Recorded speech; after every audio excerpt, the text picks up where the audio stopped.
Thank you. We are live streaming on YouTube, and it is 5:03 p.m. calling to order the meeting of the governing body.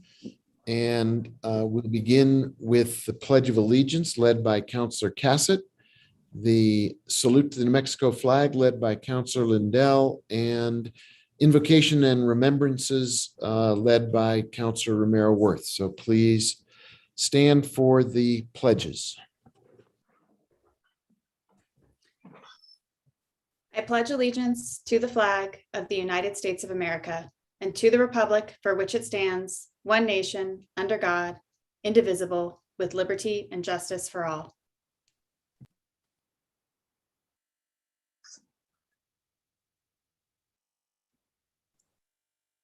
Sig, you're muted. I think you're muted, Councillor. Thank you.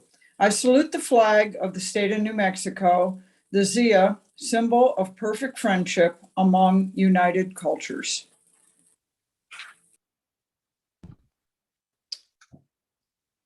As we gather here today, this evening, as members of the governing body of the city of Santa Fe, we take this moment to pause and be ever mindful of the opportunities we have to serve our community. Let us keep in mind the enduring values of our lives, exerting our efforts in those areas and on those things upon which future generations can build with confidence. Let us continue to strive to create a modern city government that serves us all, a stronger and more cohesive community, and by extension, a better world. I see Councilor Rivera has his hand up. Mayor, did you want me to do remembrances or should I kick it back to you? I'll do the recognition if you don't mind. Councilor Rivera, you have the floor. That was an accidental hand, Mayor. I apologize. No problem. Councilor Lindell, your hand is up for remembrance. Thank you, Mayor. We lost this week a amazing member of our community, Fred Rowe. He had a long history of volunteering in this community, doing all kinds of civic-minded things. He was an attorney. He had an amazing background. He was, if some of you have paid attention recently to 60 Minutes, they did a sizable piece on the Ritchie boys. Mr. Rowe was one of the Ritchie boys. He served this country during World War II in a very, very meaningful way. And had certainly a sizable part in the trials that were held after World War II, the Nuremberg trials. He had a sizable part in that. He will be missed. He used to have do the neighborhood law. He started the neighborhood law. I don't know if they call it center or what it was, but he was very, very active in helping in this community. And what a career Mr. Rowe had. I always would see him and greet him. He was at the Fort Marcy swimming mornings. The moment they opened, I'd always greet him with, "Good morning, Mr. Rowe." He would remind me to call him Fred, which I was never comfortable doing, but he was a true treasure in this community, and I wanted to honor him. Thank you. Thanks, Councilor. Councilor Michael Garcia. Thank you, Mr. Mayor. I'd like to honor and remember a community member known by Bill Rivas, known by many as Wild Bill. He was a very colorful character, and if you cross paths with him, you definitely walked away with usually a good impression. He was a great artist. Many people in our community have his famous line drawings of eagles or self-portraits. He was a newspaper vendor there in Don Diego. So I used to see him a lot downtown when my office was downtown. And then when I my office is relocated, I would stop by his vendor spot on Don Diego just to buy a paper from him and see what was going on, give him some grief. He was a Pittsburgh Steelers fan. And so just want to remember him and the positive impact he had on many people's lives in our community. Thank you. Anyone else have a remembrance? Well, let's take a minute for those two individuals and others who have been afflicted with COVID. The cases have been going up. People have lost their lives, including city employees. Let's take a minute to think of those individuals and offer our thoughts and prayers for their families.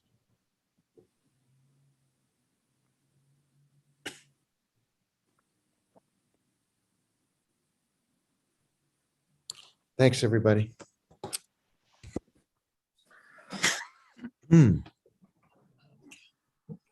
Madam Clerk, can you please call the roll? Yes, I can. Mayor Weber, Present. Counselor Cassick, Here. Counselor Chavez, Here. Counselor Lee Garcia, Here. Counselor Michael Garcia, Present. Counselor Lindell, Here, Counselor Rivera, Here. Counselor Marworth, Here. Councilwoman Villarreal. Present. You have a quorum. Thank you. Can we get a motion to approve the agenda, please? move to approve. Is there a second? Second. Council Lindell moved to approve the agenda and Councilor Chavez seconded it. Can we call the roll, please? Mr. Mayor, I'm sorry, your hand is up. I thought it was a remains from before. Yes, Councilor Garcia. before the motion was made, well, I guess I'm going to have to make an amendment to the motion to remove item 10A and send it to Quality of Life Committee. That's the committee it was supposed to be headed to next. I don't know why it ended up on our agenda this evening.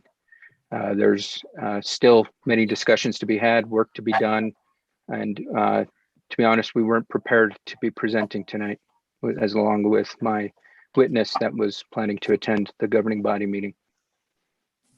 Okay, so let me be clear. I acted too hastily about getting a motion to approve the agenda. Councilor Garcia, is somebody not muted? I'm getting a lot of feedback.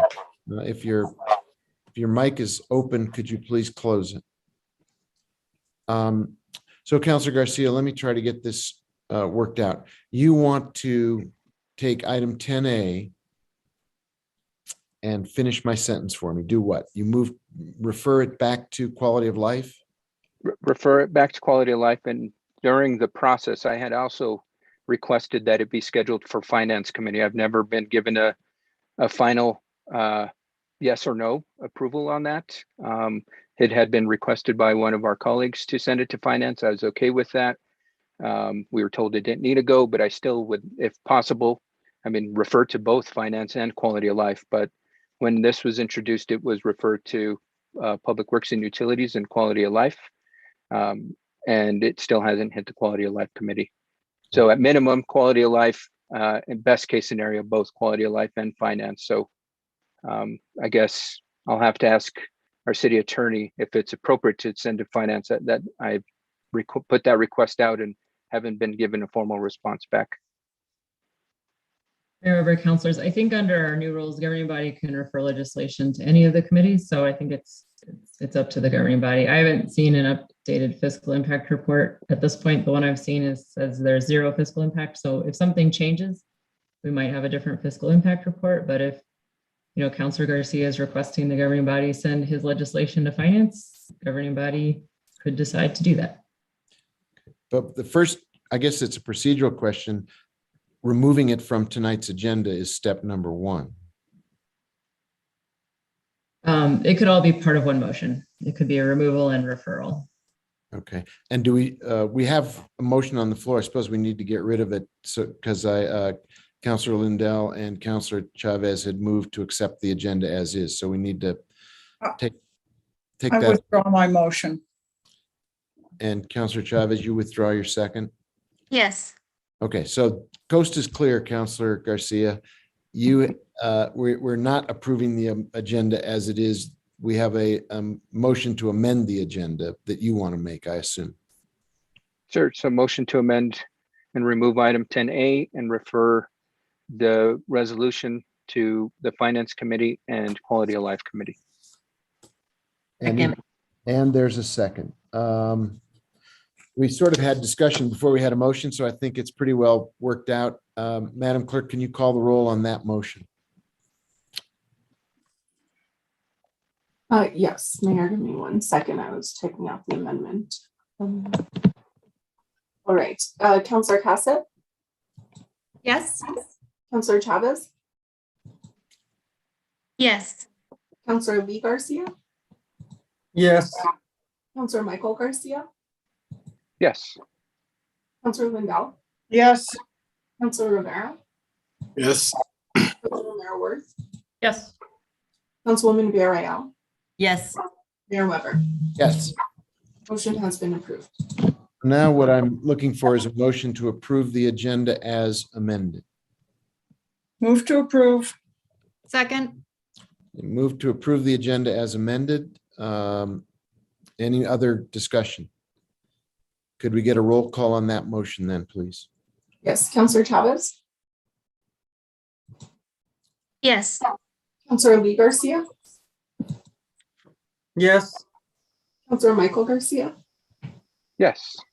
Counselor Lindell, Yes. Counselor Rivera, Yes. Counselor Mayor Worth, Yes. Councilwoman Villarreal, Yes. Counselor Cassett, Yes.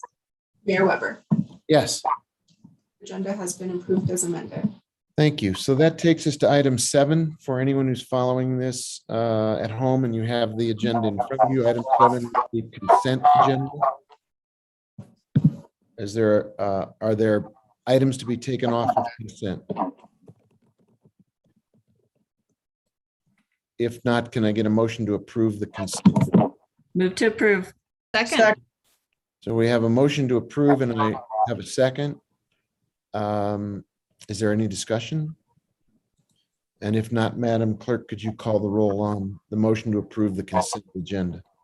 Yes, to confirm, Counselor Cassett, you were the second on that motion. Right? Correct. Okay, just checking. All right, Counselor Garcia. I Counselor don't think, but yeah, try again, please.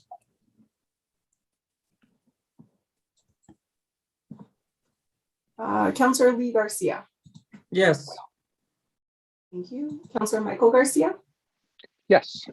Counselor Lindell. Yeah. Counselor Rivera. Yes. Counselor Merrill. Yes. Councilwoman Villarreal. Yes. Counselor Cassett. Yes. Counselor Chavez. Yes. Mayor Weber. Yes, The consent agenda has been approved. thank you. So Madam Clerk, can you take us, we have, I think, 3 presentations tonight. Can you start with 8A, please, and announce that, and then we'll open it up. Yes, item 8A is an update on community engagement results and analysis of the Cities America Rescue Plan Act, ARPA program and distribution feedback. This is a presentation by CRC Consulting, Molly Parsons and Kathleen Dahl. Kira Ochoa, our Director of Community Health and Safety, as well as Rich Brown, our Director of Community and Economic Development, are also available for this item. Thank you, Mr. Mayor, members of the council. We are happy to introduce you to the team of Cerise Consulting, who is here to share with you the results of our community engagement process.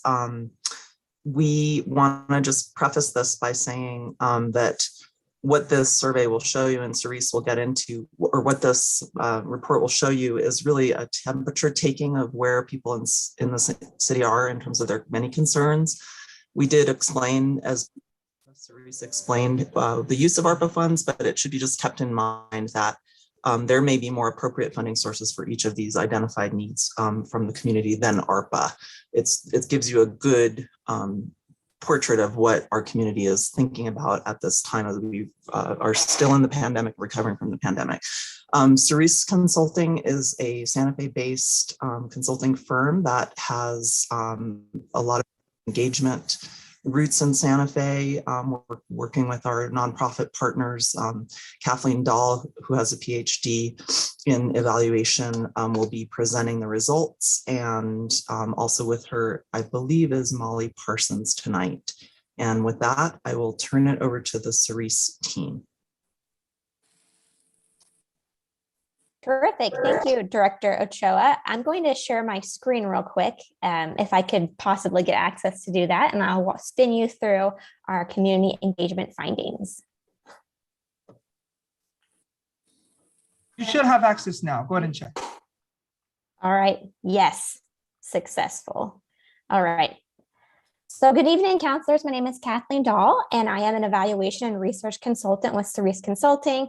As Director Ochoa said, we are a Santa Fe-based consulting firm, and I am joined tonight by my colleague and the founder of Cerise Consulting, Molly Parsons. And as over the past several months, we have partnered with the Community Health and Safety and the Community and Economic Development departments to conduct a community engagement process to better understand the needs of the Santa Fe community.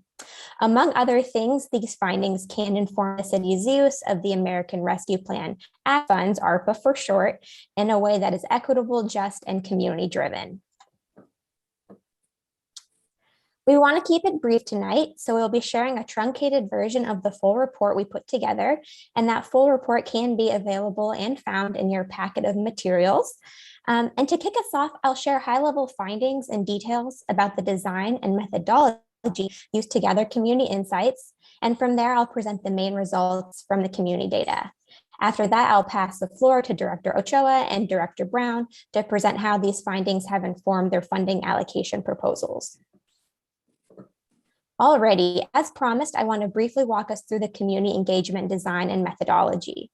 Our process was largely informed by preliminary research on what other cities and counties have done to guide their ARPA fund allocation.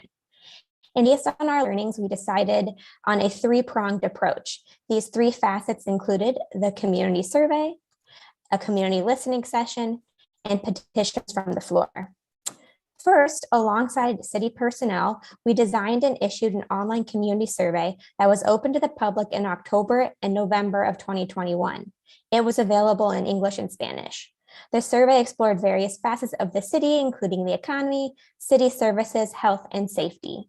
In total, 1,040 individuals began the survey and 738 completed the survey. Of these responses, 617 were in English and 121 were in Spanish. And I hope many of you were included in those numbers. Concurrent to the survey dissemination, we hosted a community listening session via Zoom on October 19th. In that session, 15 community members joined us for open dialogues about what ideas they had for the city moving forward. Similarly, this topic was fielded twice at petitions from the floor segments of the governing body meetings on both October 27th and November 10th. In total, 17 community members shared their thoughts during these forums. And now to the good stuff.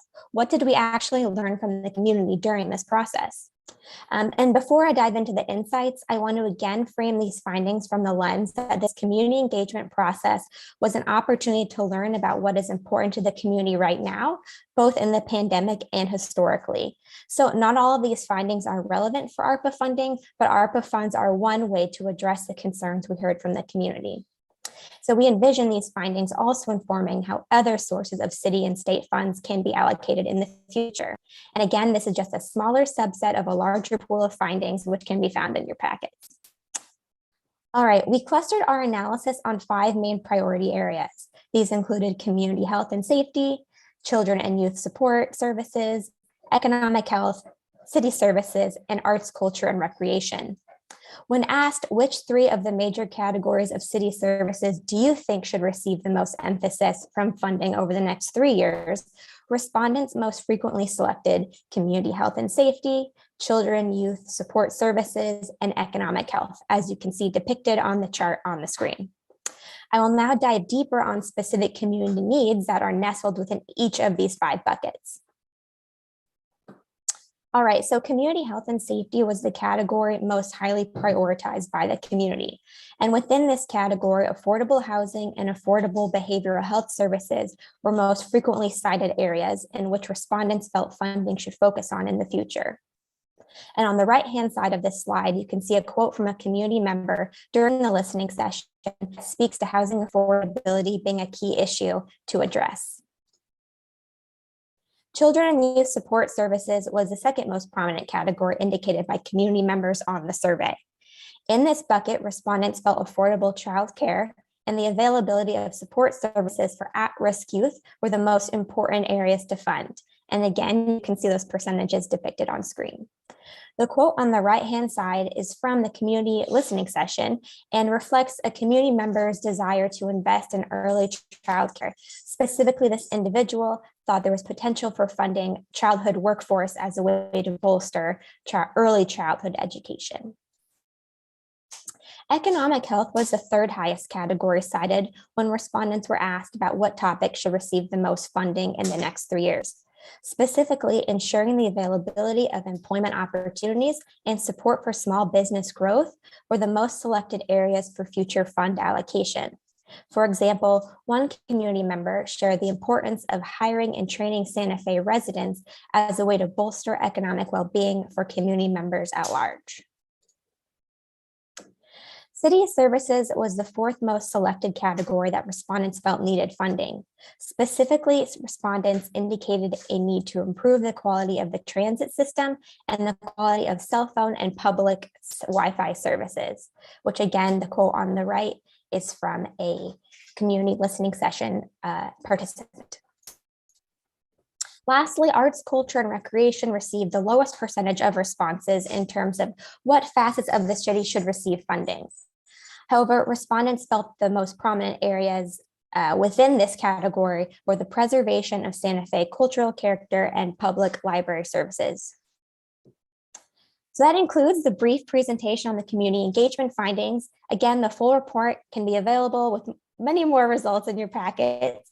And with that, I'll pass the floor to Director Brown and Director Ochoa to share more about how they intend to apply these insights via ARPA funding. And I'll also be available for questions at the end of their segment of the presentation. Thank you, Ms. Tall. Good evening to Mr. Mayor and the City Council. I will just sort of take you through some of the ideas we had around the output from the community engagement that shows that there are basically 5 categories that we can suggest for funding allocation and community health and safety, community economic development, public works, public utilities, city services, and the grant management. So that's a portion of what we need to do. So next slide, please. As we think about the buckets that would fall in, I call it pebbles, rocks, pebbles, and sand. These are the rocks and pebbles where we, under community health and safety, you see there are a number of ideas, broad ideas of what types of funding ideas and proposals that we would look for through our procurement process. Under basic civic services, you'll see there's a 3 there. That one is the grant management, meaning that for this amount of money, the city staff does not really have the capacity to manage that, and we would want to outsource some of that work so that we can meet federal eligibility guidelines and make sure that we're timely as it relates to the impact reports that are needed to do this type of programming. Next slide, please. The third slide here, the job training workforce is actually a sub-bullet under here.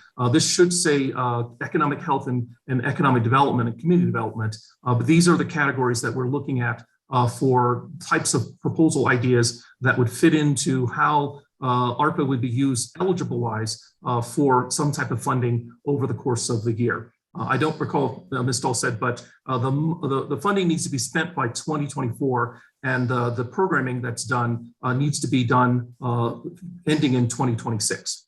So this is a long-term project, and we're hoping that we can figure out how to create these categories of programmatic ideas so that we can put some dollars into the local community and help with resiliency and recovery.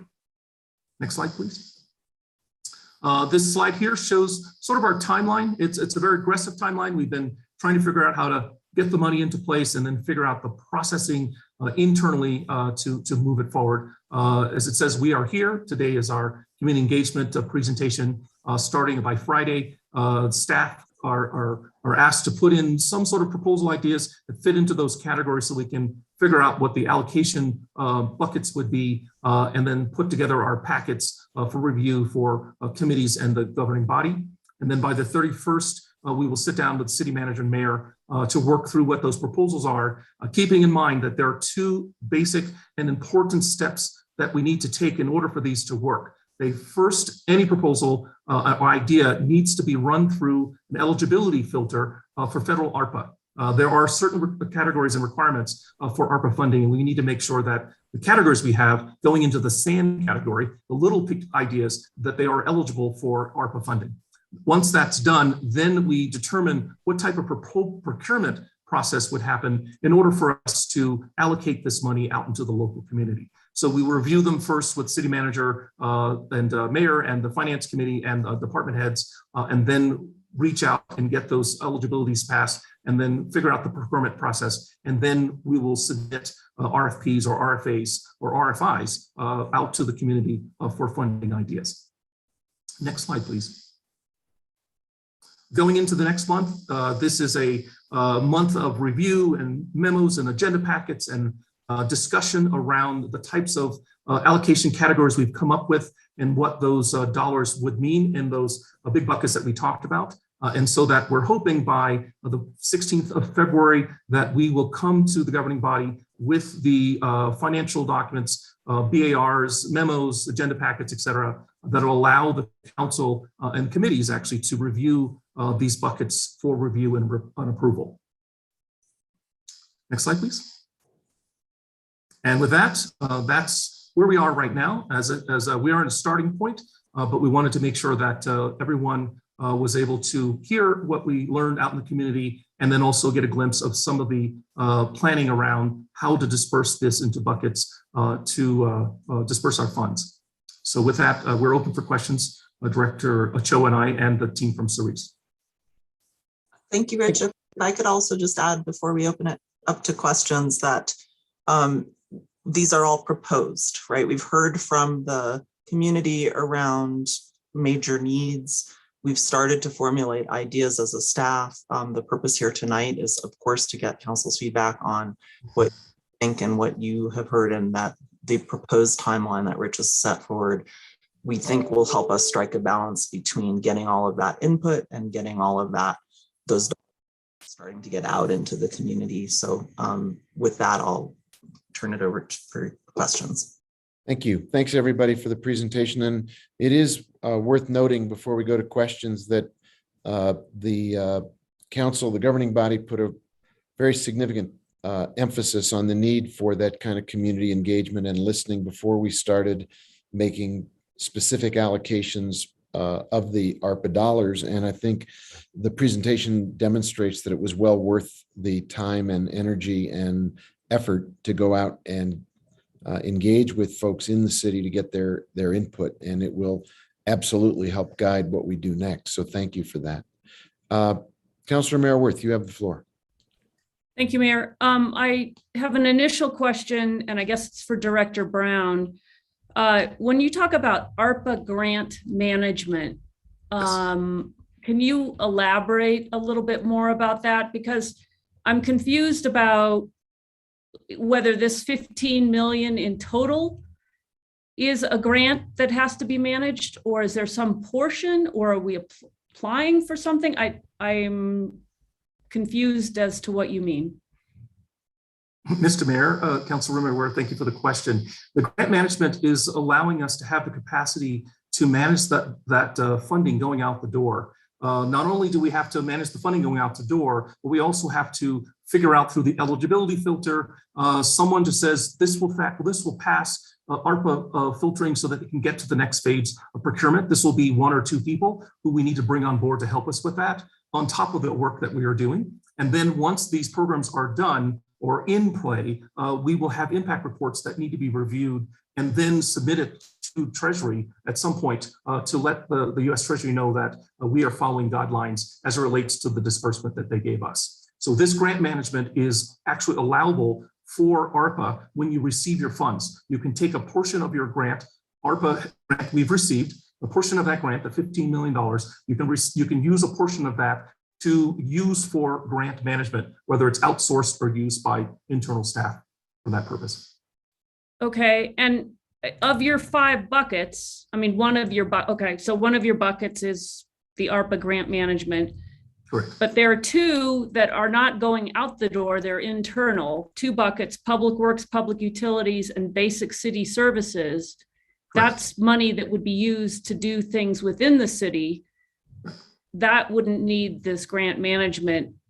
I think maybe the grant management falls into the first 2 buckets, community health and safety, community and economic development. Is that right? Or is it all a grant, whether it's internal or external? Mr. Mayor, Councilor Mayor, it's all a grant. And that the grant management, the U.S. Treasury wants everything that's been dispersed to be measured.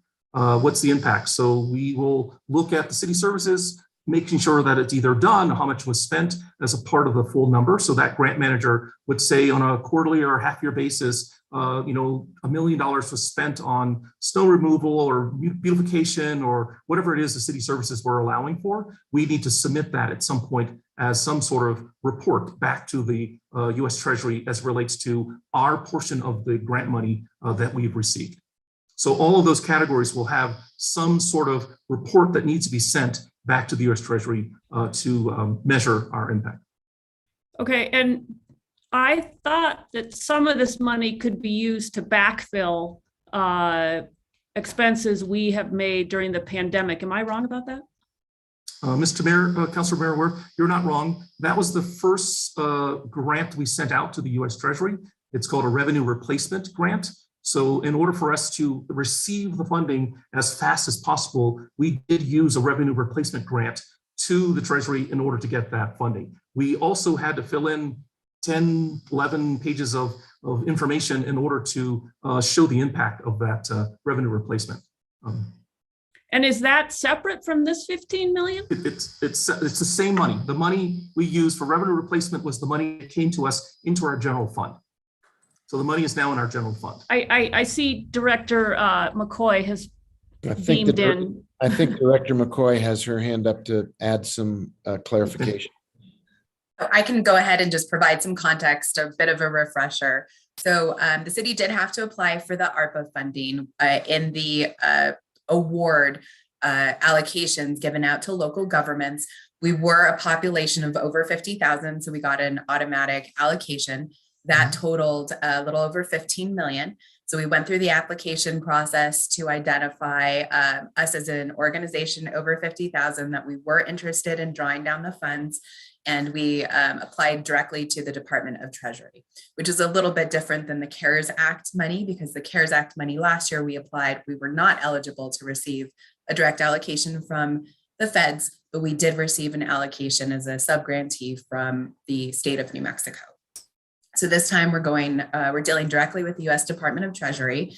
And to reiterate Director Brown's comments earlier, we have submitted the application and received half of the 15 million, which we have put into a separate pot waiting for the allocation and how we allocate that over the course of calendar year 2022, 2023, and 2024 by the governing body. And then as we go forward, again, to reiterate what Director Brown mentioned, we will be submitting regular reports as required by the U.S. Department of Treasury because we are a direct grantee. So those reports, the grant management, Director Brown was correct, will have to manage how the money is being awarded, how it is being spent, and then report that back as an eligible expense and include everything from, for example, contracts or agreements that we've entered into to the specific invoices as backup documentation to the federal government to ensure that we are spending the money as the federal law authorizes us to do. I think probably a finer point on that as well, what Director Brown was saying is, Mr. Mayor and councilors, we are allowed to charge these administrative expenses, which considered grant management or administrative expenses, to a federal grant. This is generally what's considered overhead that can fall anywhere between 5 and 10% of the grant, which is a general, just a range of what is generally accepted as overhead. Okay, thank you. Thank you, Mayor. That's all I have for now. Thank you. Councilwoman Villarreal, you have the floor, Thank you, Mayor. but I think you're on mute. I pressed it. Thank you. Can you hear me now? Yes, absolutely. Okay. Thanks. Thank you to the consulting team for the information. And it was helpful to get the information about the funding allocation buckets that staff provided. So I'm curious about how director proposals that will be coming through, how they will integrate or mesh with what the public is saying and what some of our nonprofit partners are saying. How will it inform what you all, what the directors will be presenting? And I'm curious which directors are those directors that are only connected to the funding allocation buckets, or which directors would be involved with that? Kira, Rich, or John Blair, who wants to take that? Mr. Mayor, Councilor Villarreal, I'll have Director Ochoa speak first, but I can speak to it because we reviewed that on the slide. There's a slide that talks about the buckets. So, Mr. Mayor, Councilwoman Villarreal, thanks for the question. So the community engagement was our first step before we started mapping out our ARPA plans. So now that we have the community voices from our nonprofit partners, many of whom took the survey, participated in the listening sessions, or here at Petitions from the Floor, we can sketch out our broad buckets for what we hear them say and what we think we can actually do within the grant parameters, as well as realistically with our procurements, with our timeline, et cetera. We do have an internal process for soliciting sort of needs and wishes and desires from all levels of the city throughout our departments and divisions.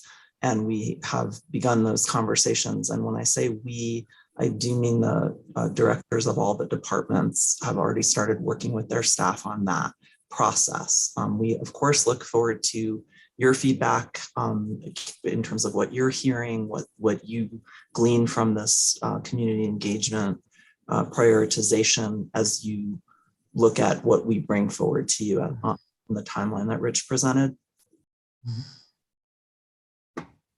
And Director Brown. Mr. Brown, did you want to add to that? Yes, Mayor, well, thank you, Councilor Villarreal. Yes, so on the slides that I'd mentioned, so the buckets that I'd mentioned on my two slides were based upon the community feedback, those categories of economic health and community services. And so we will then use that as the broad categories to allocate the budget for the funds, so that when we go out to the nonprofits and community leaders, we will submit the proposal. Well, actually, they'll submit proposals based upon those categories because they have been aligned to the community engagement and what the public really wanted to have the money spent on. Thank you. I think I brought this up at the beginning, my concern about using funding for revenue replacement just because of the dire needs that we have in the community. So I would rather the money really go out the door and support people directly. Obviously, focus on the funding allocation buckets that you mentioned, and also just making sure that staff has the capacity to do so, providing services, whether it's through the community services department or public safety, et cetera. So I want to reiterate that to make sure that it's going directly out to community in some form, whether it's the structure that we already had in place through the CARES Act, that really, we got a lot of good feedback about how it supported community members.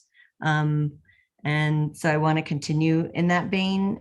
And then the other question I had was the timeline, just making sure, I think the timeline said that the governing body, the final approval would be on February, I think you said 16th. 16th. But I think that's a quality of life meeting. So if It's the the next week. the next city council meeting would be, I think, February 23rd, unless my calendar's wrong. Okay, we could use the week. Thank you. We will update from there. Mayor Weber, Councilor Villarreal, I want to state something, and I'm glad that Director McCoy is on here. The revenue replacement part of the grant is done. All the funding that we're going to get from this moment on that's coming into the city will be used for these funding allocations for the community. So there will be none of this money used for revenue replacement at all. It's all now going to be coming to the general fund and then allocated in those buckets that I discussed earlier. Thanks for the clarification. So the 15 million is for community-based related projects or initiatives. Okay, thanks for the clarity. That's all I have. Thank you very much. Thank you, Councilwoman. And Councilor Lindell, you have the floor. Thank you, Mayor. I think we have a ways to go on this. And I am concerned that we had 3 parts to this. I would like to know some of the design of the data collection. I can't put a lot of weight and validity on a community meeting that's had 15 people in it. Or then we had 3 parts: a survey, a community meeting, and then petitions from the floor, with some of the people petitions from the floor, same people that were at the community meeting. I'd be curious to know how the community meeting was advertised, who was the target for that, and how did that happen? Because I think to have 15 people and have just one community meeting isn't really significant. And I don't think that the data would be truly significant. I don't see how it could be. So those are things that I would like to know about it. I have some internal questions on these, but I will forward those through. We don't need to discuss those tonight. So those are my comments, and I am very much concerned that we only had 15 people at that meeting and how it was targeted. And I just can't find that acceptable. So thank you, Mayor. Councilor, and did you want a response from either Ms. Parsons or Ms. Dahl? No. Okay, thank you. Councilor Cassett, you have your hand up. You have the floor. Thank you very much, Mr. Mayor, and thank you so much, everyone, for the presentation. I had a quick question. We have potentially other dollars coming down to us, and I was hoping that maybe to hear a little bit more about that. I know the state has ARPA dollars that potentially could be filtering down into the city, potentially other federal dollars. And I know that we've had this conversation of how we basically kind of weave together our different funding sources to make sure that they're utilized in the best way possible, both with what would be allowed as well as looking at the timing of when we're needing things. And so I don't know if there's additional information about how that's going to come into consideration as the development of these ARPA dollar, the development of the proposal of how we spend these ARPA dollars is being crafted over the next few weeks. Thank you. Director McCoy, did you want to speak to that a little bit? Because it's something you and the city manager have discussed as well. The different streaming, the flows of revenue streams that are coming in. Or Director Brown, if you wanted to take the floor. Mr. Mayor, thank you. And Councilor Cassidy, I will defer to Director McCoy first, but I can speak to a little bit on the state. Mr. Mayor, Councilor, we do have, the state will be freeing up some of their ARPA money for local governments to apply for. So I think there is going to be allocations in the coming legislative session. We will be keeping you apprised as we move through that process. Some of the ARPA money has been allocated to the state agencies, which we will then subsequently be through a sub-grantee process be allowed to apply for as the funding is open, funding rounds are opened through the state agencies. So I think primary to what we have on our plate now is our 15 million in ARPA funding. And secondary will be to be able to match the different funding sources from the state ARPA opportunities to the needs of the city, and then be able to have a map of how we're going to proceed applying for that and then executing those subgrantee agreements. Thank you. Mr. Brown, did you want to supplement that or pretty much? No, thank you, Mr. Mayor. I think Director Coy was articulated that just fine. And we are also, all trying on all corners to make sure that the city of Santa Fe does receive a share of those funds, but there's a legislative session going on and they're debating that. We have to sort of wait until we know that's got some clarity, and then we can come in. We will attempt at all ways to try to put some ideas on the table, but we do really have to wait until the governor and the legislature has allocated the numbers. Yeah, thank you. I do appreciate that. And I know that it's probably a complex and frequently moving target. So I appreciate the work it's going to take y'all to really figure out this map and to be keeping us updated on it. So that was my only question. Thank you so much. Thank you. Any other questions before we move on? Thank you, everybody. Councilor Rivera, your hand's up. You have the floor. Yeah, sorry, it's not really a question. I just, I think had Councilor Lindell not brought up her concerns, those are the same concerns I have. So just wanted to make that point. And, I don't know if it's COVID. I don't know if it's something else. I don't know if we would have had a better response if we were out of COVID already. I wish I knew those, and it's frustrating to only have a small amount of respondents. So just wanted to support that point from Councilwoman Lindell. Thank you. Thank you, Councilor. Before we say thank you and move on, I do want to reiterate the point that Councilwoman Villarreal made, which is that the CARES Act spending and the relationships that were built by the process that was used to get those dollars out the door really stand us in good stead as we move forward with the ARPA funds. We've got really good working relationships with a lot of the nonprofits in the city. We've got great results from those CARES Act dollars, the track record, and the work that was done to demonstrate the value of the money that we spent through local nonprofits and other groups in the community made a huge difference. And so Councilwoman Villarreal made the point, and I just want to second her thought, which is we are really well served by having those relationships having already been built. And I expect that that the CARES Act experience will be good training for what we do with ARPA funds as well.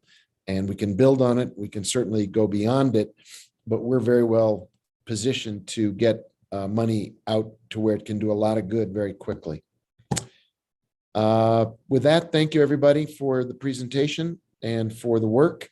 And we will be back with the timeline that Director Brown presented to us.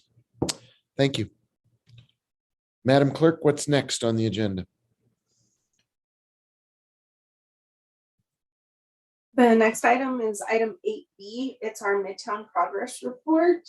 This is our Community Development Department presentation. Alexandra Ladd, our Affordable Housing Director, as well as Rich Brown are available for this item. We also have Daniel Hernandez, our Midtown Project Manager, and our UNMD PAC and Midtown Engagement Partners. So you should be seeing lots of people hop on to this soon. There we go. Mr. Brown, who's going to be the conductor of this presentation? Are you Mr. Mayor? I'm sorry, I was on mute. Are you Mr. the Mayor, thank you very impresario? much. I am going to turn this over to Director Ladd, who has been working very closely with our UNM DPAC team and the MEPs that were a part of this. Mr. Hernandez is also here to answer any direct questions, but Director Ladd and Ms. Pride will be conducting this presentation. So thank you very much. So Director Ladd, I turn it over to you.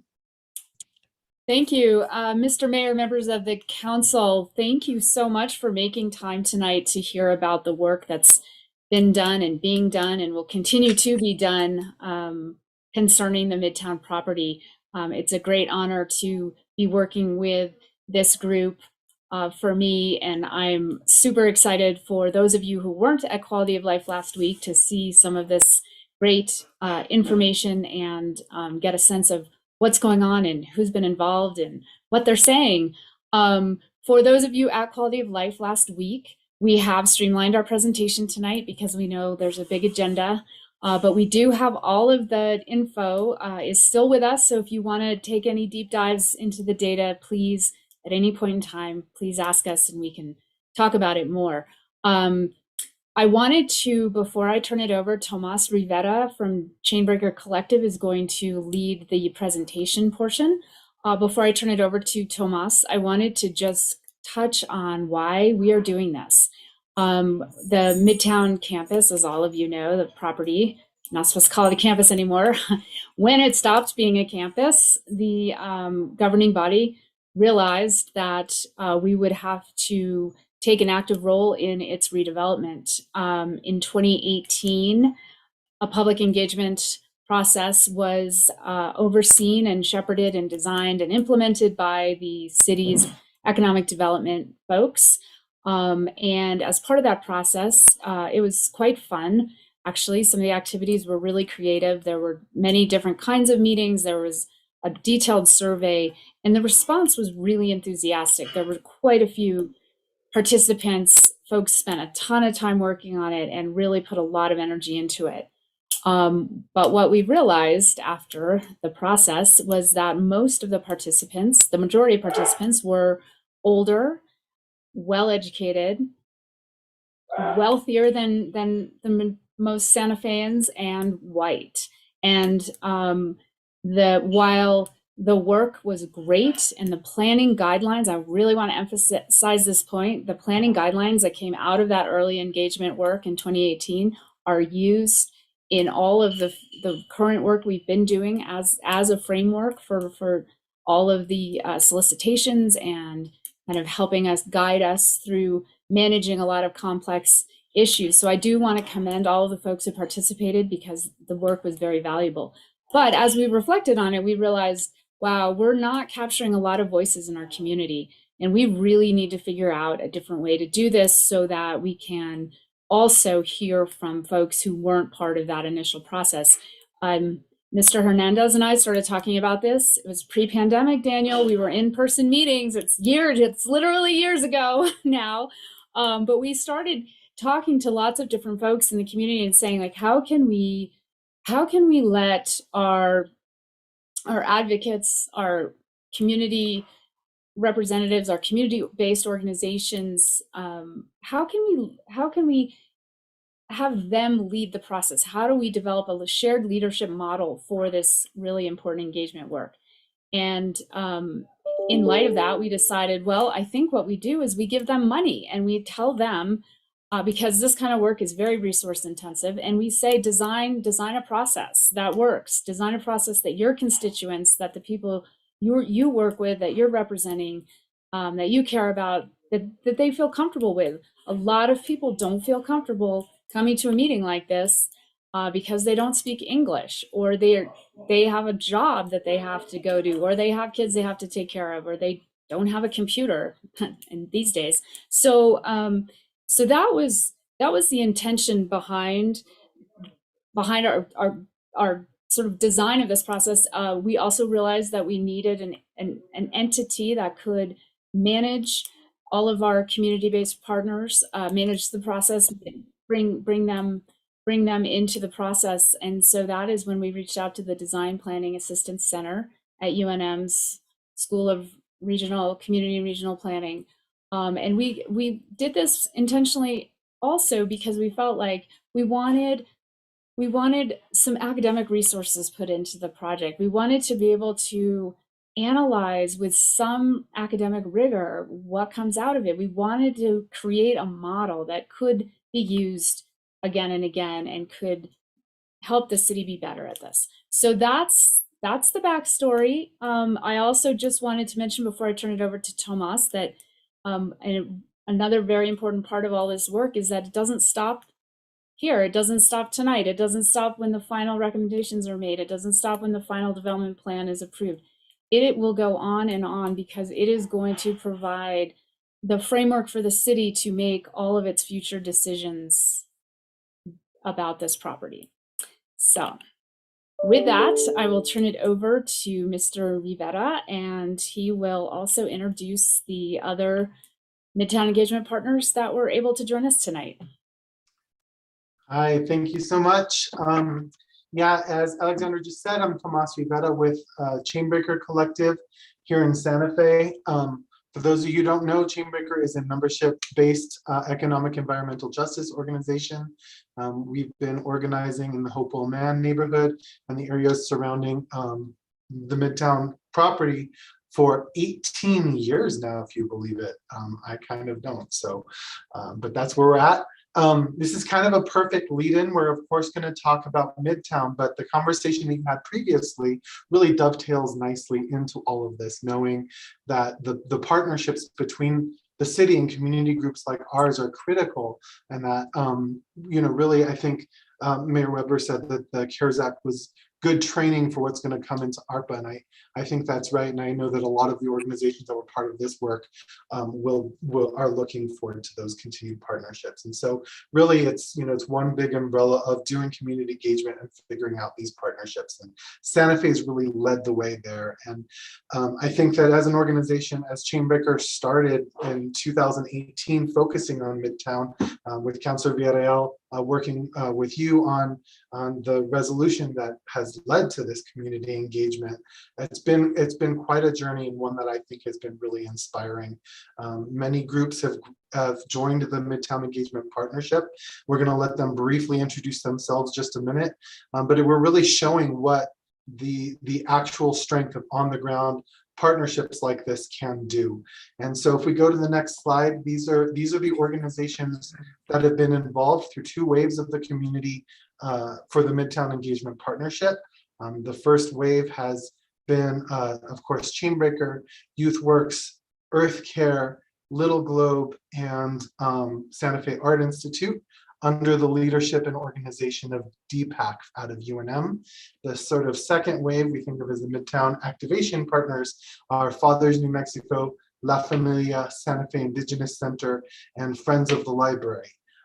So it's really quite a diverse grouping. We've really come a long way from small sort of one-on-one meetings, community groups that we figured out how to do these kind of things in the midst of COVID. A lot of groups, including Chainbreaker, have done door-to-door canvassing, and large events like the Pozolada and the Midtown Block Party, which many of you were at. We know that you know, Mayor Weber and Council Women Villarreal and Cassett both spoke at the Pozolada. We had Alexandra Ladd and Liz Camacho and Councilor Michael Garcia show up to volunteer to set it up. So it really is a community event. You can go to the next slide, please. Thank you. So tonight we're giving you oh, go ahead. Is everyone going to introduce themselves? Yes. Oh, I thought we were doing that after this slide. Did you want me to? Let's go ahead and have people introduce themselves right now. Sorry about that. So Santa Fe Art Institute, would you like to start? And then I'll just do the roll call. Thank you, Tomas.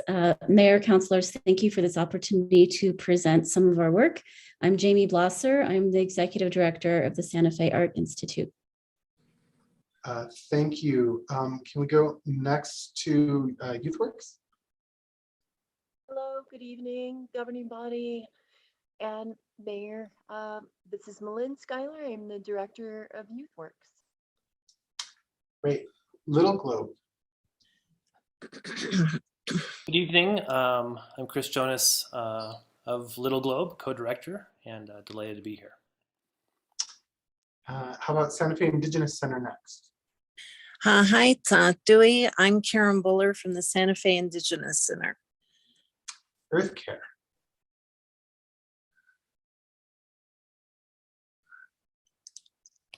Earth Care is also part of our group. I'm not sure if they're on this call. La Familia Medical Center, also I think maybe didn't make the call. Fathers New Mexico, do we have a representative? And I do know that Maria from Friends of the Library is here. Good evening, Mayor and members of the council. I'm Maria Sanchez Tucker. I'm the Library Division Director and the newly appointed Community Services Director. And I'm here tonight representing the Friends of the Santa Fe Public Library. Thank you. Thank you. And so as you can see, quite a group that we have put together here in partnership with DPAC and also the city. We would love to present more about our individual organizations. Feel free to reach out to us or to see the YouTube video from last time. I'm sure that there will be more opportunities for us to talk to you. So tonight, we're just going to do a brief overview about what the Midtown Engagement Partnership has been and what we have accomplished through there. We're going to provide some insights and just show you a little bit about the data. We are still working on the final reports. It will be presented to you in just a handful of weeks here, but we do have the sort of preliminary data. You will see a summary of that today. You'll hear just an overview of some of the activities and some of the things that we're starting to hear from the community. We're starting to be able to put out some of the buckets.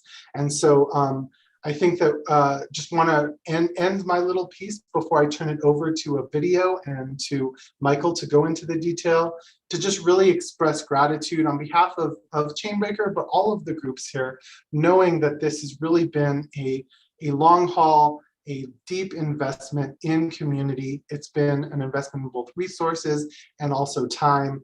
And I think that we are very proud to say that we know that it is going to be worth the investment, and that is going to be showing returns for many years to come. So we're appreciative of that, and future generations will be as well. And with that, let me turn it over to the video that that Little Globe put together to present tonight.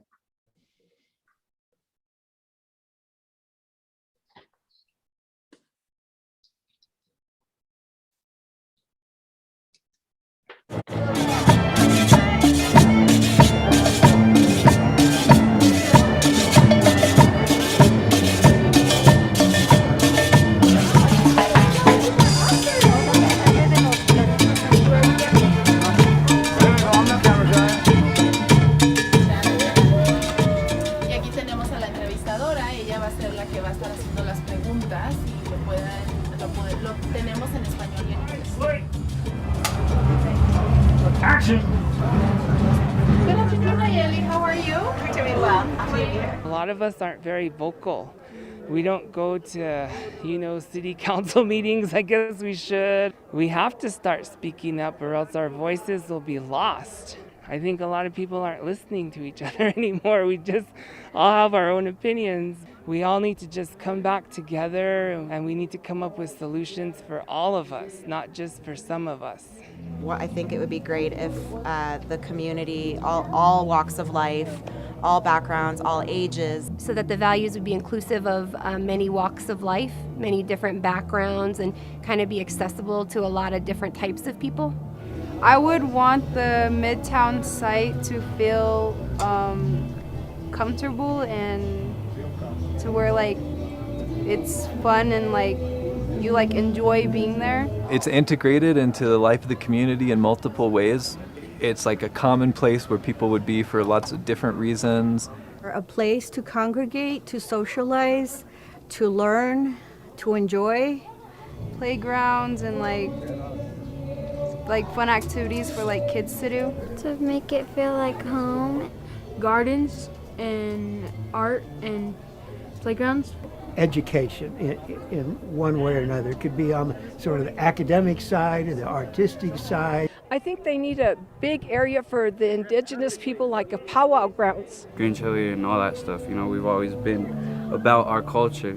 So it's I like to see art exhibits, I like to see, markets. Facilities for the elderly. It would be nice to see young people and old people because it's very accessible. And I think it should meet those multiple needs. Green areas, for people to come and enjoy, a community garden. More public spaces where people could just go and be without always having to pay money, where it could be to learn or to just be together. We have a full theater here, so I like to see the arts be integrated into some programming here. Small businesses we would like to bring in and just have kind of a multi-layered living structure here as well. A land trust, so that it stays in the hands of the community forever.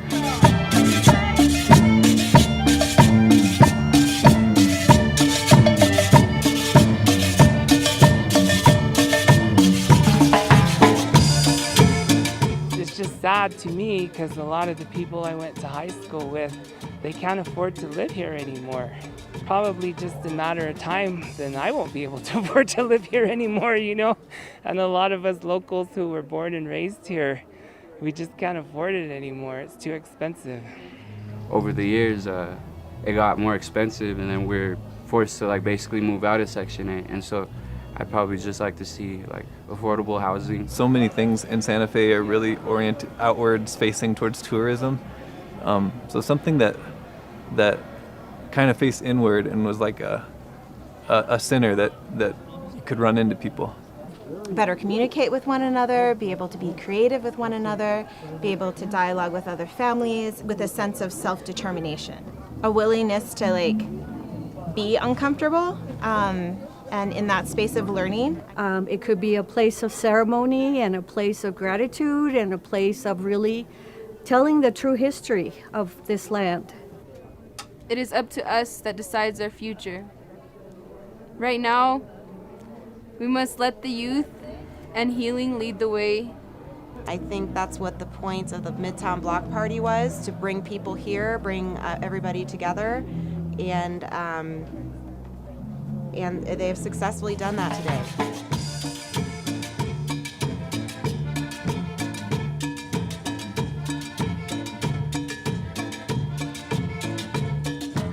So I think that once again, that really sums up a lot. Just want to re-emphasize before I turn it over and get into the numbers briefly, just what an example this has been, not just to the city, but to the country, really, about what community engagement can be, how we can really augment that previous outreach and engagement that Alexandra was talking about before, and build off of that, bringing in folks from around the city, people who are well educated in all walks of life, not that are just schooled, but that are deeply educated in who they are in their community and the history and the richness of our city.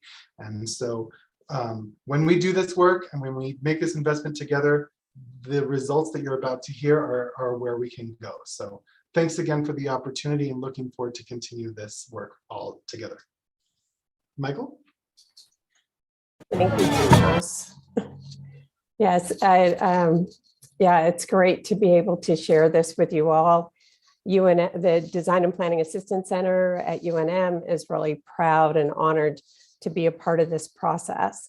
And so we thought we'd give you a little glimpse into what all that engagement brought. It was months in the making and months in the doing, and it's turning into weeks into the analysis, but you can hear just some of the themes that we saw in responses to surveys, conversations, etc. The themes on the left, actual quotes on the right. And this is the overall reach in multiple different modes, from conversations in classrooms to online surveys, paper surveys, the block party, the postalada, etc. Overall, we had almost 1,800 people complete surveys. We had over 7,000 people attend these various different activities, and over 20,000 people were reached via email, phone, or social media. And we realized there was some overlap. All told, as I said, nearly 1,800 surveys completed. Over 300 of these were completed fully in Spanish. 53% of participants and respondents identify as Hispanic. 40% were in between those kind of critical ages of 35 to 64. And it's almost a flip of what we usually see, with just 20% being Medicare age, if you will.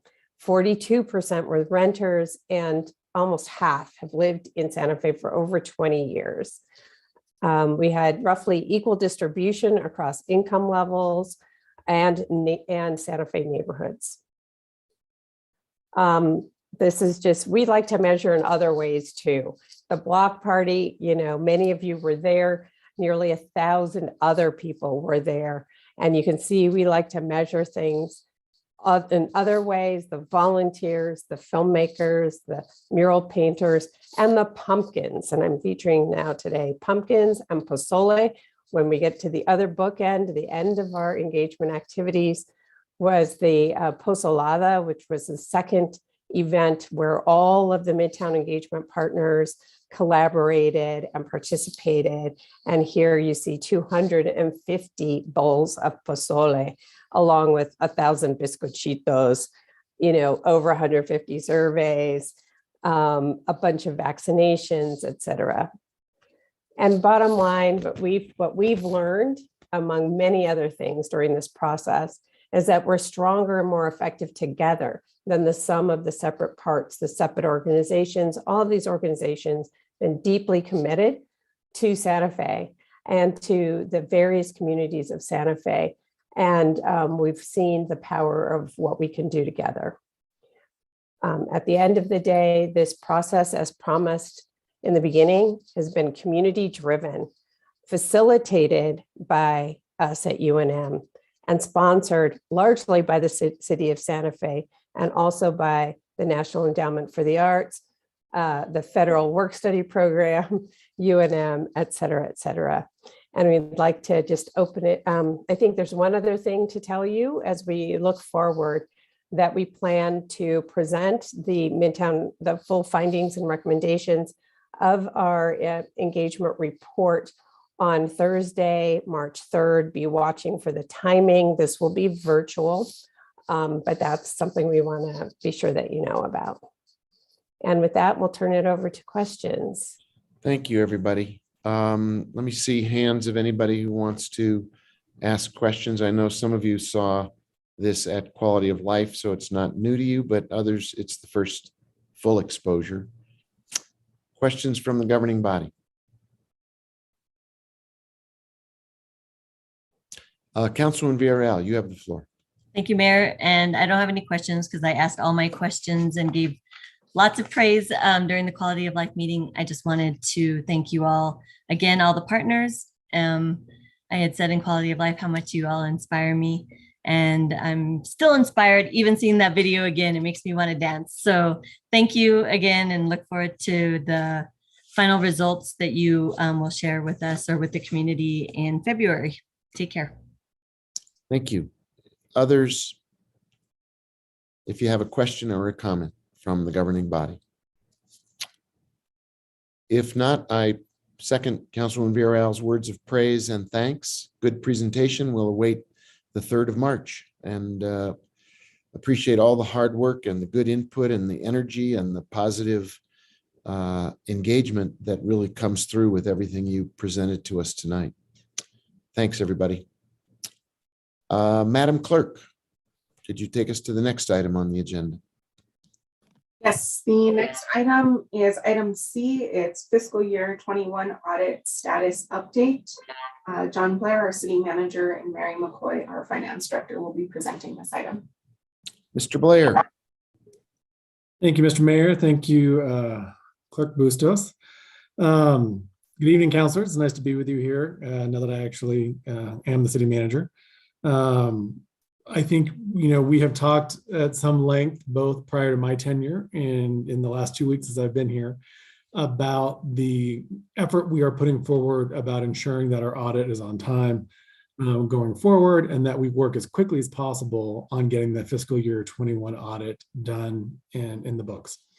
The purpose, to some extent, for some of you, this audit update will seem to be exactly the same as what you received at the Finance Committee last week.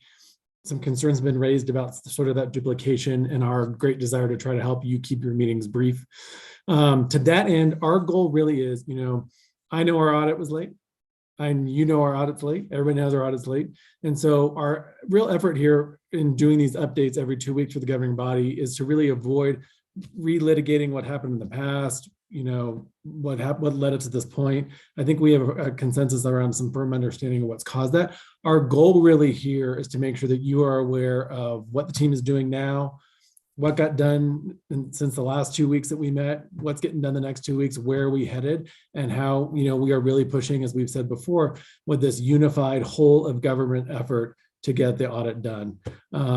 It's been a very exciting few weeks. I can tell you, and then I'll pass it over to Mary, who has the most of the meat, Mary and her team. But the mayor and Mary and her team, we had our first weekly check-in on Monday to have these weekly audit updates coming into City Hall. And I'm really genuinely excited about the great work that Mary and Stephanie and Ricky Bejarano and their team are doing in collaboration with all of city government to make sure that we are doing this better and faster and with tremendous accuracy for you all and for the citizens of Santa Fe. With that, I'll pass it off to Mary and let her present from here. Thank you all very much. Thank you, City Manager Blair. Mayor, councilors, I would like to introduce two key new members of our team that are joining us today. We have Mr. Ricky Bejarano, who has joined us as our accounting officer with the city. As you will all recall, that position has been vacant for about 6 months. Our previous accounting officer left the city to move to Florida back in over the summer. And so Ricky is joining us tonight. Hi, Ricky. And we also have Stephanie Woodruff joining us. Hi, Stephanie. Tonight, the city has consulted with Pinion Ventures to assist us in a two-part engagement. The first part is to serve as the audit coordinator, to coordinate with the consulting firms that we have hired, our external CPAs, to coordinate with all of our members of our finance staff and all the finance staff across all departments to be able to hit our target deadlines that I'll be reviewing with you tonight. So with that, I will share our presentation. As the city manager did mention, we have quite a lengthy appendix that does give us an overview of several key areas, including for the new councilors benefit, what a financial audit is, what fiscal responsibility is, some quick definitions. It also covers the city of Santa Fe's financial performance going back a few years. It does highlight that we've had a net improving financial position. It also highlights that our city's ratings were recently affirmed by both S&P and Fitch, despite the challenges of the pandemic. They have affirmed our ratings at an AA and AA+. There's some other financial facts in there, again, as part of the context and background, which we've reviewed in other meetings in January and other finance committees throughout the last 7 years. The appendix gives an overview of the 2017 fraud risk assessment, and then all of the amazing accomplishments that this team has accomplished since 2017 to start bringing the city up to best practices and best standards. And I'd also review some of the challenges that we had with last year's audit. So for your reference, that's also included in the presentation, same information that we've been presenting the last few years. So moving on, we did want to highlight our action plan for both the current audit that we're working on, audit preparation for fiscal year 21, as well as the audit preparation we are currently doing for the current fiscal year. So I'm going to go through this 5-step plan that we have. First and foremost, as we have discussed several times, we continue to fill our critical positions in the finance department. We have a vacancy rate that is a little over 40% currently. Across all city departments, we're running about a 20% vacancy rate, and there are key financial positions vacant in most city departments at this point.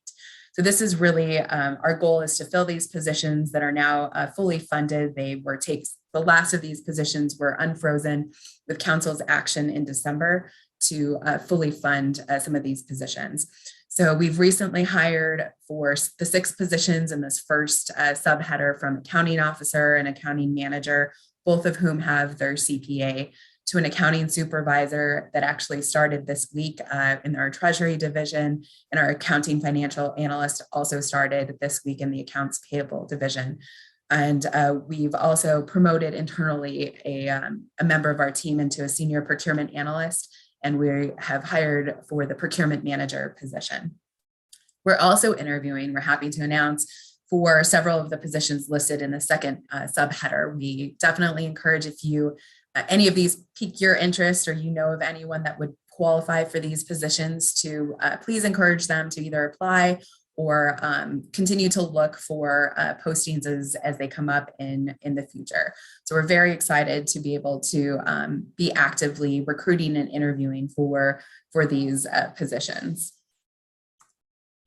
The next update that we have is just a bit of an intro on our new accounting officer. This position is a key critical position that was created a few years ago to be able to manage the day in and day out transactional activity, financial activity throughout the city, but also to be able to actively manage the audit preparation process as well as the financial close process. So we're very happy that Ricky has joined us. He is a CPA that is licensed here in the state of New Mexico. He comes to us with over 40 years of experience in the financial and accounting realms.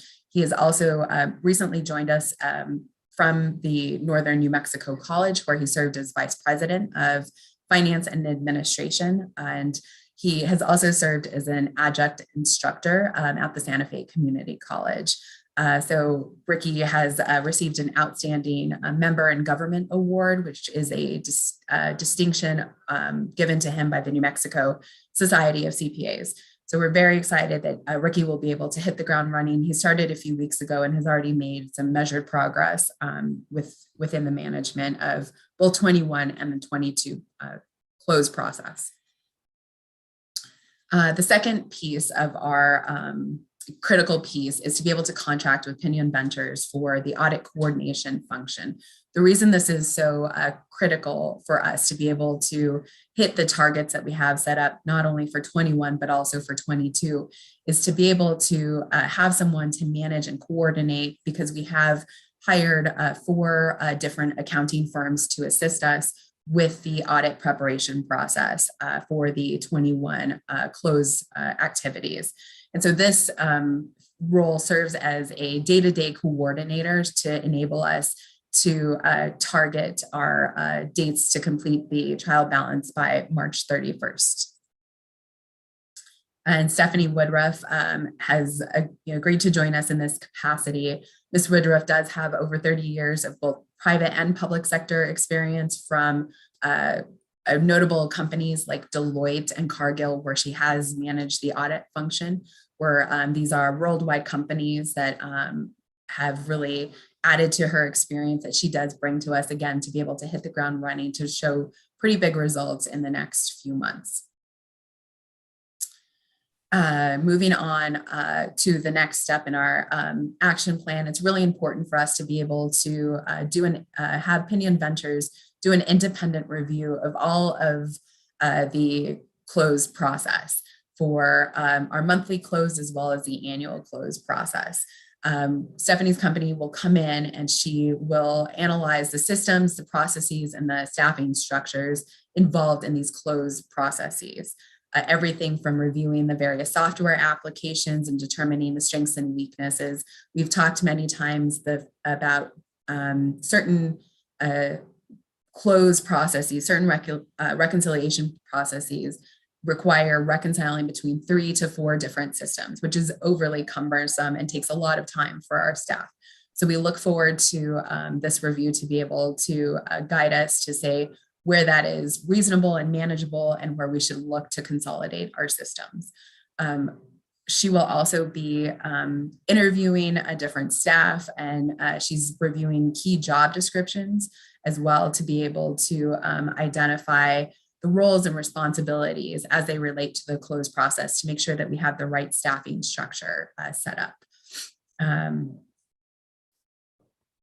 And we look forward to bringing the results of her analysis to present to council and also to guide our future planning regarding systems and our process and our structures.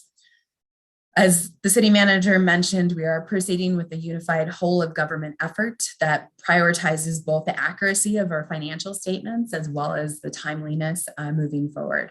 With that, we are forming a specialized and focused audit preparation team, and we have been able to identify here for you 8-step best practices for a financial close process on a daily basis, what needs to happen on a daily basis, on a monthly basis, or an annual basis.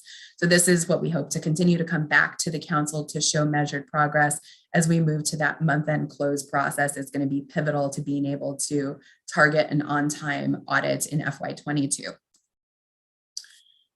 This gives you a bit of a status update on the completed items for our FY21 audit. We have completed several organizational and administrative tasks very early on in our process. We've completed some preliminary accounting tasks related to our trial balance and making sure beginning balances agree to the prior year audited financial statements. All of this is really the key foundational work that we needed to do and has been completed in the fall to enable us to proceed with the reconciliations of 5,000 accounts across 70 different city departments, 70 different funds in all city departments. So here we have broken down in the next 2 slides, different categories and groupings of those reconciliations. So we have cash and debt and investments, and this is really how we're going to be able to keep you updated every 2 weeks at, in the finance committee meetings, as well as at these governing body meetings. So for example, cash, 7 of the 7 cities' cash and cash equivalent accounts, the reconciliation has begun. Our restricted cash reconciliations have been performed by our city staff. So what we have to look forward to in the next few weeks regarding our cash is a continuation of those reconciliations that have begun in all of those 7 accounts. As far as our debt, our confirmations have been initiated. Approximately 30 debt accounts between both our governmental and our business type activities. For example, the enterprise funds and the digester bond and the digester green bond that we sold a few years ago. Those reconciliations of those accounts are underway. So, and will continue in the coming weeks. Our investment, we have about $350 million in assets for our investments, and the staff has finalized our preliminary reconciliations of our investment bank accounts. Other important milestones that we've hit now in January is we finalized workman's comp and general liability claims and different reports. We've also received from Buckman Direct Diversion the billings from the March to June period, which allows us to close out the fiscal year to be able to make those payments that are owed. In our accounts receivable and our accounts payable, we have begun those reconciliations as well. We've actually completed the reconciliations for all of our major tax revenue sources that are listed here. We've also completed the preliminary reconciliations for our major funds, like in the public utilities department. As a next step for these will go to a second review for in our the accounting teams that we have hired. So they will be able to review for completeness and accuracy, and then have a feedback loop that will come back to the public utilities department staff to ask them any questions as they review all of their reconciliations. This is a major accomplishment for the public utilities department across those 4 different enterprise funds. Moving on to accounts payable, the search for unrecorded liabilities for FY21 is in progress. And we've also can provide different transactional data for each of these areas in the future to show what is accomplished and what will be accomplished in coming weeks. This is an example that 76 transactions were tested in the last 2 weeks, and that totals approximately $2 million. So a significant amount of work has gone into testing those transactions. Capital assets, all of the preliminary schedules have been prepared by the city staff, and the contractors have begun the review of those schedules. We look forward to having a capital assets reconciliation and review completed within the month of February. As far as our federal expenditures, the program discussions with the managers and the directors of our federal programs is ongoing, and we are continuing to validate our federal expenditures. So that gives you an example of the work that is completed and what we have upcoming in the next few weeks. We will continue to have weekly update meetings with the mayor and the city manager and continue to provide updates every 2 weeks to the governing body. Regular updates will also be provided to the Office of the State Auditor and to our external auditors, CLA. We will continue to do the accounting reconciliations and any correcting journal entries that are necessary. Our goal is always to correct and reduce the severity of the findings from the prior year. And of course, Pinion Ventures independent assessment and recommendations will be forthcoming as well. So the goal is for the city to produce the trial balance in CFA within the month of March. Our goal has actually been moved up for the CFA to actually produce the CFA by the middle of March. We think that is doable to be able to turn over the schedule of expenditures of federal awards to CLA to begin their testing of our federal expenditures within the second part of March. In April, the external auditors will be on site to start the bulk of their testing and review of our financial statements.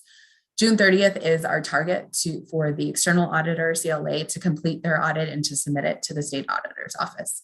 So again, the financial audit update has an appendix that goes over a significant amount of history and context, but I won't go into all of that now. I will just stand for questions. Thank you. Mr. Mayor, before we take questions from counselors, I want to thank Director McCoy again and her team for all this great work. One thing I want to stress around the timelines, and I think this was included in the letter that was sent to the state auditor from Mayor Weber, is that we are doing everything we can to get our work done sooner than we had previously told the state auditor.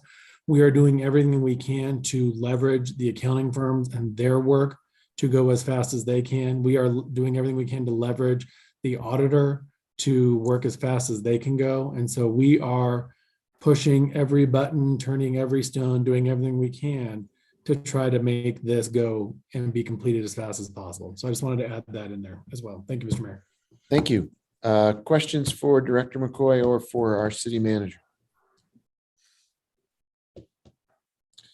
This will be a continuing briefing for both Finance Committee and the governing body, and we'll continue to clock progress. And if there are obstacles that are identified, we'll do everything we can to eliminate them so that things are both fast, accurate, and for next year on time with the audit.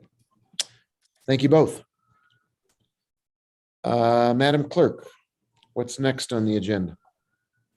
The next item on the agenda is item 10B.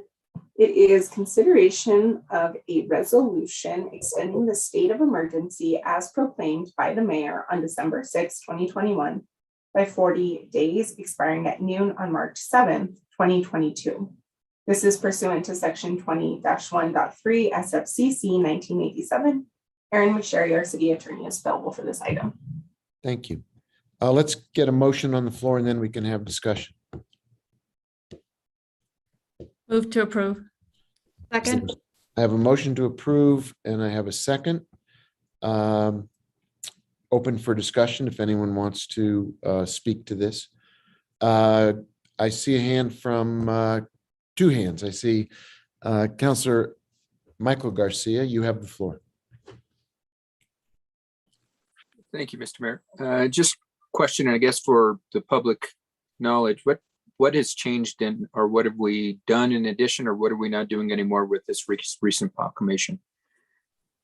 Madam City Attorney, do you want to do a quick overview of the bullets that are relevant for this proclamation compared to what we've done in the past? What are we doing to keep up with the changing nature of the COVID emergency? Yes, thank you, Mayor Weber, Councilor Garcia, councilors. So a lot has continued in terms of we have some backup orders should the state's order for masks not be in place anymore. So the city of Santa Fe would retain ours in indoor areas.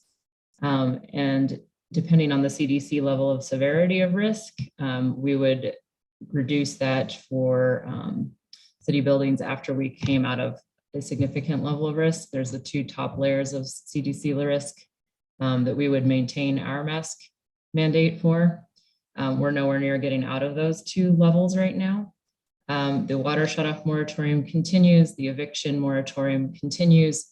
We did adjust the number of days of look back for our screening for the public to be 5 rather than 14.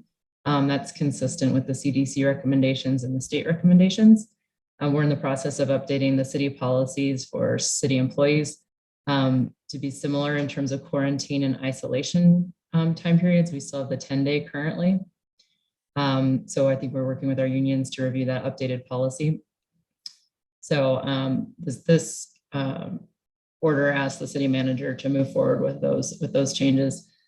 So we've also recognized that under the city manager's existing authority for administrative leave, he can recognize these unusual circumstances. So instead of pursuing a rule change for administrative leave, we're going to be pursuing that through the authority that the city manager already has. Since we don't need more than the 5 days and he does have the 5-day authority, we're going to do the COVID leave through that. That was something that Bernadette Salzar, our HR director, had come to speak about right around the time the state was changing their rules and the CDC's recommendations were changing. So we looked at the existing authority and whether or not that would be sufficient to cover the new recommendations. And so it appears that that is the case. So we're going with that. It does continue many of the same encouragements for folks to get vaccinated, to get boosted, to wear masks in close proximity with others. Let me see if there's anything else that we should highlight.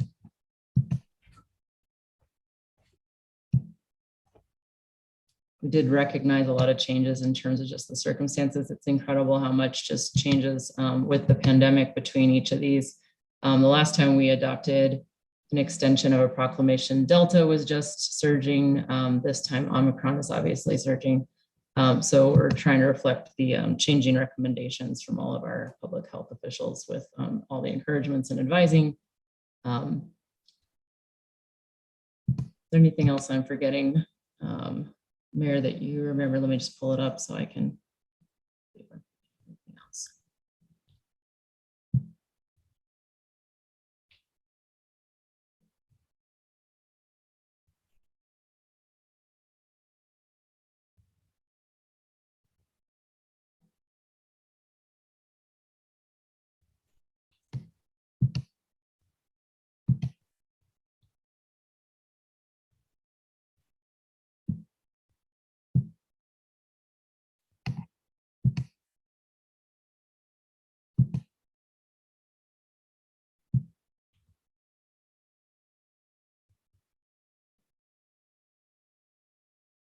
It does include a mention of the 2-week directive that City Manager Blair issued this week or within the last few days regarding having as many meetings be as remote as possible in order to continue operations as safely as possible and also for as much remote work to occur without decreasing city services. So it does acknowledge that that's and directs that action.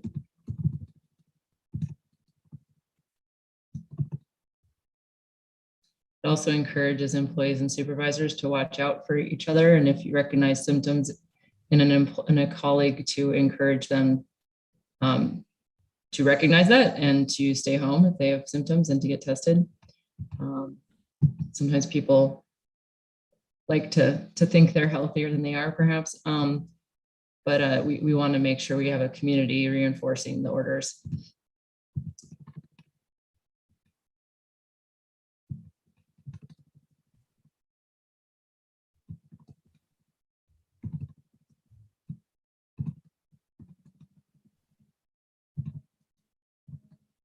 There's no, and those, I think that summarizes all the additional orders. There might be additional encouraging. We're definitely encouraging KN95 masks or higher.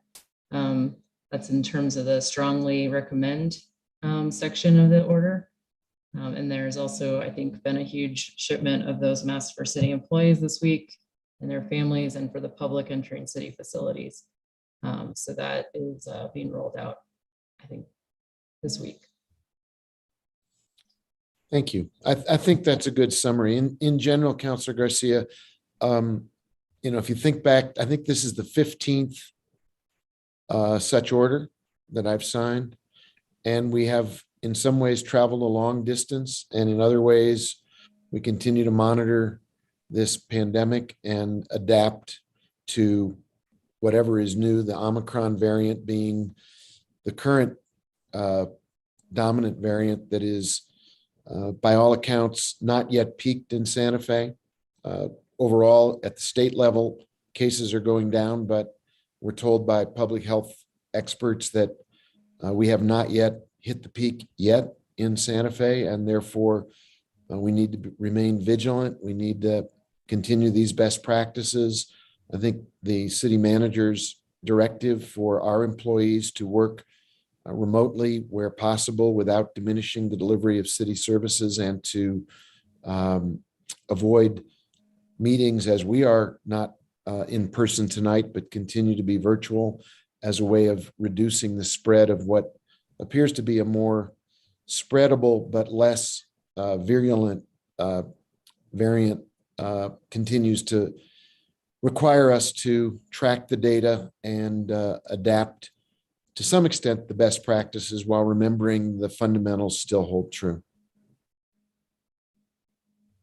Back to you, Councilor Garcia. No other questions, Mr. Mayor. Thank you. Just wanted to ask that. Very good question to itemize some of those things. Councilwoman Villarreal, you have the floor. Thank you, Mayor. I just want to reiterate something that Councilwoman Lindell had brought up, and she and I have been in conversation with continuously, is to consider a modification the next time we do an emergency proclamation, to request that in addition to prohibiting encampments in city parks, that we consider camping in waterways, under bridges, underpasses, and water inlets, that those also should be prohibited. And this is more of a safety concern for the folks who are camping in those areas. Those are precarious areas, as we saw this past week with the fire, and especially when we start approaching the monsoon season. So I just want to flag that and think about how we can specify that for the next modification. Thank you. Thank you. Other comments or questions about this this item? If there are, Mayor. Oh, Councilor Rivera, you have the floor. Thanks. Along to add to what Councilwoman Villarreal said is encampments along roadways. I think, the unsightly part of it isn't so bad, but to think that a vehicle may veer off the road and potentially drive into an encampment that's right off the roadway seems irresponsible. So if we can look at that, if this continues in the future, did a ride along with PD today and saw many areas where safety was a big concern, and saw somewhere, wasn't that big of a deal, but there's definitely the two. And I think we need to start being a little more cautious. Thank you, Mayor. Thank you, Councilor. Other comments about the extending of the emergency? The city attorney's hand is up. Wanted to mention a couple other things, Mayor, councilors. We are recognizing the updated terminology of up-to-date vaccination status. So we will be requiring up-to-date vaccination for new employees rather than just fully vaccinated, which previously was 2 vaccinations. Up-to-date vaccination means getting the booster as well, and any other future boosters that are recommended to be up to date. Thank you. Any other comments on this matter? If not, Mr. Mayor. Oh, Councilor Rivera. Sorry, just one more for Miss either McSherry or Miss Salazar, but I know some other municipalities or government entities were going to mandate vaccinations, and I think some of them had said that If they're gonna do that, then I would rather work for the city at that point because we're not mandating. But then if they want to come over to the city, we're mandating that new hires have to be vaccinated, right? So we're not really, we're not setting ourselves up to maybe accept people in positions that we need, HR, finance, planning and land use, police, fire, to maybe take advantage, especially in police, of lateral, if we maintain that status. Is that correct? Who would like to answer that question? It can be either the city attorney or our HR director, Ms. Salazar. I think you're muted, Mern. All right, Mr. Mayor, Councilor Rivera, this topic did come up when we put it in the last order. So we've been monitoring our recruitment processes, and so far, from what I can tell, we haven't had a big issue with this. The people that we've hired on, if they weren't considered to be fully vaccinated, they became fully vaccinated, but we haven't seen that it's been problematic with our recruitment efforts at this point. So since it's not mandated in the city, are we allowing people to come in that are not vaccinated, but then have them fall into the weekly testing and do the other things that our current employees are doing? Mr. Mayor, Councilor Rivera, no, they would have to be fully vaccinated by the time they start with the city of Santa Fe. There are some exemptions, medical exemptions, and possibly religious exemptions that we would entertain just like we would in any other circumstance.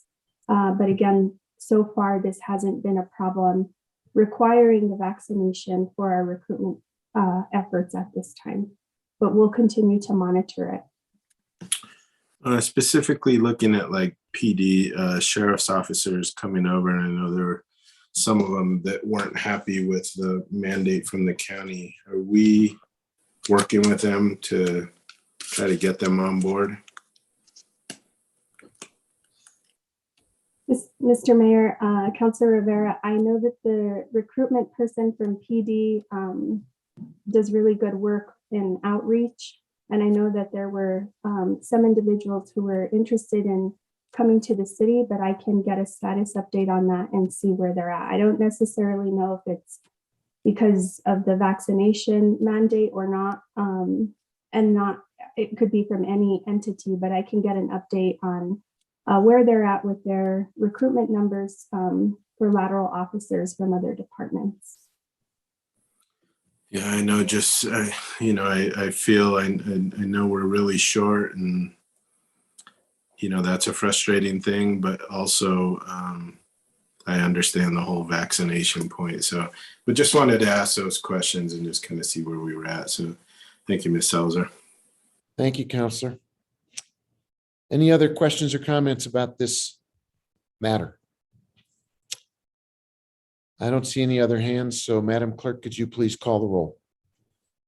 Yes, Councilor Michael Garcia, Yes. Councilor Lindell, Yes. Councilor Rivera, Yes. Councilor Merrill, Yes. Councilwoman Villarreal, Yes. Councilor Cassett, Yes. Councilor Chavez, Yes. Councilor Garcia, Lee Garcia, yes. Lee Garcia, Mayor Weber. Yes, Motion has been approved. thank you. I want to hit the pause button for 1 second. This is our first time operating under new adopted procedures, and unless I'm mistaken, one of our procedures said we would try to take petitions from the floor as close to 7 p.m. as possible. It's 6:51 now, according to my clock, and we have several other items under discussion and action.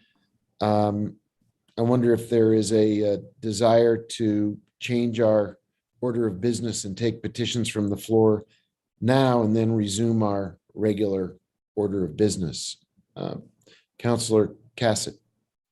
Thank you so much, Mr. Mayor. I would imagine that we might want to wait until at least 7, as some people may not yet be here if they're expecting it to happen at 7 o'clock. So perhaps we would take one more item and then move petitions from the floor would be my suggestion. And I make a motion to that effect. So that we move petitions from the floor to after item 10C. Second. There's a motion, there's a second. Is there a discussion? No hands are up. So Madam Clerk, could you call the roll on this motion? Yes, I can. Councillor Wendell, Yes. Councillor Rivera, Yes. Councillor Marward, Yes. Councilwoman Villarreal, Yes. Councillor Cassett, Yes. Councillor Chavez, Yes. Councillor Lee Garcia, Yes. Councillor Michael Garcia, Yes. Mayor Weber. Yes, Motion has been approved. good. In that case, Madam Clerk, if you could take us to item 10C and introduce that for people who are listening or watching. Yes, the next item is item 10C. It's approval of Deputy City Manager job description pursuant to section 2-4.6K. This is presented by John Blair, our city manager, and Bernadette Salazar, our human resources director. Mr. Blair, you have the floor. Thank you, Mr. Mayor. Hello again, everybody. So I am admittedly at the end of what I think is the middle of my second full week. It frankly feels as though we all gathered last night and you approved me to do this job. That's how busy this last few weeks have been. But I'm grateful for this time to talk to you about this as well. Part of the reason I'm coming to you with this now is that the ordinance provide that I have 60 days in which to appoint a deputy city manager. And so I would like to not waste any time in trying to make that a reality. There's a couple quick things I want to talk about before we get into the actual job description itself. One of which is I had a positive conversation this afternoon with Councillor Michael Garcia, and he asked for about the process of how we would announce this. So I want to just proactively talk to you that what I'm intending to do will be the traditional process of how we would hire any at-will exempt employee. HR Director Salazar and her team will post it. As soon as that post is live, I'm going to share it with as many people as I can. I'm hopeful that you share it with as many people as you can. I do not have any candidate in mind for this position, but I want to get someone smart and capable and someone who likes to get stuff done. And so those are sort of the broad goals of what we're going to do here. But we'll go through the normal process that we hire exempt at-will employees, do interviews, et cetera. So I'm excited about that, get this started. This weekend, I did spend a little bit of time on Sunday night doing a little bit of research. I know that the governing body meeting prior to when you consented to me, when the new council met, there was some conversation that the previous city manager had put forward, slightly similar job description about a city manager. There was some discussion about, I think ultimately the body decided to wait until the new city manager came on board to see what he or she wanted. And he or she is here to tell you. So as part of that research that I did, I'm going to share my screen briefly, was to look at some of the other communities in New Mexico and see what they have. And so I'm hopeful you're able to see this screen. So similar to the research that was done around my salary, did some research around what the top 9 largest cities in New Mexico do. And then I included, just for comparison, Santa Fe County government and then the Los Alamos City County government. 4 columns that include the government body, the title of the positions they have, the salaries they're offering, and we're not really talking about salary a whole lot tonight or about moving into money, but just for your information. And then finally, the population of the communities that they represent. And so the quick summary for you is that of the 9 largest cities, they all, except for Hobbs, have at least one deputy city manager or deputy city administrator, if not more. So Carlsbad, Clovis, Farmington, Roswell all have a deputy city manager in their departments. Beyond that, both Rio Rancho and Las Cruces have 2. And then Albuquerque, being the largest metropolitan area, has a variety of additional support staff. So in addition to the chief administrative officer, the CFO, and the COO, they do also have a chief of staff, an associate CAO, and a deputy chief of staff. And so what I'm trying to do is just frame this conversation in terms of any sort of misnomer that I think is false, but is widely shared in this community, is that we're top heavy. There's too many people in City Hall. In my short 2 weeks, I would stress to you how false that is. The sheer volume of things that are on my plate every day is extensive, exhaustive, and not sustainable for one person to do, nor would I think that we would want to continue down this path where we say, well, it's a hard job, we're going to burn you out, and that any mayor is chosen or forced to choose to have 4, 5, 6, 7, 8 city managers in a term or two because the demands of the job are that high. So I'm going to unshare this, and then I'm happy to, if it's helpful as part of this conversation, to pull up the job description that was put together. The goal ultimately, and unfortunately, I feel I'm grateful for all of you that you met with me individually prior to the consent vote to have me in this job. Spoke to all of you one-on-one over the last few days about a couple of things on the agenda tonight, including this.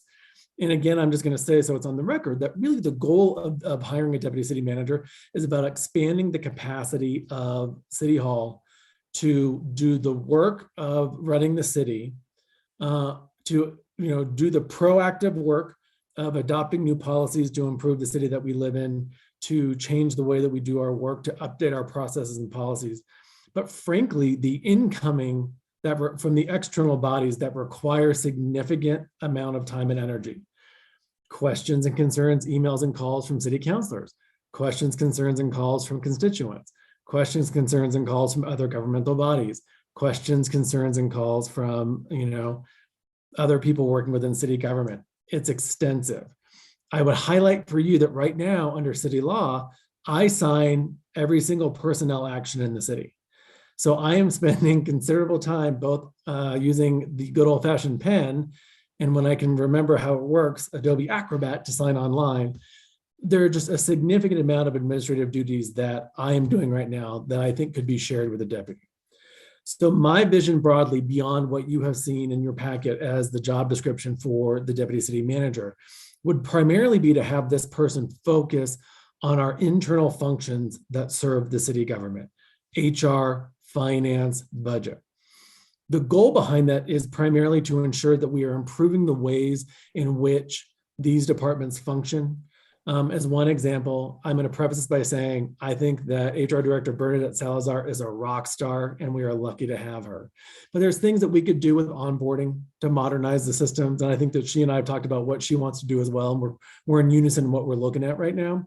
But her capacity to not only hire everybody, help people when they leave city government, the burdens right now around COVID that she and her team are knocking out of the park. Those are real things.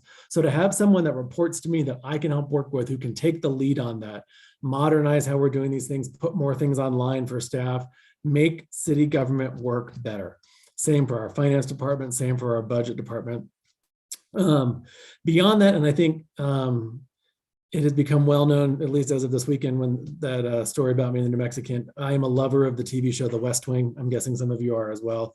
So I'm taking a term from that show, which is tiger teams, that in my mind, this deputy city manager will serve as the point for City Hall on some of the really big projects that we have that require multiple departmental directors, multiple stakeholders, most of you all from big projects, and be in a position that they are the focal point for those big projects to make sure that they're not languishing, that we're getting things done quickly.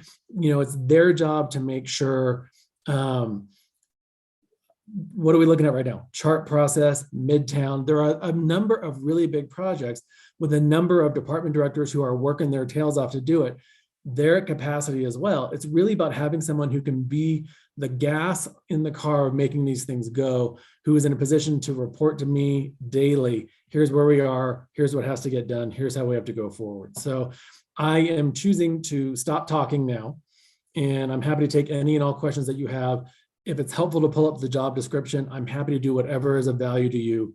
But my goal here tonight is to get your support in moving forward this position so we can post it, start getting the word out that we're looking for somebody great to come join our team and to get somebody in this spot ASAP. And with that, Mr. Mayor and councilors, I'm happy to take any and all questions. Thank you. I will caveat that, I'm sorry, Mr. Mayor, I apologize. HR Director Salazar, do you want to add anything before we take questions? Mr. City Manager, I'm good for now. Thank you. You know, I apologize. We should, as usual, start with a motion so that we're discussing a motion rather than an abstraction. I know there's a hand up from Councilor Romero-Worth. I don't know if you have that in mind to make a motion or to ask questions, but I'd entertain a motion so that we're discussing something concrete rather than asking questions in the abstract. So point of order, Mayor. Yes. My question goes to this exact idea of making a motion. We don't normally approve job descriptions. And so I'm unclear, and I think this position is already created in the budget, but maybe somebody can give me some background there. Yep. So I'm unclear what you're asking for. You want our input? Did you hit the nail on the head in terms of what a deputy city manager would do? You're asking for us to give you some insight on that. I'm a little concerned about the precedent of approving job descriptions, since that's not really what we do. It's a great question. And I think the city attorney is well prepared to respond. There is a reason why we're doing it in this fashion. And I think it's important to get the why as well as the what out on the table. So Madam City Attorney, if you want to respond to that question, please. Sure. Mayor Weber, councilors, this is an unusual position. The position of city manager is created primarily as a construct of our city ordinances, and his job description is included in city ordinances.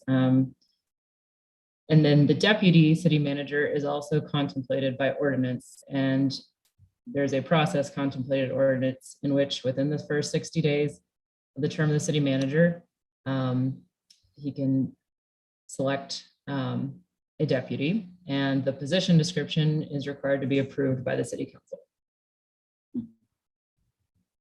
And that's by ordinance. So that's correct. Yep.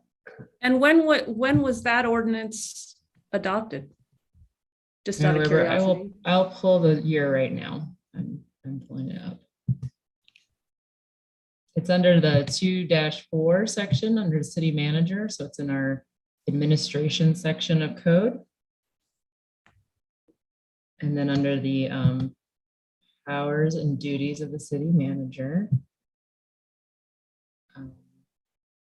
may appoint, this is part K, and this was last amended in 2007. I don't know when this particular part was added, so we'd have, because it's been amended a number of years. It was initially, this section was initially adopted in 1954 and has subsequently been amended at least 4 or 5 times. But part K of our current code says may appoint a deputy city manager within 60 days of being appointed city manager.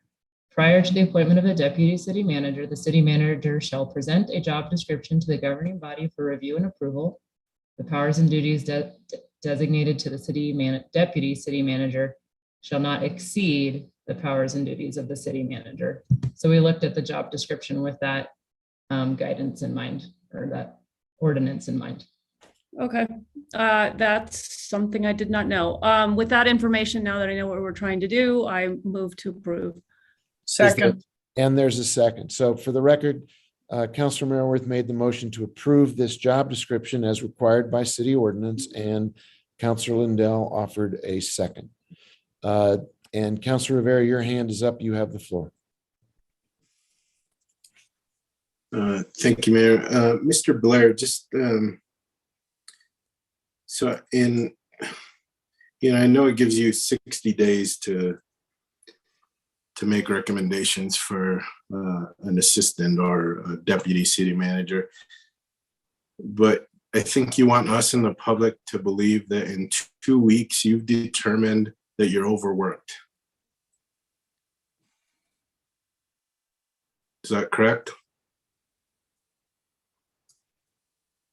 Mr. Blair, I think you're on mute.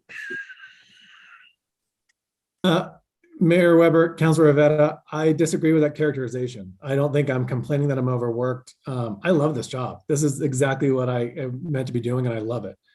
But what I'm telling you is that the volume of work to move the city forward in the direction that I believe that the governing body wants the city to go, it's not sustainable to continue to think that one city manager can do it by himself or herself. There is significantly more work to be done. So I don't want you to take it away that I am complaining or characterizing. I'm telling you that having witnessed now firsthand that I'm working 12, 13-hour days every day, and I'm going to bed every night with more work to be done. And so it's not a question of feeling overworked. It's a question of recognizing the great capacity of the things that this city could do if we had more people at that level working in City Hall. So the previous city manager had an administrative assistant, and that position was done away with by her doing. Have you even had enough time to see if that position would be of better use to you and to us as a governing body? Mayor Weber, Councilor Rivera, we are actually in the process of trying to find an administrative assistant for the front office. So for me, the jobs aren't mutually exclusive, but they're also not the same job. We do need someone working in the front office who can greet people as they come in, who can help move papers from my office that I'm signing back up, who can do scheduling for the mayor, who can do scheduling for me. So we are in the process of looking for someone to be an executive assistant. But this position is separate from that. This is not someone that would be keeping my schedule or checking my email or responding to that sort of stuff. This would be someone who is doing administrative and policy work, helping move the city forward. And it's a different sort of capacity than what I think of as an executive assistant, and a different role.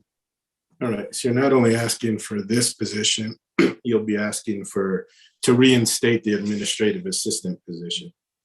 So Mr. Mayor, Councilor Rivera, I'm not sure that that's clear. You know, there was a position that was moved out of the city manager's office.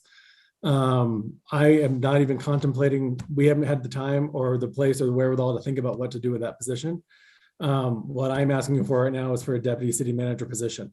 The administrative assistant, executive assistant position I was speaking about is the position that sat outside Mayor Weber's office. That was the Mary Freitas position when she retired in December that we're working to fill right now.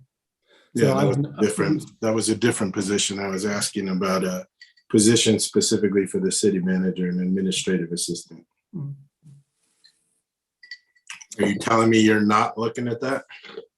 I'm not looking at that right. I haven't looked at that yet, sir. My priority has been, because I have 60 days in which to get a deputy city manager. That has been my priority. At the same time, we are trying to get at least one executive assistant to fill Mary Freitas's role, who at least in the short term can take care of the mayor. And if he or she has free time, help me out. And then from there, once we get those two positions in the door, I will turn to figure out what to do with that position that is currently being filled by someone who I think it was reassigned to work in Director Brown's department.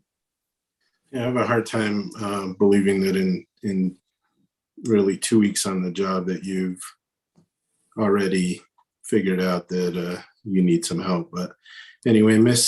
Salazar, regarding the job description itself, under supervision exercise, it says may oversee and supervise assigned staff. What does the may mean?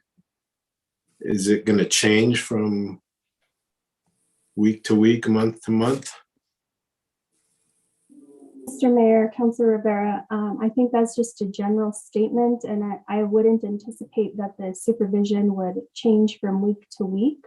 I think once the established personnel who would report to this person is evaluated and established, that would continue to move forward. And Mr. Blair, can you restate the departments that you think this person would be overseeing? I think finance was one, HR, and what was the other one? Just budgetary matters. Mr. Mayor, Councilor Rivera, I would highlight that before I answer your question, you know, you're sort of expressing your question that I would even expect to have a deputy city manager or that I would understand the need for one where the law provides I have 60 days to do it. And so I sort of feel to some extent, Sarah, with regard to you, I'm between a rock and a hard place of how to actually hire a deputy city manager as contemplated in the law in a time period that allows me to take enough time to really consider it. I will tell you that it's not just 2 weeks. I've been thinking about this since the position was offered to me.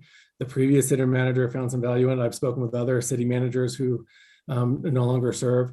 There has been some consensus that there is value in this position. With regard to— Thank you for redirecting the question that I asked, but it's really what departments would this person be assigned to supervise? Mr. Mayor, Councilor Rivetta, thank you. Primarily, I would want the person to be focusing on improvements that we can make within our HR department, and the finance department would also assist me on budgetary matters. But the position has a great latitude in which they, as I mentioned, could help step on the gas to help with the chart process, to help with Midtown, to help get the bicentennial pool done, whatever sort of major projects that City Hall is facing. This person can play a leadership role in ensuring that those are getting done on time, within budget, and to the satisfaction of the people of Santa Fe. Yeah, but when you spoke initially, you mentioned 3 departments: finance, HR, and I didn't catch the third. And I pardon me, Mr. Mayor and Councilor Weber, I didn't mean a specific department. I just meant to help me on budgetary matters. So I said HR, finance, and budget. So those are 2 departments, and then just a policy area to help with. All right.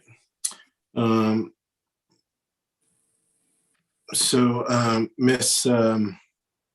Salazar, under the essential functions, it says work with staff to coordinate city council meeting agendas. I assume that would take over the responsibility of the agendas from the city manager and the city clerk to now take over agendas? That's the way I read that? Mr. Mayor, Councilor Rivera, I think, again, that statement, that could be one of the duties, but I think there's also some improvement we can make to improve our committee processes and governing body processes to make sure that you all are receiving documentation and information in advance. Communication is better, and just really trying to improve the process. So I think that's what we are trying to get at with that language there. All right. Education requirements, it says a bachelor's degree with a concentration in business management, public administration, or related field. What are some examples of related fields? Mr. Mayor, Councilor Rivetta, thank you for that question. That's a common term used in resumes for related fields. I would think someone with a background or a degree in a law degree. I think somebody with work in either a business degree could be useful, a political science degree, a communications degree, a variety of social sciences degrees, I think would show an aptitude to be able to come in and help do this job. Ms. Salazar, you agree with those? Mr. Mayor, Councilor Rivera, yes, I do. All right. And then experience requirement, 3 years in what is managing relationships? I mean, can you be a grandparent managing your grandchild? Is that managing relationships? That seems really vague. I don't know what we're really looking for in that question. Mr. Mayor, Councilor Rivetta, thank you for that question as well. The mayor has spoken at length, I think, in the process of which you came to consent to my being in this position, about that a lot of the work is about sort of these soft people skills. It's about interacting with counselors, it's interacting with the public, interacting with reporters, interacting with other governmental bodies, and how you're able to manage those relationships in a way where people feel that they're being heard, that they're being responded to. And so in my mind, that's what we talk about with managing relationships.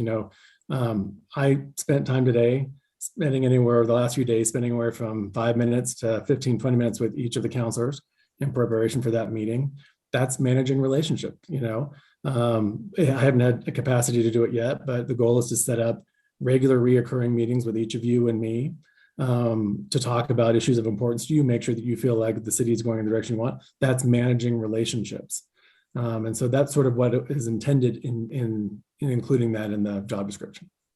Ms. Salazar, you concur, you're the HR professional? Mr. Mayor, Councilor Rivera, yes, I do. All right, then why wouldn't we include it in the definition of managing relationships, or include that as part of the experience requirement? Mr. Mayor. At least some of them, not all of them, but at least some of them. Councilor Rivera, are you speaking of other job descriptions that we have?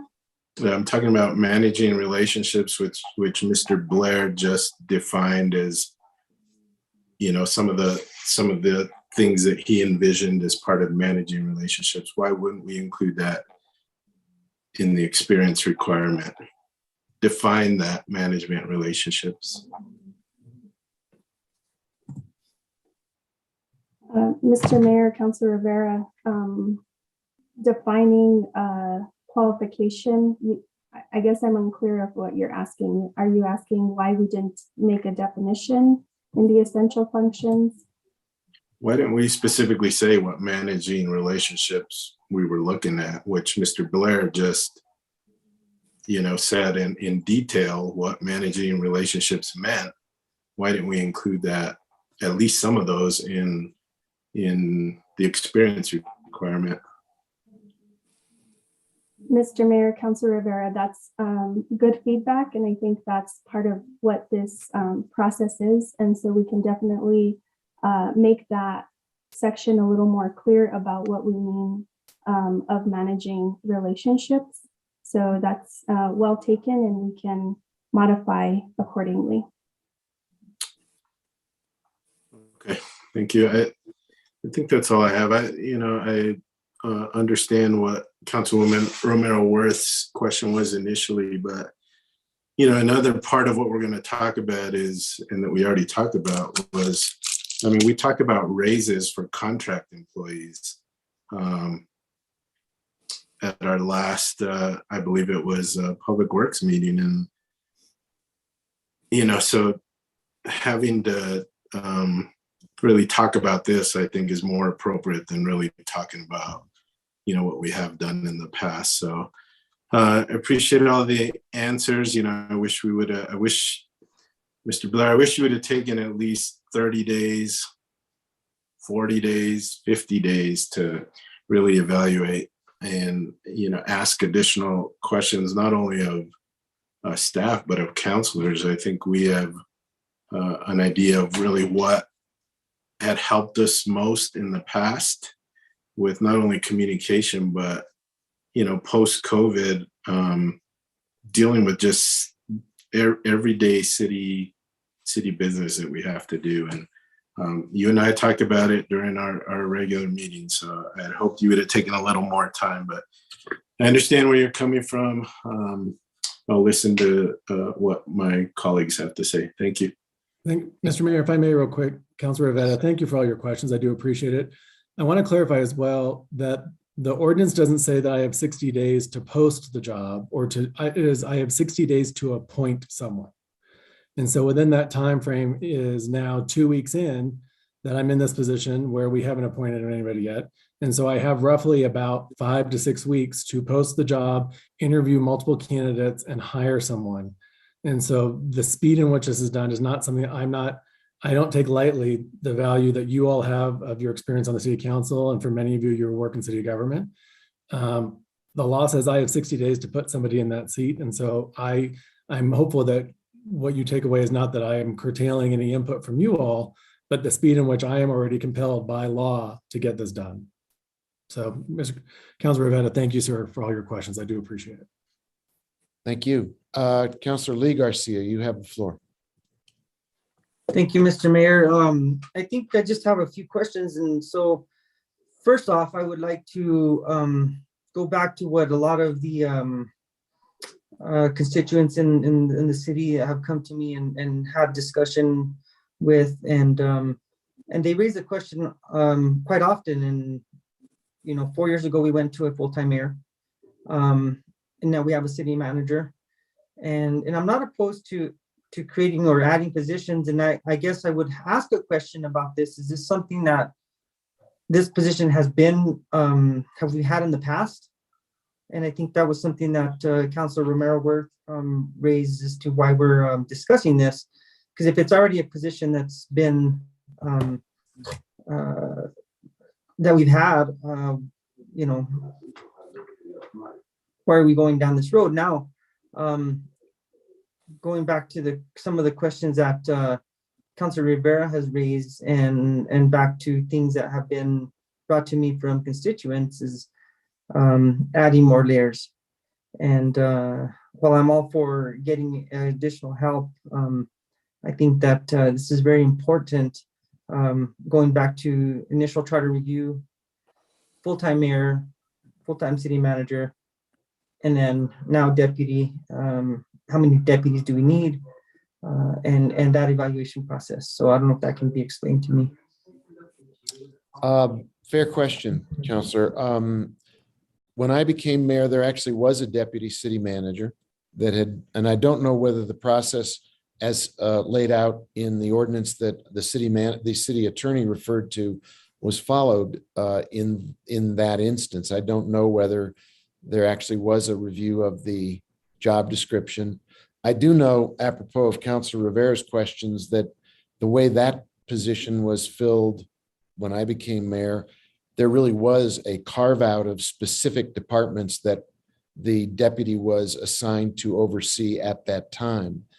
And I think what Mr. Blair is imagining is something less rigid, where there are specific departmental oversights and more capabilities and problem solving and spearheading of key initiatives. So the short answer to your question is yes, there has been a deputy city manager in the past. That position has been vacant.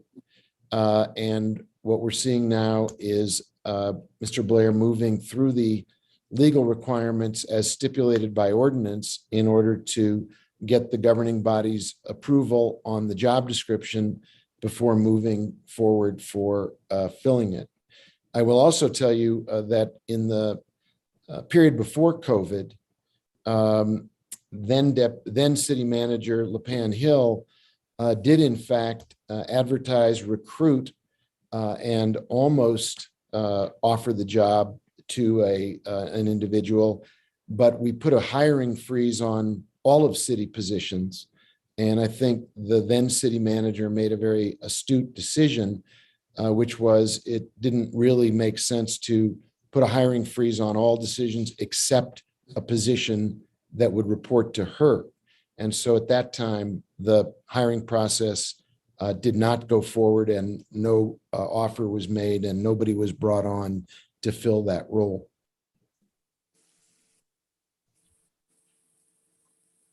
Thank you, Mr. Mayor. One last question I would have is back to maybe finances. This is a position that is budgeted for? I think either Director McCoy or Director Salazar might be able to answer that question. Mr. Mayor, Councilor Garcia, the position is currently not budgeted. If we decide to proceed, we will be bringing a budget adjustment forward to council for your approval. Thank you. And I guess the last comment I would just make is that if this is something that we would go ahead and approve, I would really love to see a process in regards to candidates, qualifications, and finding the best person for this job. So thank you very much. I'll let the other councilors go. Thanks, Councilor. Councilor Chavez, you have the floor, followed by Councilor Michael Garcia. Thank you, Mr. Mayor. And I have more of a comment, as a coming into the city new, I think I was kind of shocked that there wasn't a deputy or assistant, because I come from an organization that has a superintendent and a deputy superintendent and associate superintendents. And the reason why it has that structure is because it serves to support stakeholders. And usually the best way to support stakeholders is a collaborative leadership model because it promotes responsiveness and it promotes follow through. And I think many of our community members in the city have voiced wanting that. You know, they want the transparency, they want the communication, they want the follow through. And I think that type of structure of leadership is really necessary in order to have those in place for our community members.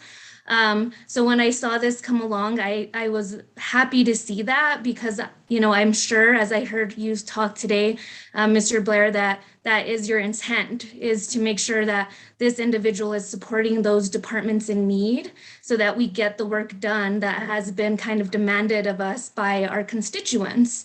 So I just wanted to comment that way. I wanted to say that I'm happy to hear you wanting to utilize, you know, whoever this individual will be in supporting those departments. I've spoken to a lot of department heads over the last few weeks, and they are working so hard. And I think that this will provide some relief and some support. So, you know, thank you for bringing this on. Thank you for involving us in this conversation. Thank you, Counselor.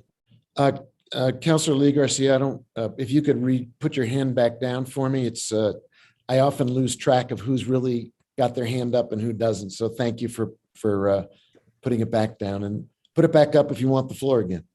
Counselor Michael Garcia, you have the floor. Thank you, Mr. Mayor. I'm probably one of the most famous victims for keeping my hand up, so I always forget to put it down. But I guess I got a question that goes along the lines of the other Councilor Garcia brought up in regards to governmental structure. Mr. Blair, you brought up a list of the cities that have, you know, the deputy city managers, et cetera. One that really stuck out to me is like Las Cruces. I know that they don't have a full-time mayor, and I don't know the structure of all the other municipalities you listed. So I think that's where you see that kind of layer of government through the city manager's office, because they basically are the executive. Where now with us, we're what, 3 years in, 4 years in for a full-time mayor, and now with the city manager. And I think that's where the delegation of duties, the responsibilities, I think this is where we as we take over under this charter review, this is something that should really be hashed out. I think that, you know, it's evident that the deputy city manager position was there before we had a full-time mayor. It was evident that it was needed. And I'm not saying it's evident that it's not needed now, but I think this is something that we as a government really need to take on, because we have this new crazy hybrid structure of a full-time mayor, you know, a full-time other executive as in a city manager, and then adding this potential additional layer. And I think, you know, I've heard some of the same concerns Councilor Garcia brought up. So I just encourage you to look at the other governmental structures and I guess so. My question or comment is then, my question is, are we approving the salary range with this posting? Because if we are, then I'd really want us to look at those structures, because I think this salary range is based off of the previous structure of having a part-time mayor and a full-time city manager and a different complete structure of government. And I'd want us to make sure that we're setting the salary range that's comparable. So I guess, I don't know, Ms. Salazar, are we approving the salary range tonight, or just what are we approving besides the kind of scope of work? Mr. Mayor. Go ahead. Yes, Mr. Mayor, Councilor Michael Garcia, the salary range is included in the discussion for tonight. And I will go back and review the classification and compensation study that we did back in 2018. But I do believe that this position was included in that study. And there was a deputy city manager, I believe, still when the new mayor structure was in place. Okay, thank you, Director Salazar. I appreciate that. But given that we are in this new structure and that was done before we know what we know now, it was kind of, we were heading into uncharted territories, and now we at least know the waters we're in. I just want to make sure we're setting a salary range that's comparable. And so I think it was mentioned earlier, there's got to be a budget adjustment that's got to come back to us.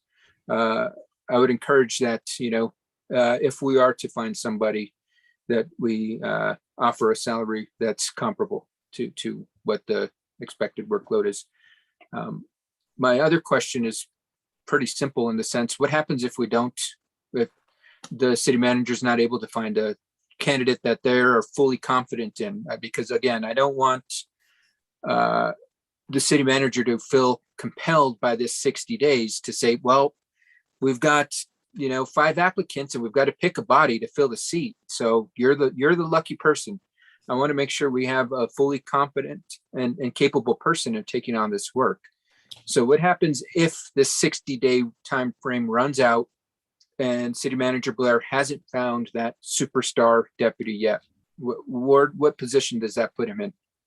Very great question. I wonder if the city attorney could offer us some options for ways in which we could both adhere to the ordinance and yet offer some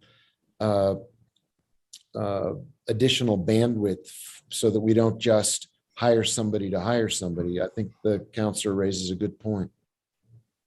However, Counselor, I do think that's an interesting question. It doesn't say may only, it does say may, so we know for sure he has the power to appoint someone in the first 60 days. We might want to look at some other authorizing mechanism if it didn't happen within the first 60 days. We'd probably just want to explore whether or not that would need to be an affirmative empowerment from the governing body of some sort. Because it doesn't seem to be prohibited after the 60 days, but we know he may within the first 60 days. So I think City Manager Blair is trying to use the authority he knows he has right now, which is what is in the ordinance, so that we don't have to be in that situation. But I think it would be not a position it doesn't seem like a city would want to put us in, is to never be able to allow a selection afterwards. But we'd have to look at what, maybe there's a procedural mechanism we would need to get through that's in addition to this in order to accomplish it. Councilor Garcia, if I can backtrack for 1 second about your comment about Las Cruces, because I think it was cogent. I think if you asked Mayor Ken whether he's a full-time mayor or not, he would tell you that his hours are full-time, even if the job doesn't require it. He is not by charter a full-time mayor, but if you speak with him, he's on duty quite full-time. So the structure is by charter, you're right, different, but by the individual who's holding down the position of mayor in Las Cruces right now, he is very much a full-time person at the helm. Thank you, thank you, Mr. Mayor. And on that point, by no means was I trying to diminish Mayor Miyashima. It's to the point that the structure should set the structure of the government. And right. I think, to Mr. Blair's comments earlier, he works 12-hour days. Well, that's because he's a go-getter and he wants to work the 12-hour days. There's some folks, that might not be so encouraged to do that. And I think the point of the fact is that by the way that the governments are set up and structured, then everything should flow in regards to positions that are set, salaries, etc. So by no means was I trying to diminish Mayor Miyagashima's role. It's just going off of the examples that Mr. Blair used. I wanted to say, look, that's a different type of government structure. I understand the point trying to make, but we want to make sure we're comparing apples to apples, oranges to oranges in that type of sense. But hearing that if Mr. Blair doesn't fill the position in 60 days, that we can still continue to work on it. So if there's any advice I can give is just don't feel pressured, Mr. Blair. I think we want to make sure that, if we do ultimately approve this position and you do recruit and go after some quality talents, pick the best out there. Don't feel pressured to that there's a 60-day deadline and you have to fill the seat. We want to make sure that we bring on the strongest team member possible. With that, thank you. No other questions or comments, Mr. Mayor. Great, thank you. Good point. Counselor Cassett, you have the floor. And Counselor Garcia, do take your hand down. Thank you very much, Mr. Mayor. I just had a quick comment that I wanted to make about this conversation of governmental structure and what is the appropriate level of city staffing to serve our city. And we frequently have this conversation of, Santa Fe is this small city, and we're not really anymore. We are pushing, per the census, we're pushing, what was it? 85, 90, we're undercounting that. So let's pop that up a little bit. 87.5. Yeah. Thank you. Thank you for that precise number. I appreciate it. But the other thing that we frequently forget to talk about is we bring up, these charts that have, here's the city, here's their population, and here's some of these structures, but we also don't dive a little bit deeper into what that city government provides. So we have public utilities under us. Not every single city government has public utilities. We have 71 developed parks, I think over 100 if we include some open spaces and undeveloped parks. We have, I'm now showing that I do not have all my city facts completely memorized, over 200 and something miles of trails. We have 3 rec centers, 4 public pools, 3 libraries that also serve the county. So I think that conversation of just looking at population to how that government is structured does not fully capture the need for the fact that we need additional support and structures within city government. And I would say that, I frequently hear from constituents, or from this conversation, I'm not even sure I hear it directly from my constituents all the time, kind of depends on which ones I'm talking to, about, we're overstaffed, we're top heavy. And then I also hear things like, nobody answered my phone and, my phone call in this office. And I felt like, I called somebody and I talked to this person and it took them a really long time to get to it. And so I have frequently said in a lot of our budget hearings and conversations is that we need to fill in staff positions. And I think that counts across our government. That's across the levels of staffing. And so I think that this is important, that we really do build out the management and direction, make sure that we have individuals who are both driving the car, as well as, to use City Manager Blair's analogy, that's also, we need somebody who's the gasoline to move things forward. And it is important that we do have the capability to both operate on a day-to-day, on all the day-to-day things that we need to get done, all the ways that we need to be serving our residents, while also looking for the visioning of the city. And I think that we've had this conversation a few times, like, is our job to provide basic services, or is our job to really be looking at some of these larger, big, challenging issues? And my response is yes, we can walk and chew gum at the same time. And I think that this is really part of helping us build that out, so that capacity is there. Councilor Lindell, how many city managers have we had in the last, 10 years? I think, no, it was a longer time frame than that, but and I don't mean to crosstalk, it was 20 some. 20 some. But, we're burning them out. We're burning out city managers, and that's just not sustainable. And I don't think that's good for the city. I don't think it's good for the residents. I don't think that is something that gets us to where we all want to be, which is how do we provide services and create a high quality of life for all of our residents. So I appreciate City Manager Blair bringing this position forward. I think that, as always, with everything that we do, we will find places that we need to correct, and we will find situations in which we potentially find a different path forward than we initially thought was the correct one. And that might also include part of this job description. But I think at this time, it is important that we find the support that is needed across all levels of government. And I look forward to budget hearings and frequently having this conversation in many ways of looking at how we are supporting all of our departments, all the staff. at all levels. So thank you. Thank you, Counselor. Councilwoman Villarreal, you have the floor. Thank you, Mayor, and thank you to my colleagues for your questions and clarifications. I think it's helpful. You know, when we were talking about a deputy city manager, this was before the reorg, and the reorg was actually, in theory, supposed to help the the city manager to be able to manage more efficiently. So I don't know if that worked out that way, the way we thought it was going to. So I realized the need for these kind of high-level administrative thought partner for our city manager. So I'm not opposed to a deputy.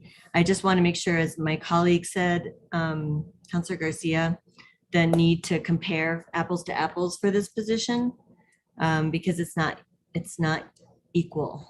It's not the way other jurisdictions are set up. So I really want us to dig into that, like what that actually looks like, and also the pay range and what they will be doing. Because essentially, as I had said this before, I think we need to have a healthy or healthier internal ecosystem, and we're not there yet. And so I'm hoping that with the deputy, that will be where we're leading. So with that, I did want to stress that I really would like to see in our job descriptions, especially at this level, with people or having explicitly stating, however you want to describe it, but in other terms, it's been called diversity, equity, and inclusion experience, something along those lines. Someone that has, I hate this term, but they use cultural sensitivity. We never have those in our job descriptions. And I think it's a gap. I think that's something that more people in city government need to have those skills. I've asked for that kind of training for all city staff. It hasn't happened yet to that level. So I'm just looking forward to maybe, I don't know if there's a way to add that kind of requirement in some way. I can't give you an example right now, but I know that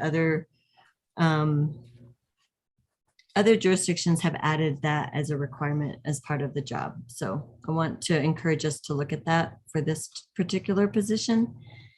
And let's see, the other question I had, not directly related to deputy, but this administrative support for the city council is 0. And so I want to know how that's going to look, whether it's that administrative person that the mayor and the city manager will share, if that person also will be providing administrative support. And it doesn't have to be that.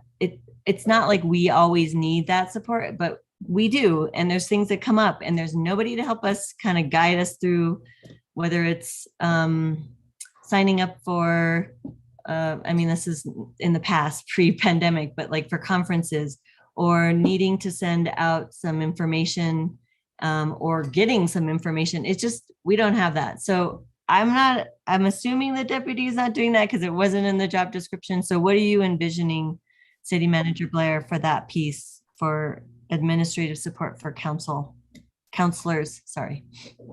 Mr. Mayor, Councilor Villarreal, thank you for the question. I want to thank everybody else who spoke too. I didn't get a chance to thank everybody for your comments and questions. I don't have a hard answer for you yet, Councilor Villarreal. I feel like I'm in the information gathering stage today. I had a very healthy conversation today with one of your colleagues about, I don't know, it's not clear to me quite yet what you all need. For one example, I know that county commissioners in Santa Fe County each get their own staffer. I know at the legislature within the House of Representatives tend to get one staffer that is shared by multiple. State senators tend to get their own. The higher up you go in leadership, you get their own. And so I don't know that I have a clear answer yet, but I recognize the need. I can proactively tell you I recognize the need is there for some support.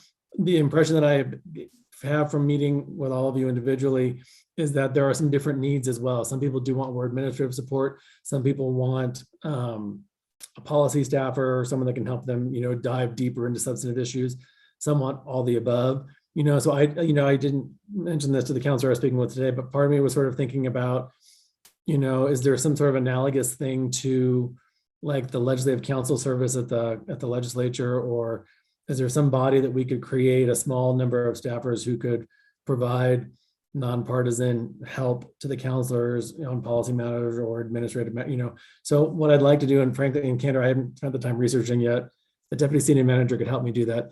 It would be to look at what sort of support are counselors getting across New Mexico.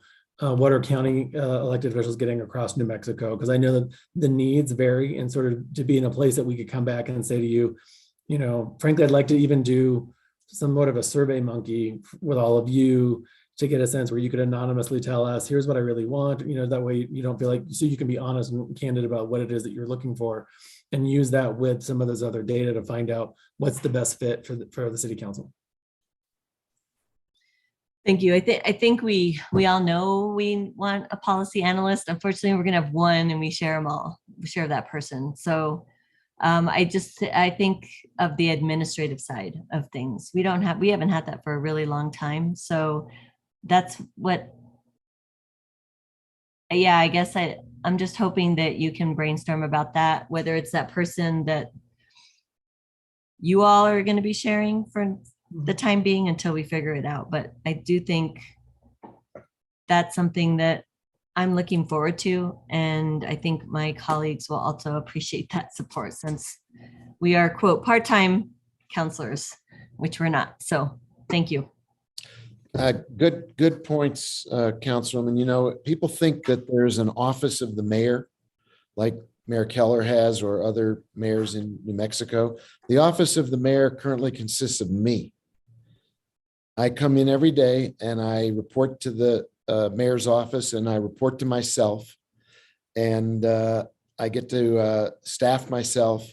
And as Mr. Blair said, neither of us is complaining. But the impression that a lot of folks have is that there is this vast hierarchy in City Hall of people who are doing the public's business. And we are really still, and it was reflected in Councilor Meriweth's prayer this evening, we are still in the process of professionalizing city government in Santa Fe. And we have one foot in the past and one foot in the future.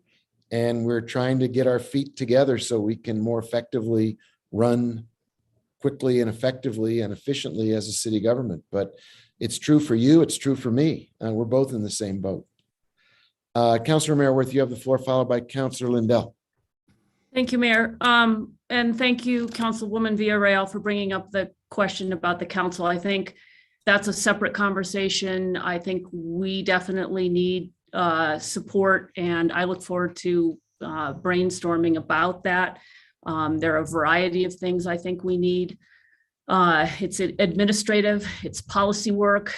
We may need more people drafting bills, amendments. So I think there's a whole range of things that we as counselors need in order to do our jobs. Constituent services, we do have some of that, but we've struggled with figuring out how many constituent services people we need. That whole piece is still a question, and I don't think we've quite figured it out. Other than I think we all learned how valuable having somebody who helps us with policy development is, having a policy analyst, what that person can do for us. We certainly, I think, learned with Jennifer, and I look forward to those conversations. I do want to push back on this notion that because we have a full-time mayor, we don't need any other people doing administrative work, and that we don't need middle management. I think what a full-time mayor did for this city is put an executive in charge to define a vision, an agenda, and kind of outline a direction in which we should all move. And that takes a lot of time. That's a lot of policy development. It's a lot. And then there's just the whole piece of how you just get city government moving and how you do the administrative stuff and how you look at all of that, is set over to the city manager. But then we know our department directors are overworked and they need help. We need more capacity. We need more gas in this car. And so I support this position, and I think we may need, and I push back against this idea that we're top heavy somehow. We are trying to be a professionalized, modern government. We are years behind in many of our systems, in many of the things that we're doing. And I think it's no knock on the people who came before. It's really a knock on the kind of government we had and our ability to do the work of a modern government. And we are going to need much more horsepower, now I'm mixing my metaphors, much more gasoline in this car, to go back to City Manager Blair's point. And we've got to get rid of this outdated thinking, and we've got to make the case to help people understand why these positions, why these middle management positions are really important to get this city moving forward. I support this completely. Thank you, Mayor. Thank you, Councillor. Councillor Lindell, your hand is up. You have the floor. Thank you, Mayor. I better take my hand down right now. Okay. So I think that, I look at this as principles before personalities. What do we need? Does adding a deputy city manager allow us to operate better? I think it does. Look, we've got 2 deputy fire chiefs. We've got 2 deputy police chiefs. And pretty soon we're going to have 2 deputies in the land use department. So it's not so uncommon. And I think a possible measuring stick on this might be, although I sure do like the gas tank and the horse thing that you guys brought up. But I think that probably the size budget involved in overseeing what size budget is a measure of management and the amount of management needed. I fully support this because I think it makes us better. And putting personalities before principles doesn't do us any good. So I do support this completely. And I hope that we can get a really, really good deputy city manager if this passes. Thank you, Mayor. Thank you, Councillor. Councillor Rivera, you have the floor. Thank you. I've been here long enough to know that, if you count the votes, you know that the support is there to move this position forward. And I love all the discussion about how it's going to help the city, but I hope in the end, the residents understand that hiring a deputy city manager, and I hope it translates into better medians, better streets, potholes fixed, homeless dealt with so they're not camping on the side of the road. All these things that the residents really want. And I hope that translates with a deputy city manager into what the residents really want. And I'm not sure it's going to, but you guys are all convinced, and I hope that the residents aren't let down by the vote tonight. Thank you, Mayor. Thank you, Councillor. Councillor Cassett, you have the floor. Thank you so much, Mr. Mayor. Councilor Rivera, I just wanted to clarify. I don't think there is one single position in city government that we could add that would fix the magnitude and multitude of really complex challenges that we have. I do hope that this is part of that solution. But I would not put that out to the residents of Santa Fe that just by having a deputy city manager, that's suddenly going to be the, fix to a lot of these really complicated issues. But I do hope that it helps us continue to move forward and to be looking at both how we can be more effective in our internal policies as well, or internal processes, as well as looking at some of these larger complex policies. So while I would say I do hope and I do think that this is part of the solution, I would want to temper any expectations that this would in any way, shape, or form be a silver bullet for I mean, we're talking about issues that quite frankly, my field has spent decades trying to solve, and we're maybe moving a little bit forward in a lot of them. But yes, I would just want to temper those expectations. I do hope that this is part of the solution, and by no means do I think that our work is done in looking at how we continue to provide supports to move those items forward. Thank you. Thank you. Mr. Mayor, if I can, since it was addressed to me. Yes, Counselor, go ahead. You have the floor. Yeah, I hope your constituents can look at your vote tonight and see that voting for this position translates into more services for them.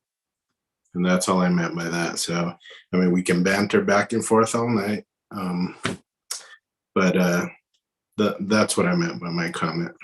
Thank you, Mayor. Thank you, Counselor. Counselor Lee Garcia, you have the floor. Thank you, Mr. Mayor. I just have one question. And again, I heard the words of City Manager Blair in regards to how immediate he needs or would like to have this position filled. What's the rush? Is it really, really, really that important? And if so, as a governing body, can't we possibly extend it in order to make the best decision possible for our community and for the constituents? Just a question. Thank you. I think the city attorney has said, at least initially, and I don't want to speak for you, city attorney, there is an ordinance that says they're on the books. And I think that is what Mr. Blair is attempting to respond to.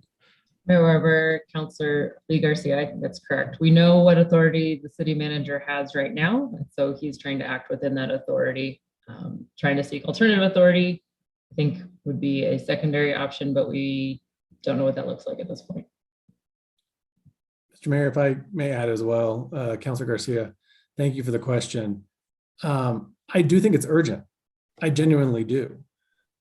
There's a great deal of work to be done, a great number of processes to be modified and modernized and improved.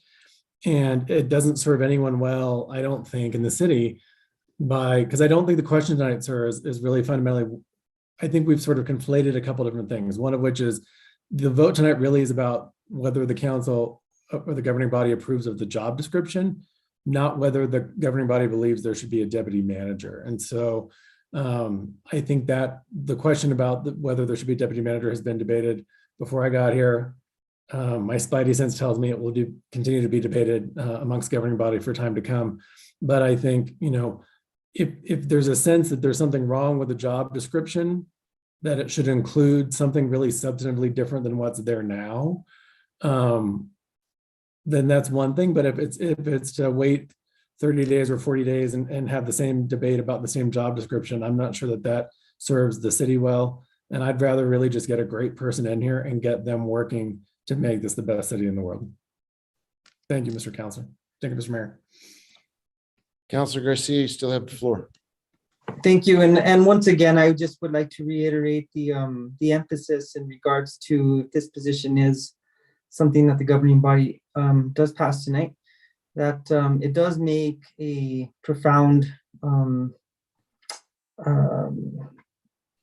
it works, that really what the community wants is better services, a better functioning government, and that's really what our end goal is. So I'll go ahead and stand down. Thank you. Thank you, sir. I really relish this conversation. Don't forget to take your hand down, Counselor. There you go. Thank you. I relish this conversation because it takes us in so many important directions. And if we hadn't had the occasion of reviewing the job description, I'm not sure we would have gotten the full discussion that we have had tonight. Councilor Romero-Worth points out what the difference is. She didn't use these terms, but in effect, she was speaking about the difference that has been written about in management literature for years, since Peter Drucker and others have addressed what management and leadership are about, that the mayor's job and the governing body's job is leadership. The city manager's job and the deputy city manager's job is management. They're not the same. And one involves vision, direction, public engagement and communication, the building of momentum behind an agenda and a direction for the city. The other, very clearly, by charter and by definition of managerial and leadership practices, is about affecting outcomes, delivering those services that Councilor Rivera talked about, making sure things get done and get done well and get done in a timely and an effective way. And I think what we're doing here that is very constructive is having a dialogue about the structure and operations of city government, which frequently don't get discussed. They get taken for granted. They get assumed that what we have, the way it is the way it ought to be. And what we're all witnessing as the government evolves over time is that we are a very significantly larger and more complicated city government than we used to be. Mary McCoy will tell you that the city budget last spring was around $350 million compared to Rio Rancho, which came in at about $150 million. We are a very large, complex organization. And you cannot deliver services if you're undermanaged. People suffer, outcomes suffer, people are frustrated. People who want their potholes filled or want livability ensured and sustainability ensured will be underserved by a city government that is penny wise but pound foolish. And it's not even about money. It's about talent. It starts with people. And so Councilor Michael Garcia's point is right. We need to attract, retain, and develop a bench of talented people. Right now, there is no bench behind our city manager. There is nobody to fill in the case of a vacation. Mr. Blair goes on vacation, one of our existing city department heads becomes acting city manager because we have no bench. So we need to build a modern, competent, productive city government that serves people now and in the future. And we need to continue to debate it among ourselves about how best to do that. The points made about staffing the city council members are completely germane to building that role so it is valued and supported. Just as we're seeing the state legislature discuss paid state legislators, it is a modernization of government in New Mexico that we're talking about. We are the state capital. We ought to be the shining light that shows the way. So I think this discussion is incredibly productive, very timely. And I think Mr. Blair's urgency in moving forward comes from the fact that we don't have time to waste. We really don't have several years to study this and come up with a decision. We should seize the moment and modernize and professionalize city government every chance we get. Every chance we get. This is one chance. It's not the last chance. It's not the only chance. And it's not the only function or structural adjustment that needs to be made, but it clearly is something that's in the charter. The job description, I think, is well drafted, and I think we can support it and move forward. So thank you for allowing me to voice my perspective on this, because it's both operational, but it does have elements of government philosophy cooked into it. I would add one other thing, Councilor Merriworth. We are not putting more gas in the car. We are shifting to electric cars so that we can be a sustainable, modern, and environmentally sound city government. And I know you support that. Any other comments from our governing body? If not, Madam Clerk, can you call the roll on the motion? Yes. Yeah. Councilor Rivera. No. Councilor Romero Ward. Yes. Councilwoman Villarreal. Yes. Councilor Cassett. Yes. Councilor Chavez. Yes. Councilor Lee Garcia. No. Councilor Michael Garcia. Yes. Councilor Lindell. Yes. Mayor Weber. Yes. Motion has been approved. Thank you. Now we're moving to petitions from the floor. It's 8:07, not 7 o'clock, but our intention was to be closer to 7. Madam Clerk, can you identify people who are waiting in the attendee room, recognizing there is a public hearing later? So this is not about the public hearing. This is about petitions from the floor. Anyone who wishes to use this time to speak, if you can bring them in and tell them their time limit and be the clock keeper, Madam Clerk, that would be outstanding. Yes, Miss Stephanie Beninato is first with her hand up. Miss Beninato. Good evening. Can you hear me? I can. Okay, great. Thank you.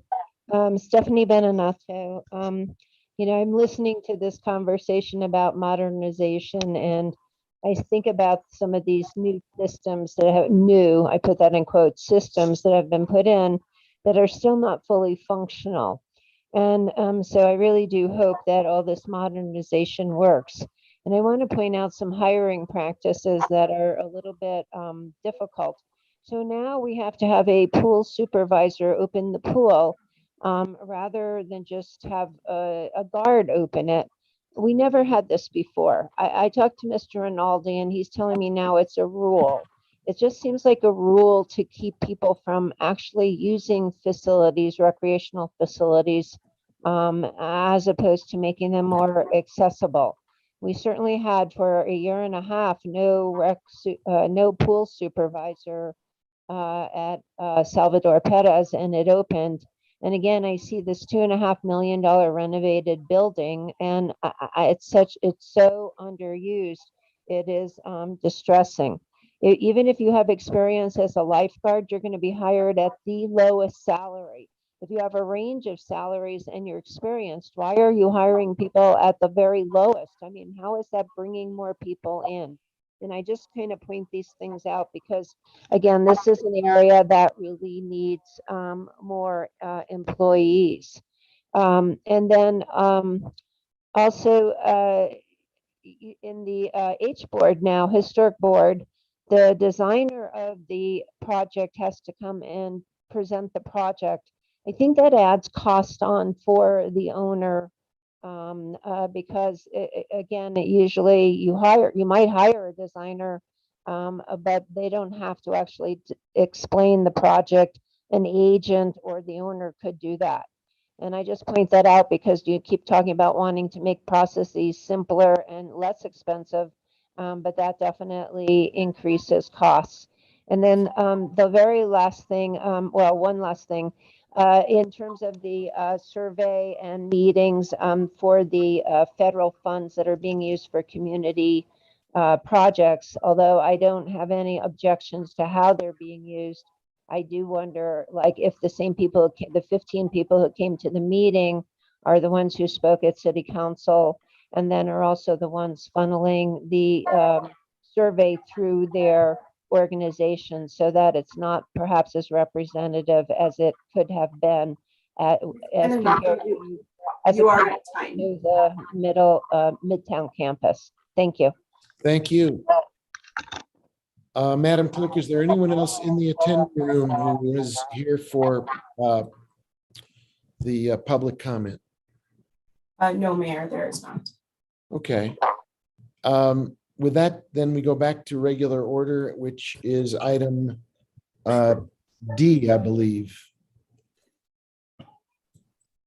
Yes, that is correct. The next item on the agenda is item 10D. It's a request for approval to create 2 new FTE positions in the ITT department. Manuel Gonzalez, our interim ITT director, is available for this item. And I don't know if Mr. Purdy is also going to be joining us. Thank you. Can we get a motion and then we'll get Mr. Move to Gonzalez. approve. Motion to approve and a second. Mr. Gonzalez, do you want to give us a briefing on the item and identify anything you believe the governing body needs to know? Good evening, Mr. Mayor and City Council. At this time, the ITT department is requesting approval of 2 new FTEs in order to enhance the city's IT security infrastructure. We did an assessment of our IT security infrastructure in late October, early November with a vendor, and we analyzed that report. And at this time, we're requesting these 2 new FTEs to bring on 2 additional services to enhance our security system. Thank you. With that, I stand for questions. Very good, sir. Are there questions? Councilwoman Villarreal, you have the floor. Thank you, Mayor. Just a clarification, this request didn't come with a specific financial amount for the 2 FTEs. So if you could just explain the funding sources for the 2 new positions. ITT will be using savings from the FY22 budget to fund this position till the end of the fiscal year. Moving forward, we'll request to increase the POL for ITT to support these 2 positions. Is there a funding amount that we're considering? The amount is $85,000 for the remainder of this fiscal year, and we'll be using salary savings. Moving forward, it'll be $220,000. Okay, so that 220,000 is including benefits package. Mr. Mayor, Councilor Villarreal, yes. Okay, thank you. Thank you. Other questions on this item? No further hands are up. Madam Clerk, can you call the roll? Yes, Mayor, I can call the roll on this item. Councilor Malworth, Yes. Councilwoman Villarreal, Yes. Councilor Cassett, Yes. Councilor Chavez, Yes. Councilor Lee Garcia, Yes. Councilor Michael Garcia, Yes. Councilor Lindell, Yes. Councilor Rivera, Yes. Mayor Weber. Yes, Motion has been approved. thank you. Item number 11, matters from the city manager. Mr. Mayor and councilors, thank you very much. I appreciate it. My list for you tonight is not very extensive as I am getting up to speed on how this all works. I know that there are some regular reports from the previous city manager that I will have prepared and ready for you the next time we have a governing body meeting. And I know that that relates to contracts that the city manager is signing. We celebrate anniversaries and birthdays within city staff, things like that. So we'll have a more robust presentation at that point. I'm grateful for your passage of the deputy city manager position. We're going to move swiftly to get that filed and get it out there. I will be sending you a link if you proactively have candidates or people that you think would make for a great deputy city manager. Please share the link with them. Like I said, we want this to go as far and wide as we can to get a really great candidate in here. The only thing I'm really going to highlight for you all in terms of what's coming for me right now is that we are pivoting. We're in, to borrow, I don't know the appropriate way to say we're going to go faster in an electric car, but we put the pedal to the metal on the audit.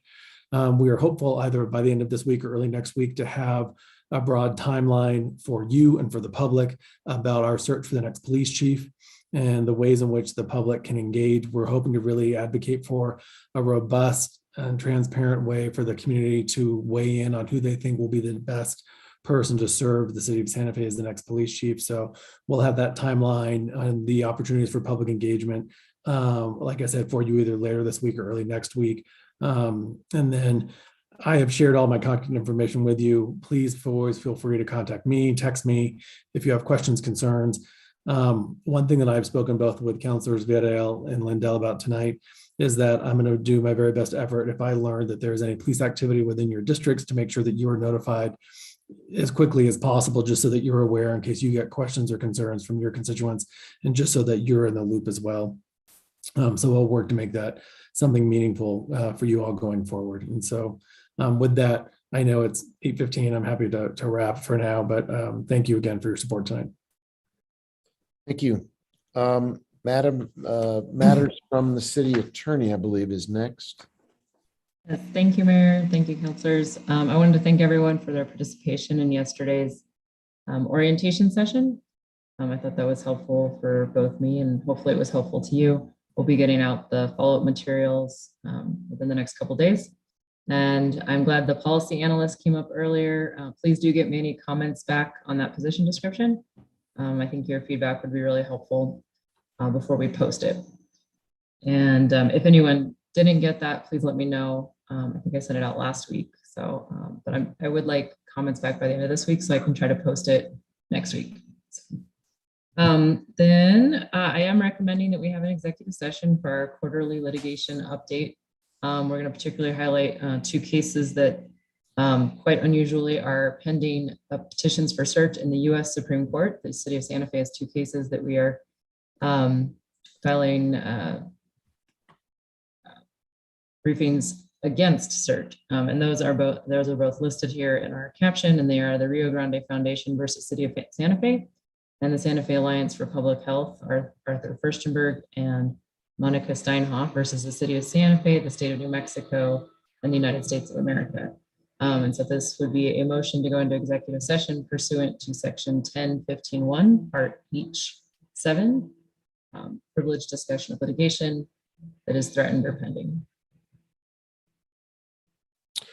Councilor Rivera.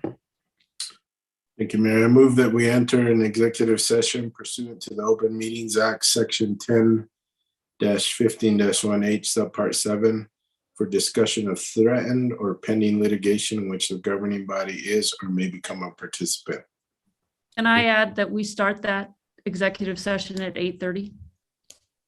Well, we can, we don't have, we can agree to that without having it be part of the motion.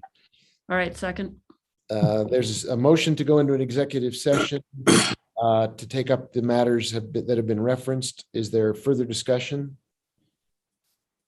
Let's call the roll, and then we'll stipulate that we'll take a few minutes to get our dinner and meet in the executive room. Madam Clerk, could you call the roll? Yes, Councilwoman Villarreal, Yes. Councilor Cassett, Yes. Councilor Chavez, Yes. Councilor Lee Garcia, Yes. Councilor Michael Garcia, Yes. Councilor Lindell, Yes. Councilor Rivera, Yes. Councilor Romero Worth, Yes. Mayor Weber. Yes. And Motion has been approved. I think the idea of taking a few minutes to perhaps get something we can call dinner. We'll eat while we have the executive session, so we don't have to worry about it when we come back into our public meeting. So take 10 minutes, get organized, and we'll meet everybody in the adjacent room, the Zoom room. Thank you. See you in 10 minutes.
Councilor Garcia, it's John Blair. How are you, sir? You should have a separate link on your calendar for the executive session that you can click and move into that as a separate Zoom. Okay, I thought I hit it. That's Sorry. okay. Yeah, that's all right. I just want to I'm moving over now too. I got you. Yep.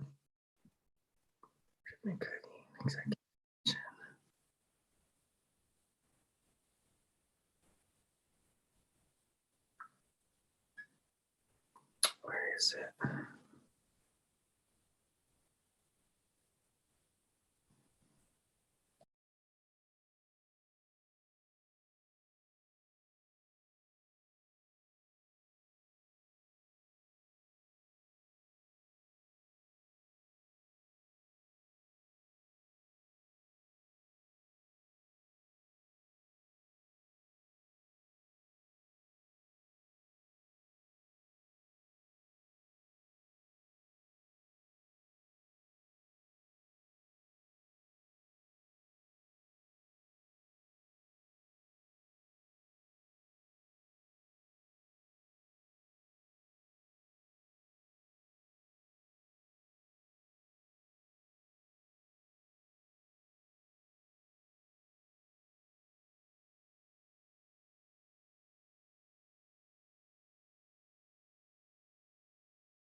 All right, we are back live.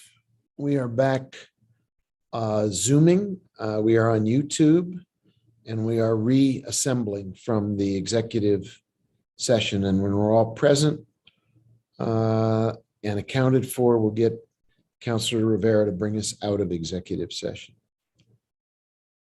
And Madam Clerk, keep an eye on folks who are in the waiting room.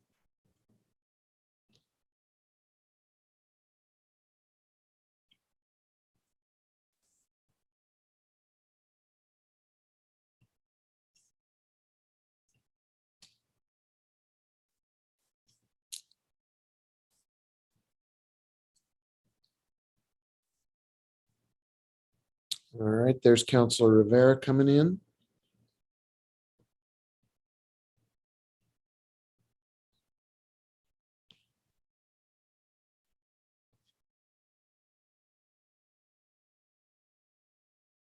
Let's see.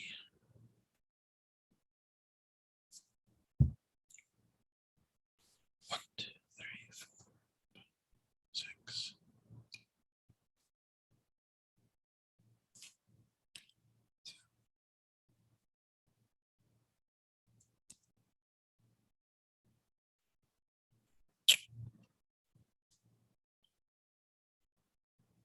All right, Councilor Rivera, are you with us?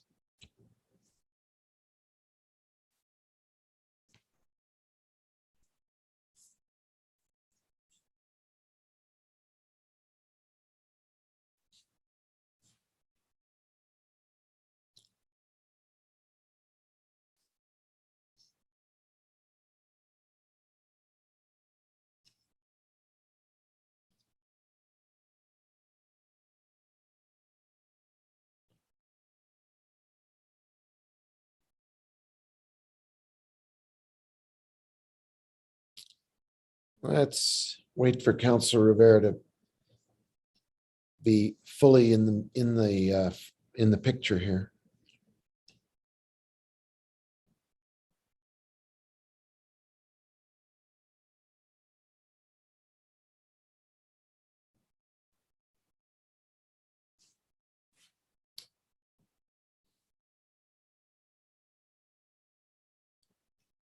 There he is, Councilor Rivera. Can you bring us out of executive session, please? Sure. Pursuant to the Open Meetings Act, Section 10-15-1J, I move that the governing body reconvene in open session and state for the record that the matters discussed in the closed session were limited to those specified in the motion for closure. Thank you. Is there a second? Second. I hear a second. Madam Clerk, can you call the roll on the motion, please? Yes, Counselor Cassett, Yes. Counselor Chavez, Yes. Counselor Lee Garcia, Yes. Counselor Michael Garcia, Yes. Counselor Lindell, Yes. Counselor Rivera, Yes. Counselor Romero Worth, Yes. Councilwoman Villarreal, Yes. Mayor Weber. Yes, Motion has been approved. thank you. Madam Clerk, I believe the next item is matters from you. Okay, then. I think you're right. Let me go ahead and turn on my camera. I just have a few updates. I know everybody is eager to move on. Hard copies of the procedural rules have been placed in everybody's mailbox at City Hall. I also placed a copy online under the clerk section, as well as the committee procedural rules. I think Councilor Romero Worth asked about that yesterday. Those are now available online as well. And then I do want to continue my constant, we need independent citizen redistricting commission applicants. So please, please, please encourage constituents from your district to submit their application. Please share with any groups or organizations that you feel would be beneficial. I sent a note to the League of Women Voters earlier this week asking them to please send any applicants my way. But please, that's just really my huge request at this point. And then I just wanted to give a quick shout out to the community engagement side of the department.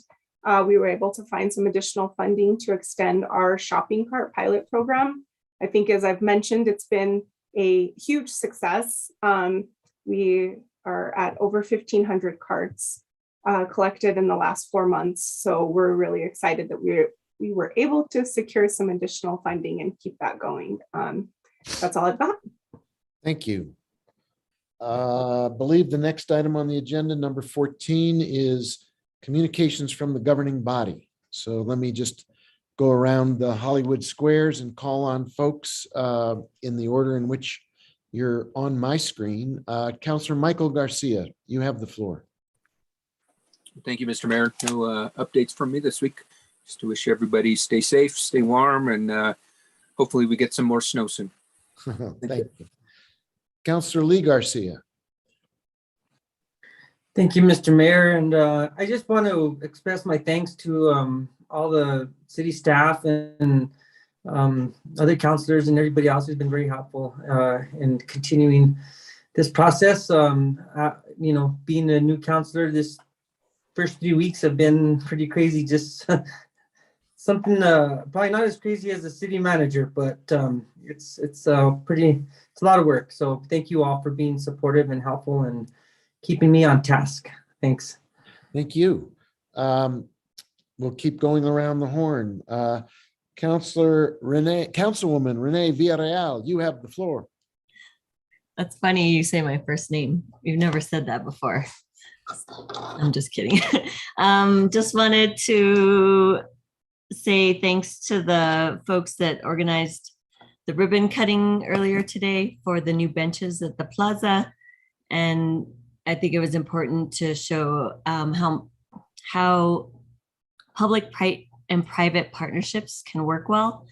And we were able to replace the benches down there that needed to be replaced. There were some that were unsafe. So I just wanted to thank Buddy and Irene Roybal again, and who spearheaded the event, and really not the event, the fact that they wanted to replace it. They spearheaded that effort, and the support from the Chamber of Commerce was wonderful. And of course, there's always behind the scenes folks who made it possible. So I also wanted to thank Melissa McDonald and her team for making this a reality, because they're the ones that installed the benches. So just want to send my appreciation to everyone involved for that. And it was good to see my colleagues in person. Thanks. Thank you. Councilor Chris Rivera, you have the floor. I'm doing first names for a change. I don't know. Thank you, Mayor. Appreciate it. Unfortunately, I wasn't able to attend the ribbon cutting ceremony on the plaza. I was doing a ride along with the police department, and wanted to thank Officer Mariah Gonzalez, who, excuse me, was the officer that volunteered to participate with the alternative response unit. So she was a great host, and based on what I saw from her today, the future of our department looks great. She's a young officer, and it's just amazing. Her knowledge and her willingness to do that type of work is just amazing. So I wanted to thank her. Mr. City Manager, if you can pass that along to Director Ochoa and Acting Chief Joy, I would appreciate that. That's all I have, Mayor. Thank you. Thank you. Councilor Cassett.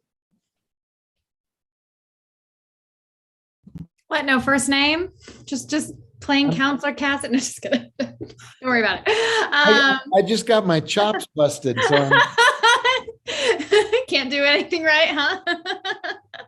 Either way.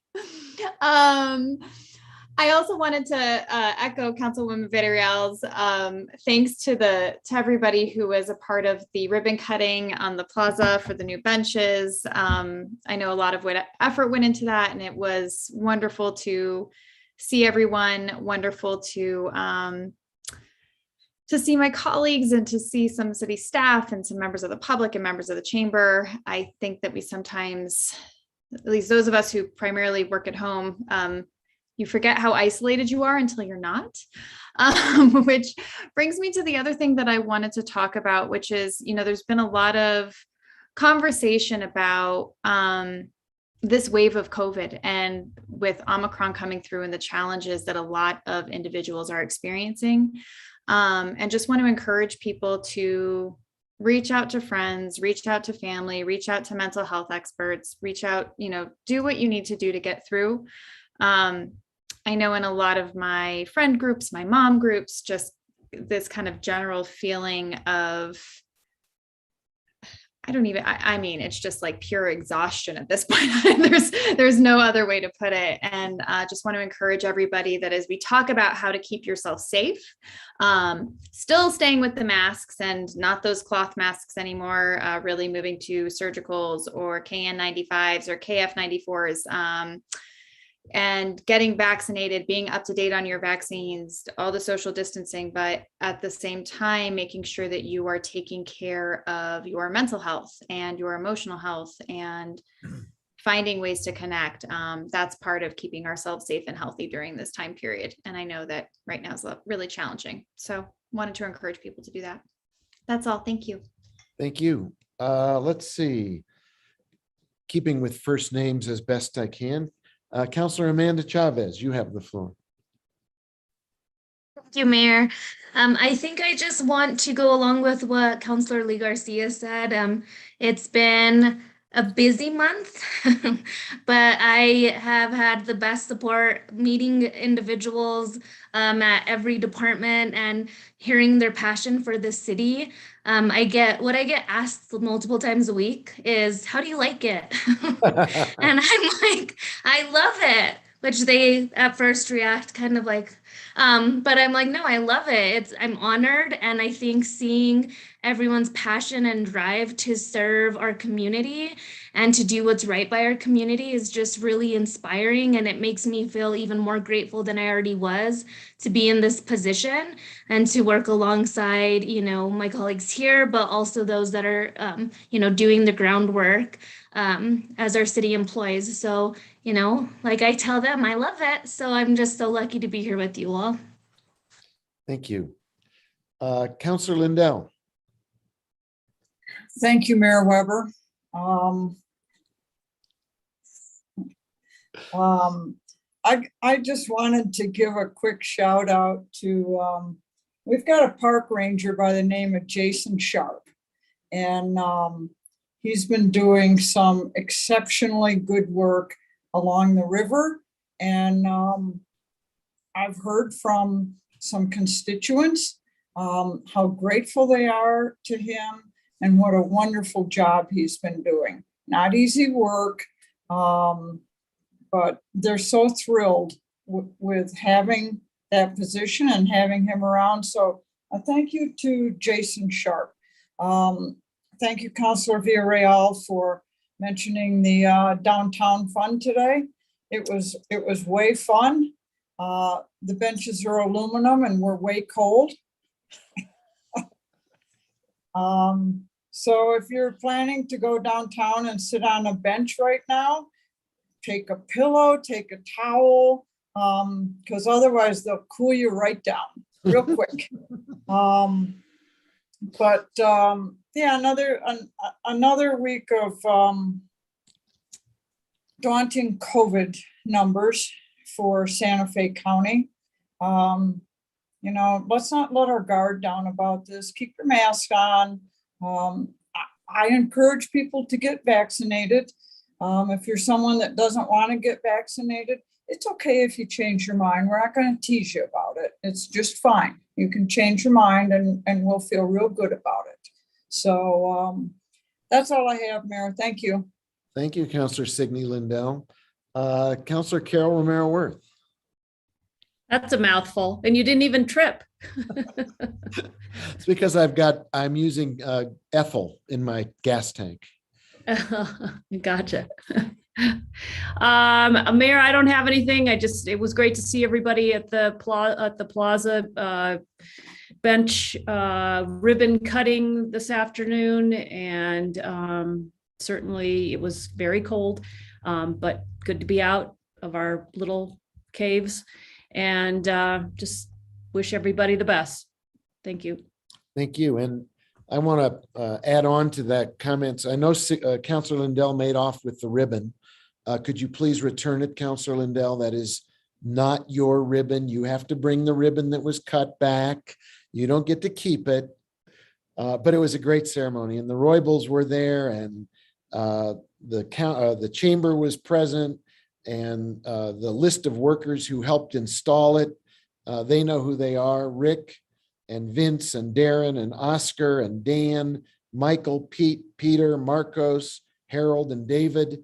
They're the ones who did it, and there are 32 new benches with one more to come, and it continues to demonstrate, like Councilwoman Villarreal said, it's a public-private partnership, it's civic pride, it's community engagement, it really is, and it's the heart of the city. So it was a beautiful, oh, there's the ribbon. Way to go, Councilor.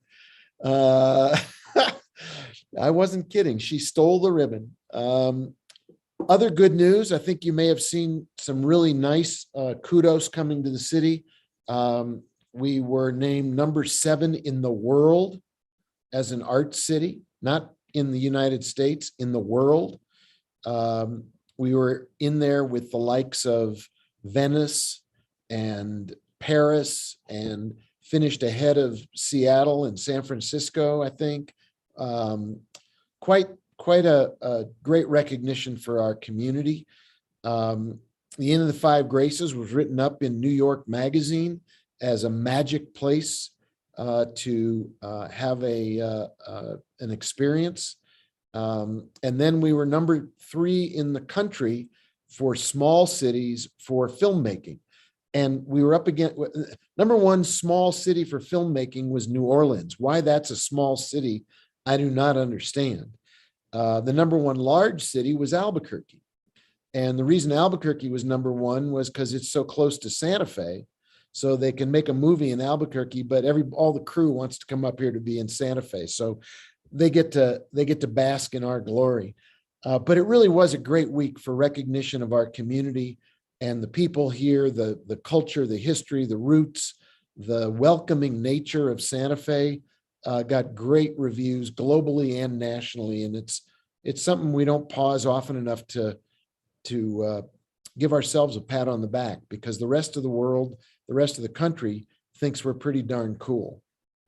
On the less happy note, COVID is continuing to grow. According to public health experts that Director Ochoa was briefing us on this morning, we're still not yet peaking with Omicron cases, which means that we'll continue to see our numbers go up before they go down. The good news is that while it spreads more easily, typically the cases are not as severe. And that is particularly true if you've been vaccinated and boosted. So please, everybody who works for the city, be careful, be cautious, be safe.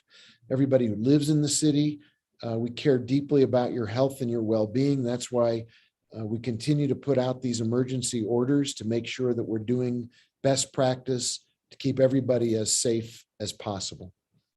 So please heed that, be safe, continue with best practices, and say thank you to all of our healthcare workers, our police and fire workers, our first responders, our essential workers. They continue to do what needs to be done to keep the city going. And sometimes it ends up with them coming down with COVID. So let's show them our appreciation. That's all I have. Madam Clerk, what's next on the agenda? Mayor, the next item on the agenda is introduction of legislation.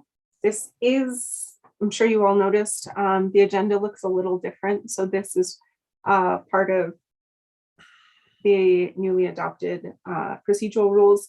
So Mayor Weber, item B is introduction of a resolution adopting next steps for the reuse and redevelopment of the Midtown property, including applying for land use rezoning, general plan amendment, and a master plan, adopting a community development plan, issuing certain requests for proposals, conducting certain studies and assessments, and seeking the acquisition of land located within or adjacent to the Midtown site.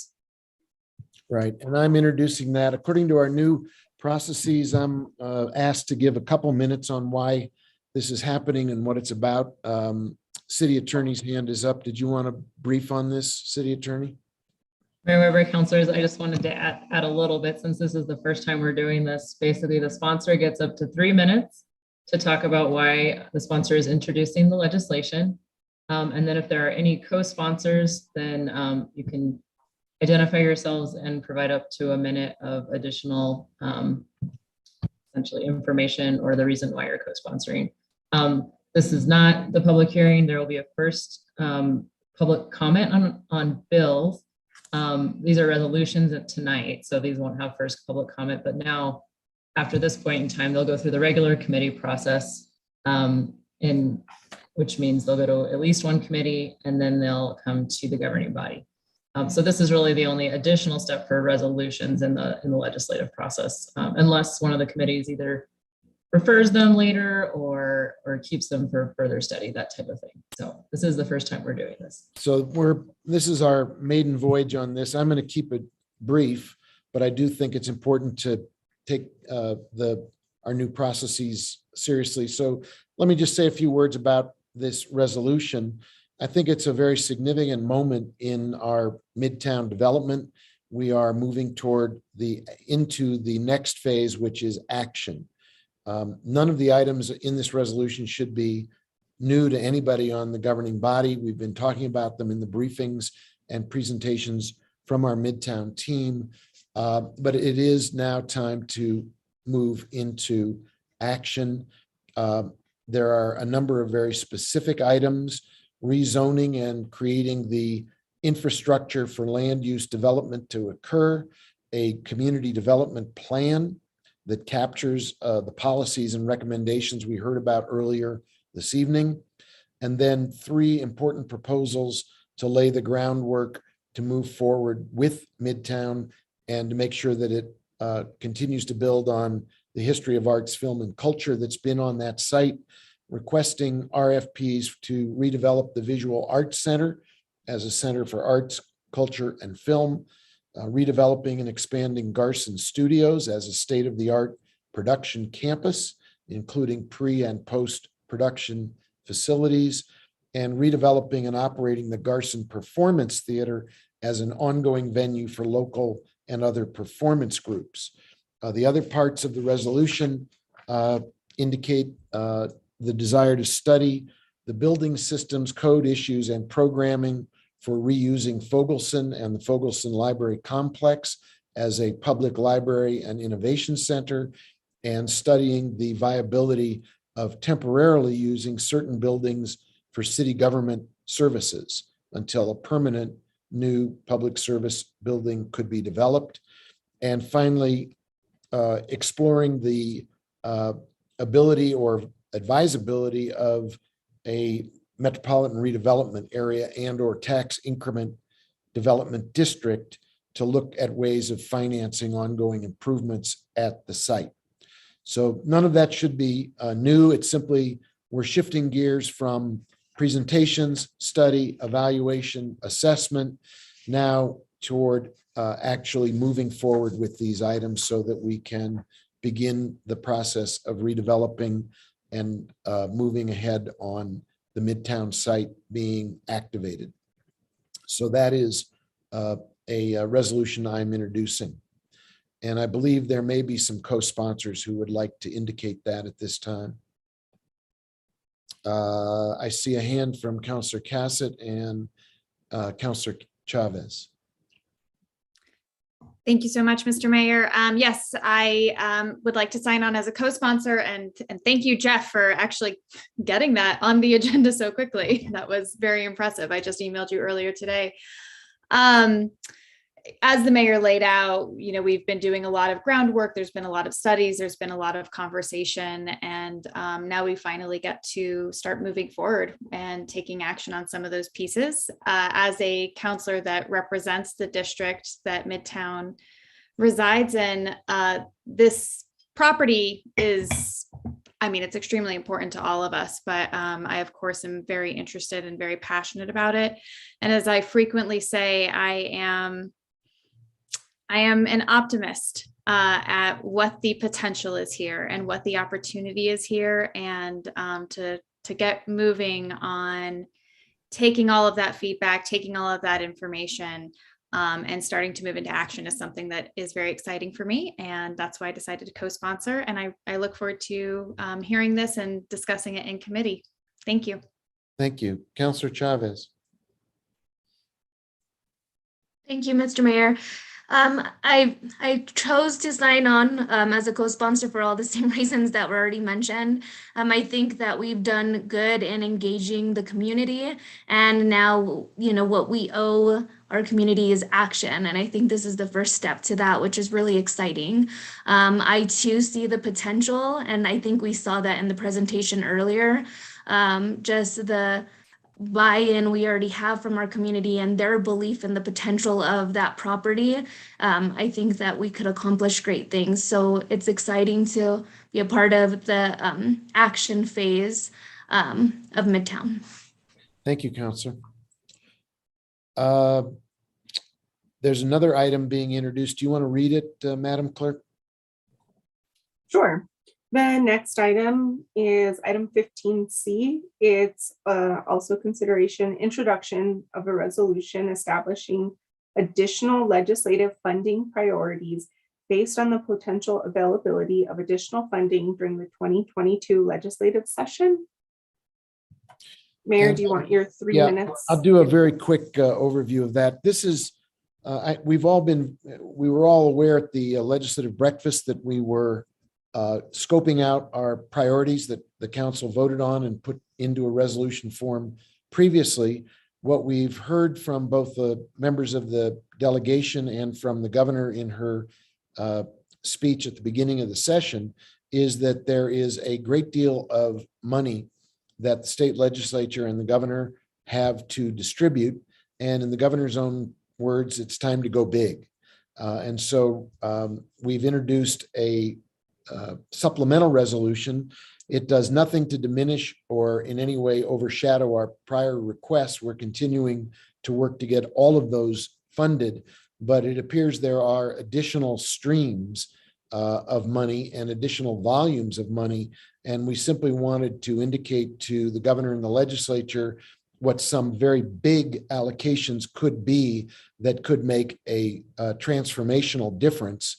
Again, quoting the governor in Santa Fe, if the legislature and the governor were to make large supplemental allocations. So these are merely identifying on behalf of the city, using proposals advanced from our department heads, a series of opportunities should the governor and the legislature decide to look with favor on big transformational shovel-ready projects. We have a large number of them, and we'd like to get in line to get supplemental funding on top of what we've already asked for from our original resolution. So bringing this so that the governing body can discuss it and make sure everybody is involved in evaluating and promoting large supplemental financial investments in Santa Fe.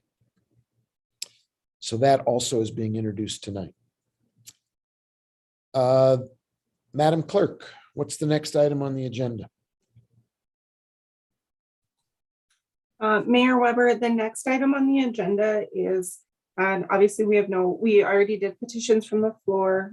We have no public comment on bills or final action on legislation. We're on 19 public hearings. So for this item, we have case number 2021-4375. This is the 2868 Rufina Street General Plan Amendment. Jennifer Jenkins of Jenkins Gavin Incorporated, agent for HomeWise.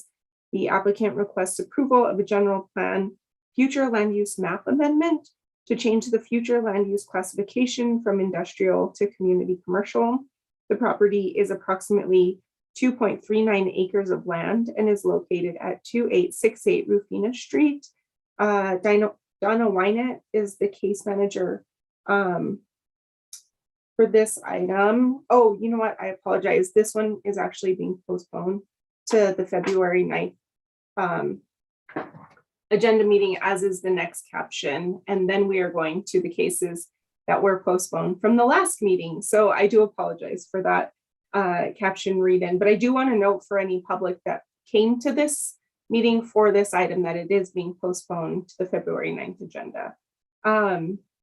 As is the next item, which is item 19B. I won't read that caption, but I will just note that the rezoning request is also being postponed to the February 9th meeting.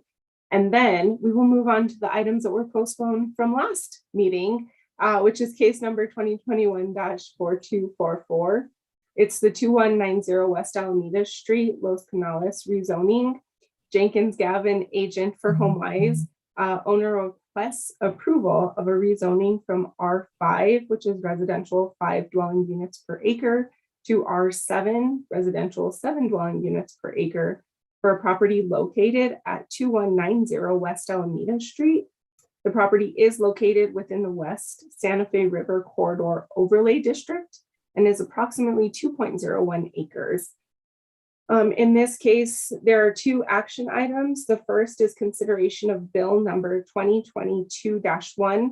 It's adoption of an ordinance amending the official zoning map of the city of Santa Fe and changing the classification from the R5 residential 5 dwelling units per acre to the R7 residential 7 dwelling units per acre with respect to a certain parcel of land comprising approximately 2.01 acres located at 2190 West Alameda Street. This is case number 2021-4244, 2190 West Alameda Street, again, Los Canales rezoning. The second item in this caption is also a request for approval of written findings of fact and conclusions of law regarding case number 2021-4244 in the matter of the property located at 2190 West Alameda Street, again, Los Canales rezoning. And then item D, I think, is linked into item C. Am I correct? Yes, you are correct, Mayor. The item D really is, it's the next step. It's case number 2021-4245. This is the 2190 West Alameda Street, Los Canales final development plan. Jenkins Gavin is the agent for HomeWise, who's the owner. Request approval of a final development plan for 14 residential units for a property located at 2190 West Alameda Street. The property is located within the West Santa Fe River Corridor Overlay District and is approximately 2.01 acres. Again, the action item on this is request for approval of written findings of fact and conclusions of law regarding case number 2021-4245 in the matter of the property located at 2190 West Alameda Street, Los Canales final development plan. Great, thank you. So let me quickly run through our public hearing process so that it's clear to everybody. And as Councilor Merriworth likes to remind us, we are now in a quasi judicial role. I don't know if the city attorney wants to offer her traditional explanation about what that means and how it's different from what we've been doing for the rest of this evening. It's useful for folks who may be listening or attending virtually for the first time. Sure, Mayor Weber, councilors. We are entering a different phase of the agenda where we are sitting, or the governing body is sitting in its quasi-judicial role. And what that means is that rather than setting policy based on policy preferences, the governing body will be hearing about facts through a record today and through the submitted record, and they will be applying the existing ordinances regarding this type of land use case to the facts that they hear today during the hearing and that have been submitted via the packets and the record below, which is from the Planning Commission. So they don't have the opportunity to change the ordinances that exist. They must apply the ordinances as they are written currently to the presentation that happens today and the submitted record. Great, thank you, ma'am. Let me do a quick rundown of how we'll do this meeting or this hearing, and then we'll begin the process.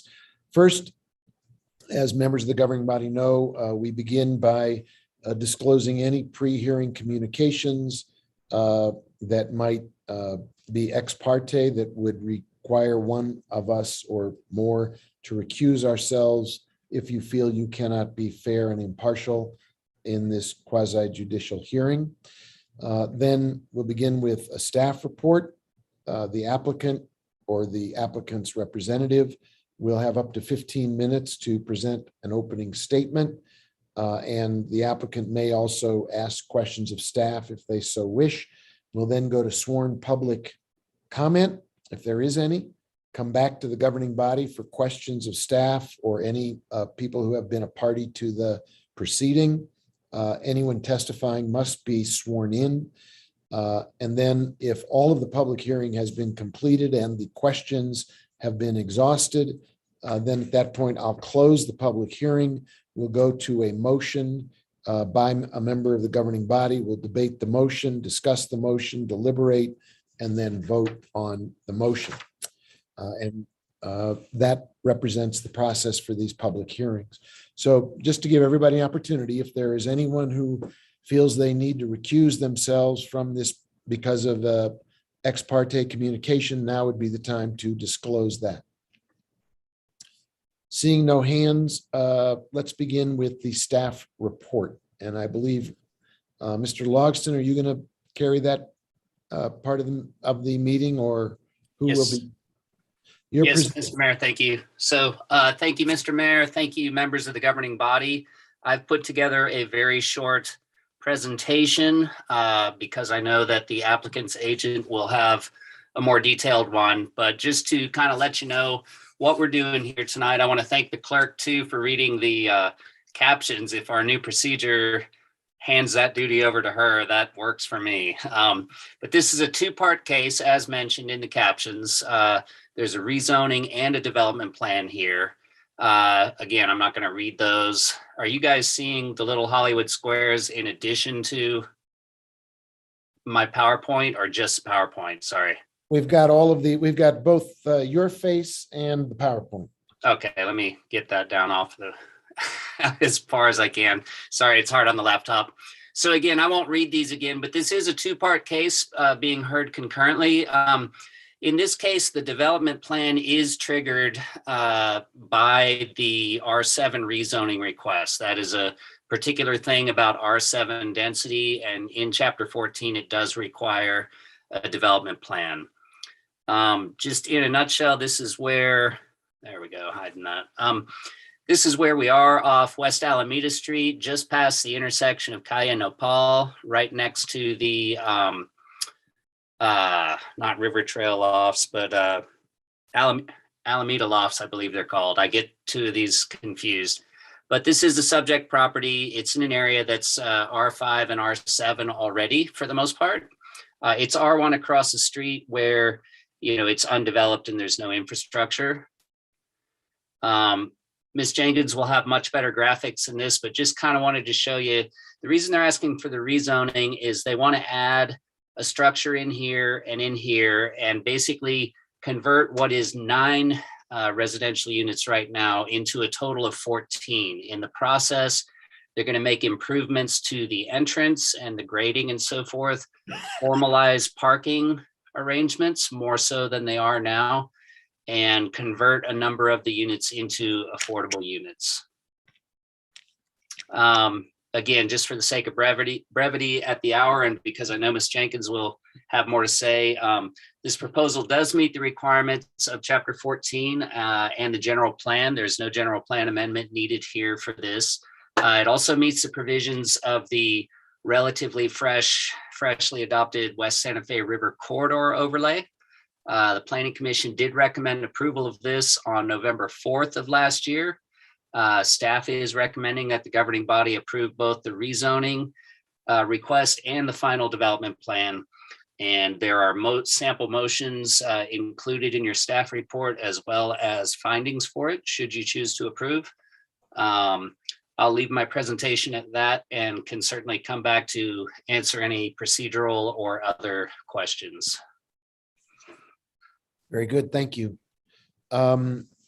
Let's go then to the applicant or the applicant's representative for a presentation of up to 15 minutes. Great. Thank you, Mayor Weber, councilors. I'm Jennifer Jenkins. I'm here on behalf of HomeWise, and I'm ready to be sworn in. Madam Clerk. On it, Mayor. Jennifer, if you can just state your name and your organization that you're representing. My name is Jennifer Jenkins. I'm with Jenkins Gavin, and I'm here representing HomeWise. Perfect. Do you solemnly declare and affirm that the testimony you have in reference to this item shall be the truth and nothing but the truth, and do this under the penalties of perjury? I do.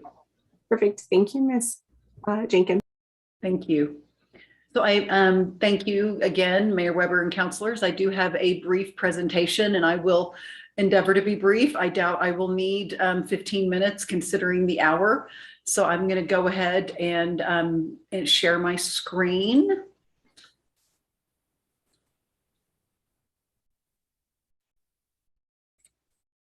Whoops, let me just do this real quick.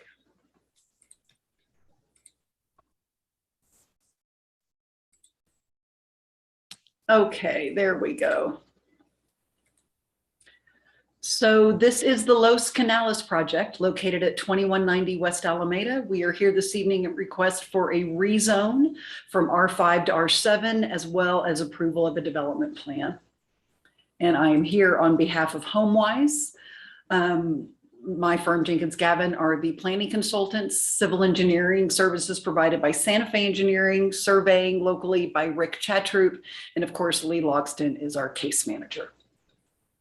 And we are joined this evening, I believe that Daniel Slavin, who heads up development activities on behalf of HomeWise, is also on the call this evening as well.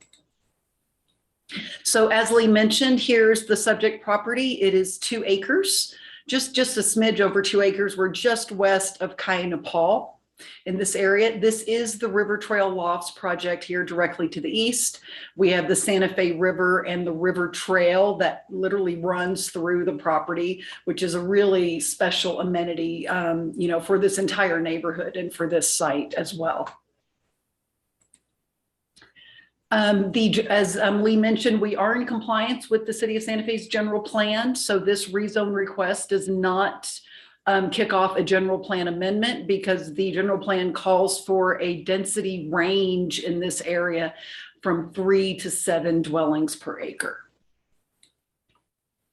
The current zoning is R5, and we are requesting an upzone to R7. As you can see, the River Trail Lofts directly next door to the east is R7. A lot of the surrounding area is R5, and then there's also a pocket of R7 as you go a little further east down Alameda. And as Lee also mentioned, we are within the West River Corridor overlay, and everything that we're proposing this evening is fully compliant with those provisions, as well as with the provisions of the proposed underlying zoning of R7. So just zooming in a little bit on the vicinity and the neighborhood, you can see the parcel here. And you can see this development pattern, which is a very traditional development pattern, really all along the West River Corridor, where you have these kind of long, narrow parcels that historically were agricultural parcels that would, have access to the river for, access to water and irrigation historically. And so you can see these residential compounds that have, kind of developed over time in a very sort of organic way. And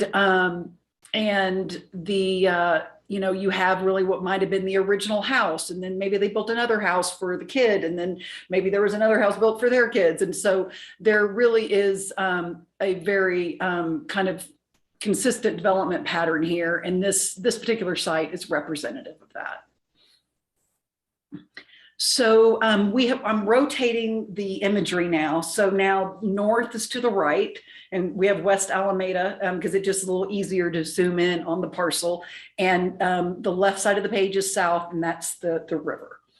And so currently there are 9 residences on the property, and which is comprised of 3 detached homes. This home here, this home here, oh, and this home here, and that's a garage associated with this home. And then we have a duplex, which is here, and then we have a 4-plex here back at the back. And then there's a couple of storage kind of outbuildings located here and here. And obviously the site slopes down gently towards the river. So this is the high side up along West Alameda. So this is the proposed development plan. So we are making improvements to the access drive. Right now, as you are coming out and approaching Alameda, the access drive is too steep. And it's too steep for emergency access purposes. And it also, it's just not the safest kind of connection to West Alameda.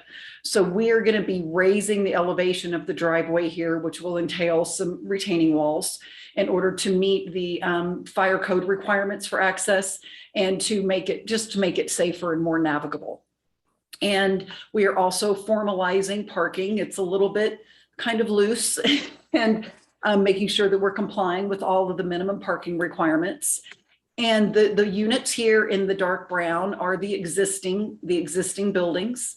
And we are proposing 2 new buildings. This building here will have 2 dwelling units in it, and this building here will have 3 dwelling units in it. So we are looking to achieve a total of 14 dwellings on the property.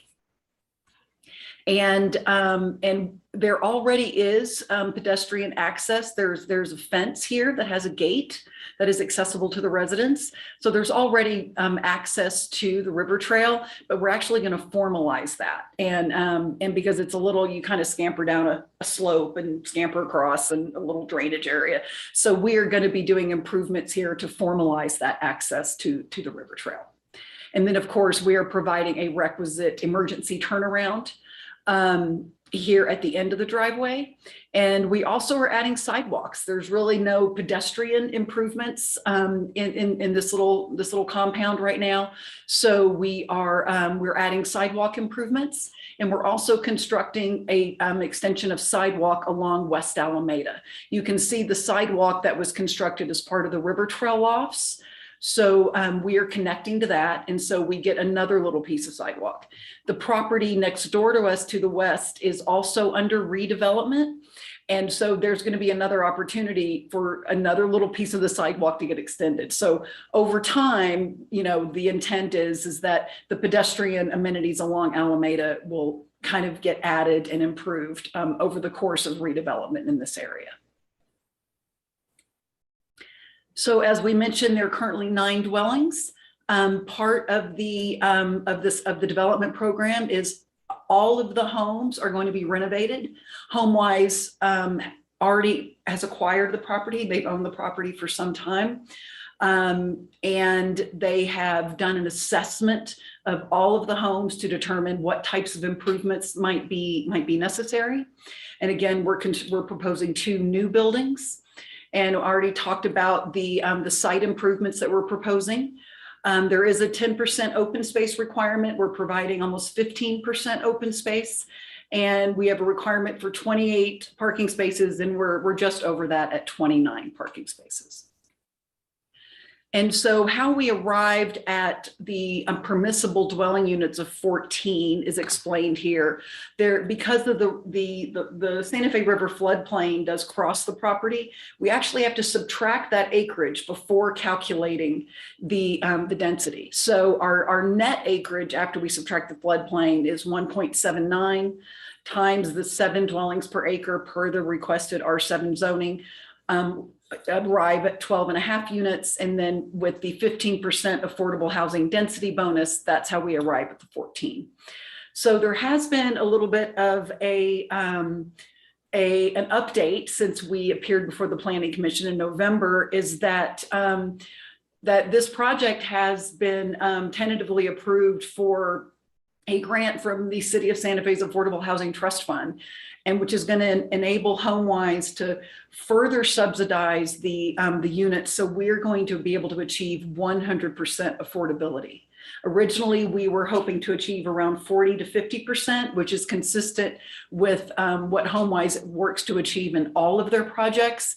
But this particular one, we are just really thrilled that we're going to be able to achieve 100% affordability. And HomeWise has been working very closely with the existing residents in this community to help them figure out, and if they desire to purchase their home or purchase a unit within the compound, and HomeWise is working closely with them to make that possible. Their vision is to convert as many of the existing residents to homeowners as possible, and for those who desire to do so. And that completes my presentation. So I really appreciate your attention, and I would be happy to stand for any questions. Thank you very much. Thank you. We'll get to the questions in a minute, but thank you for the presentation. By the way, at this point, according to our process, Ms. Jenkins, if you wanted to question the staff on any of the items they brought up in their presentation, you have that opportunity now. Thank you, Mayor Weber. That's a little new. So no, I don't have any questions of staff. So thank you very much. That is the correct answer. Thank you. I don't know, Madam Clerk, if there's anybody in the attendee room who wishes to testify, but this is the time for sworn public comment. And if so, you could, Madam Clerk, bring them into the room and give them 3 minutes after swearing them in. Yes. Mayor, do you want me to bring them into the meeting so they can turn on their camera, or are you fine with allowing them to speak from the attendee room as previously done? I'm comfortable with having them speak from the attendee room. If somebody has something they want to show us, they could come in and use the share screen to show us something. But if it's a sworn testimony, it's okay. Sounds good. The first person that has their hand up is Sarah. Hi, I'm Sarah Del Vecchio. I live in Unit A at 2190 West Alameda. And I'm okay. Oh, Sarah, before you start, I just need to swear you in. Right. So if you can restate your name and your address. Sarah Del Vecchio, 2190 West Alameda, Unit Okay. A. And then do you solemnly declare and affirm that the testimony you have in reference to this item shall be the truth and nothing but the truth, and do this under the penalties of perjury? I do. Perfect. Thank you. We'll give you 3 minutes to address the issue. Okay, great. I originally moved to Santa Fe in 1993 to go to college here. I've been living in this particular house for 5 years, February 1st. And HomeWise buying the property is pretty much a huge blessing in my life, because it allows someone like me to purchase a home, which I never thought I would be able to do.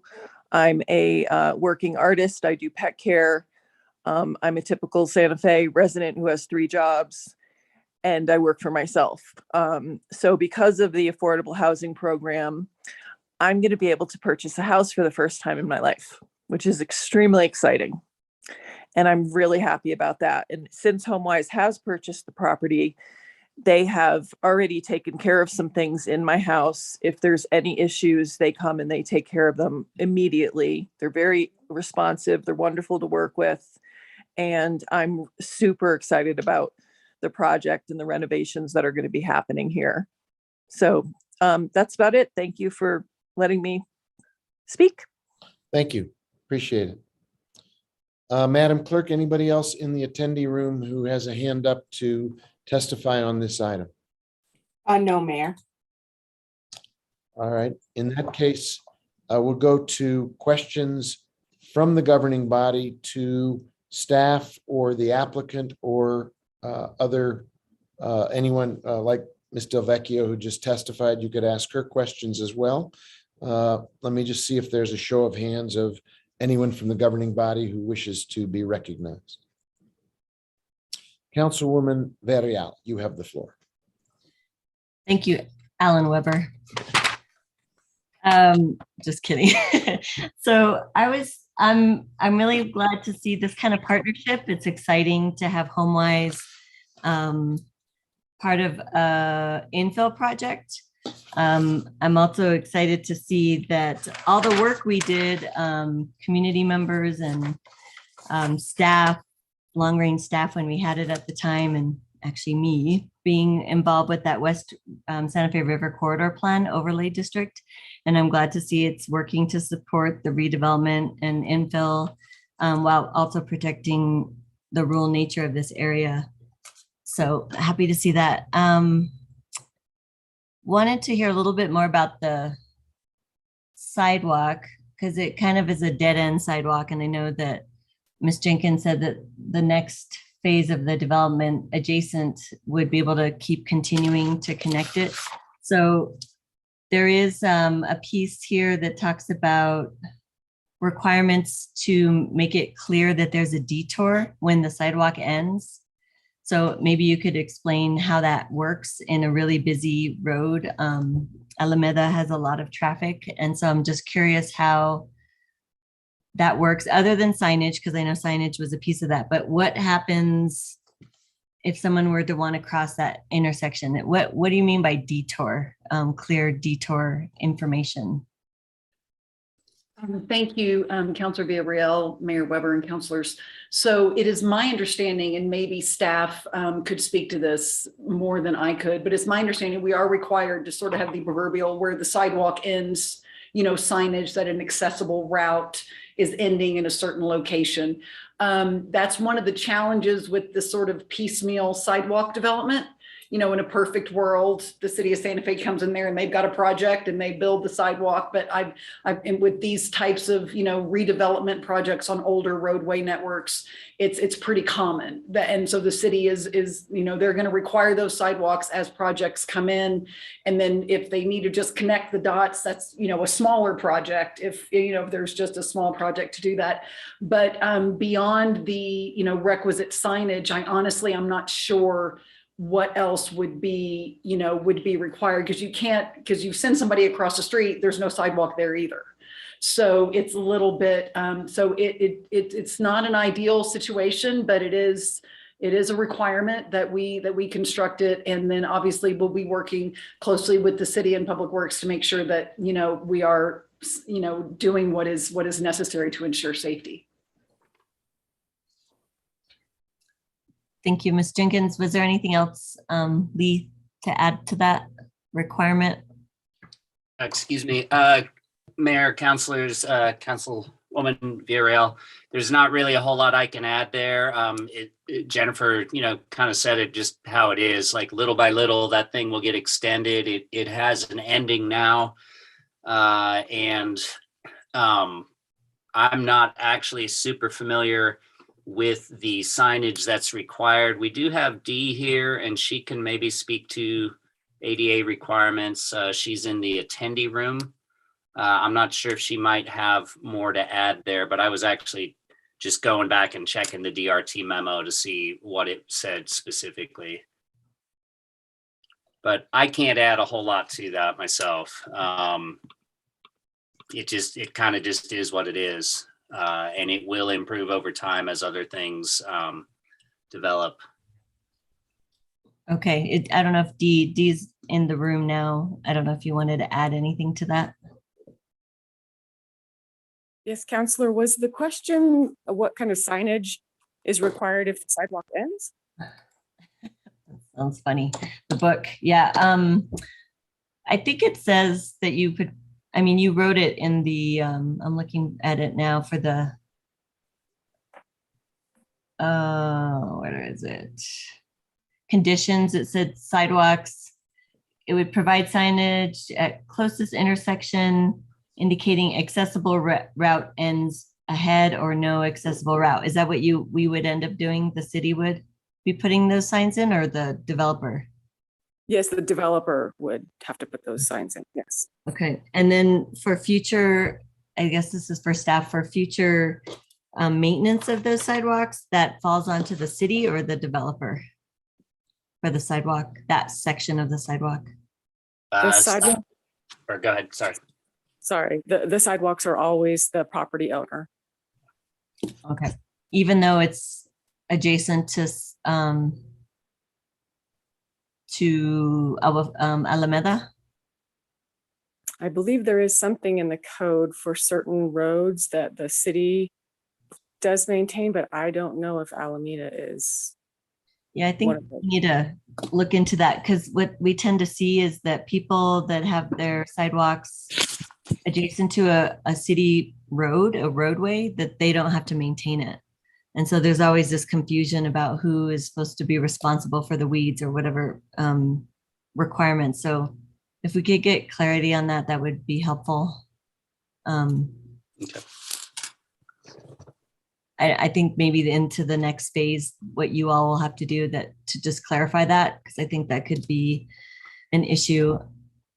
Let's see. So I'll go back to another note. I had a question about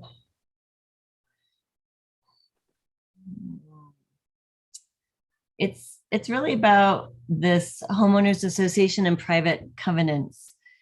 And we've had some issues in the past about how association fees will be allocated to the affordable units. So maybe, I don't know if someone from HomeWise, or it may end up being our own staff, because Alexandra and I have talked about this before, but how can you explain, or can you explain more about it, how it will work, and how long these subsidized HOA fees will be in effect? So thank you, Councilor Villarreal, Mayor and councilors. I can answer that, but if Alexandra or Daniel from HomeWise wants to chime in. So there are limitations with respect within the Santa Fe Homes Program ordinance. Obviously, having an affordable mortgage payment is the goal, but then, HOA fees can't push you out of your affordability. So now we're looking at a project that is 100% affordable. So obviously there are private facilities here that are going to have to be maintained over time. The road, the drainage structures, and so it's really about creating as many efficiencies as possible, and keeping the fees as low as possible while still making sure there's snow removal and there's roadway maintenance and all those, various components. But so as that budget is established, the home pricing might have to move to compensate for the HOA fees. So that is how you have to sort of, you have to massage things a little bit to make sure we are compliant. Maybe Daniel could say more about that, just because I want you to be aware that we've had problems with that in the past with homeowners that were part of the affordable housing unit.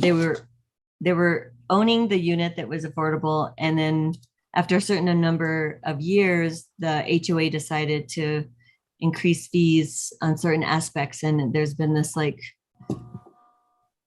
confusion, I think, for some residents. So I guess I want to understand how you're communicating that to the potential future homeowners and what that's going to look like for them, so they're aware. Great. Should I get sworn in? Yes, we're going to have to swear you in, sir. Yes. Can you just say I, state your full name, and then the organization you're representing? My name is Daniel Slavin. I represent HomeWise. Perfect. And do you solemnly declare and affirm that the testimony you have in reference to this item shall be the truth and nothing but the truth, and do this under the penalties of perjury? Thank you. Perfect. So I think you remember the question, Mr. Slavin. It had to do with the allocation of fees and how that relates to affordability with the housing units themselves. Great. Thank you, Mayor Weber, Councilwoman Villarreal. Two things I just want to point out. One, we are setting up a condo association on this property to make it a home ownership model. So just sort of a technical aside there. In regard to the fee or the budgets associated to that condo association, have yet to be determined. Obviously, we're going to have full capital outlay for the new drainage and the roadway and the path to the trail. So it will be improved as is to the best of the ability. I think there's two ways to do that. One is you can have, there's nothing been written in that the COA has to have a fee. And so the maintenance can be done by the homeowners. The homeowners will be the owners of that open space and of that property. So they'll be maintaining their assets. And so secondarily, you can do that in affordability of one, just a little bit lowering the effective price if you do need a little bit of room for the debt to income ratio to work with the HOA fee. So that would just be more of a technical idea that we could easily do if it was $25 or a 30-year mortgage payment is not a lot. And so you could figure that into your effective price, into your DTI formula, your debt to income ratio. But I think there's a couple different ways. I'm hoping a hybrid that the homeowners will be wanting to maintain their own assets for obviously increased equity and resale value and living conditions. And at the same time, maybe maintain them non-monetarily when available. But we will work with everyone to make sure they're right size for this, because we're going to make a commitment to have everything be for the affordable. And so we'll be very sensitive to that, as it won't be a mixed income community like most of our ones. Thank you for that clarification. I don't know if Director Ladd wanted to add to that, because she and I had been kind of figuring this out for another situation that happened from a past HomeWise development that's been problematic across, well, just different aspects. So I don't know if Alex, if you wanted to share anything about that or the time frame, because there is a time frame and limitation that we have, right, on the books for the city. Mr. Mayor, Councilor Villarreal, we do not have any time frame. This is in perpetuity, that the affordability is controlled on these homes. I think the difference between this project and the other project that you're thinking of is that this is 100% affordable. HomeWise controls every single home, and as such, it has the ability to set up the individual homeowners kind of in a better, sort of educate them almost better, so that they are able to budget for the costs. I think anyone who owns a home knows that your insurance payments and your property tax payments are escrowed. If that didn't happen, it would be hard, I think, for everyone, any one of us, to come up with that money independently. But because it's controlled for us, that makes it a lot easier. And I have asked, I've asked lenders in the past, like, can we escrow the HOA fees, and then you're not every 6 months hitting up these homeowners with a big fee? So that's something HomeWise could consider for sure, is that even if the payments are monthly, that's a lot easier for someone to budget in and not suddenly have the semi-annual assessment, which is pretty common in a lot of condo projects. But I think HomeWise also does such a good job in the getting their buyers mortgage ready, and the home buyer training and counseling to teach them about budgeting and how to manage the future maintenance costs that they're going to have with a home anyway. So those are my thoughts on that. Thank you, Director Ladd. That was helpful to distinguish this. It's going to be a different scenario, and the fact that it's 100% affordable is awesome. I think it's a great addition to finding out about this for this presentation. So glad that was able to work through our Affordable Housing Trust Fund, and just looking forward to seeing this develop. And I wish you luck. And I'm happy that the homeowners, that you were able to work out some of the be solution focused on some of the issues that a neighbor had brought up. I believe that you all kind of came to a resolution there. So that's all I have, but thank you so much for answering my questions, and I'll yield the floor. Thank you. Other questions from members of the governing body for staff or for the applicant? I see no other hands are up. I'm going to close the public hearing If we wanted to have questions, we'd have to reopen the hearing. So be sure you have no questions at this time. Having closed the public hearing, I will entertain a motion on whether to grant or deny this request. Is there a motion from, we have two different cases, but let's start with the first one. Is there a motion either to approve or deny?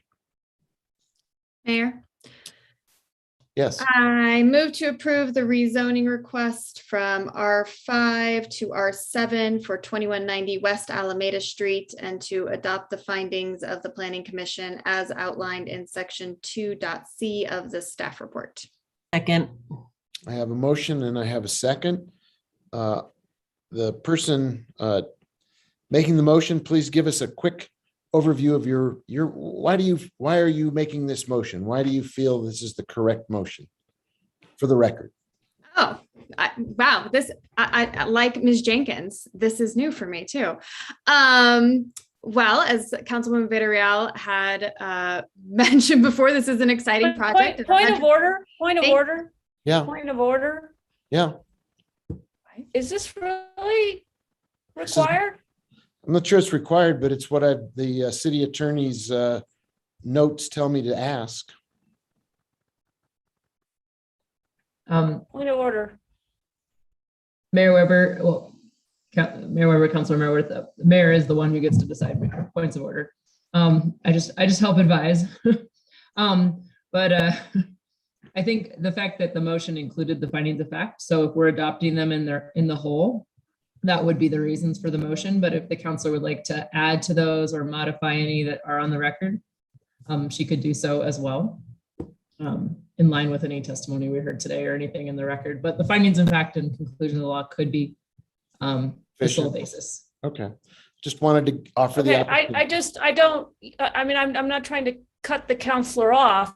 I just don't also want to put the counselor on the spot to do more than what might have been the thinking. So this just seemed a little much. Sorry. No, thank you. Well, and I also, Mike, is this an opinion of why I think this is a great project, or, finding of facts and conclusions of law? It's a little bit more technical. So if those will stand, let's go with those. I don't need to Good enough. mess with anything extremely official, although I obviously am in support of this project. So Good enough. Good enough. Thank you. Any other questions, comments, discussion of the motion? Madam Clerk, can you call the roll? Yes. Counselor Chavez, Yes. Counselor Lee Garcia, Yes. Counselor Michael Garcia, Yes. Counselor Lindell, Yes. Counselor Rivera, Yes. Counselor Romero Worth, Yes. Councilwoman Villarreal, Yes. Counselor Cassett, yes. Mayor Weber. Yes. Motion has been approved. Thank you. And then we have a second case, similarly needs a motion either to approve or deny, in this case, the final development plan. Is there a motion?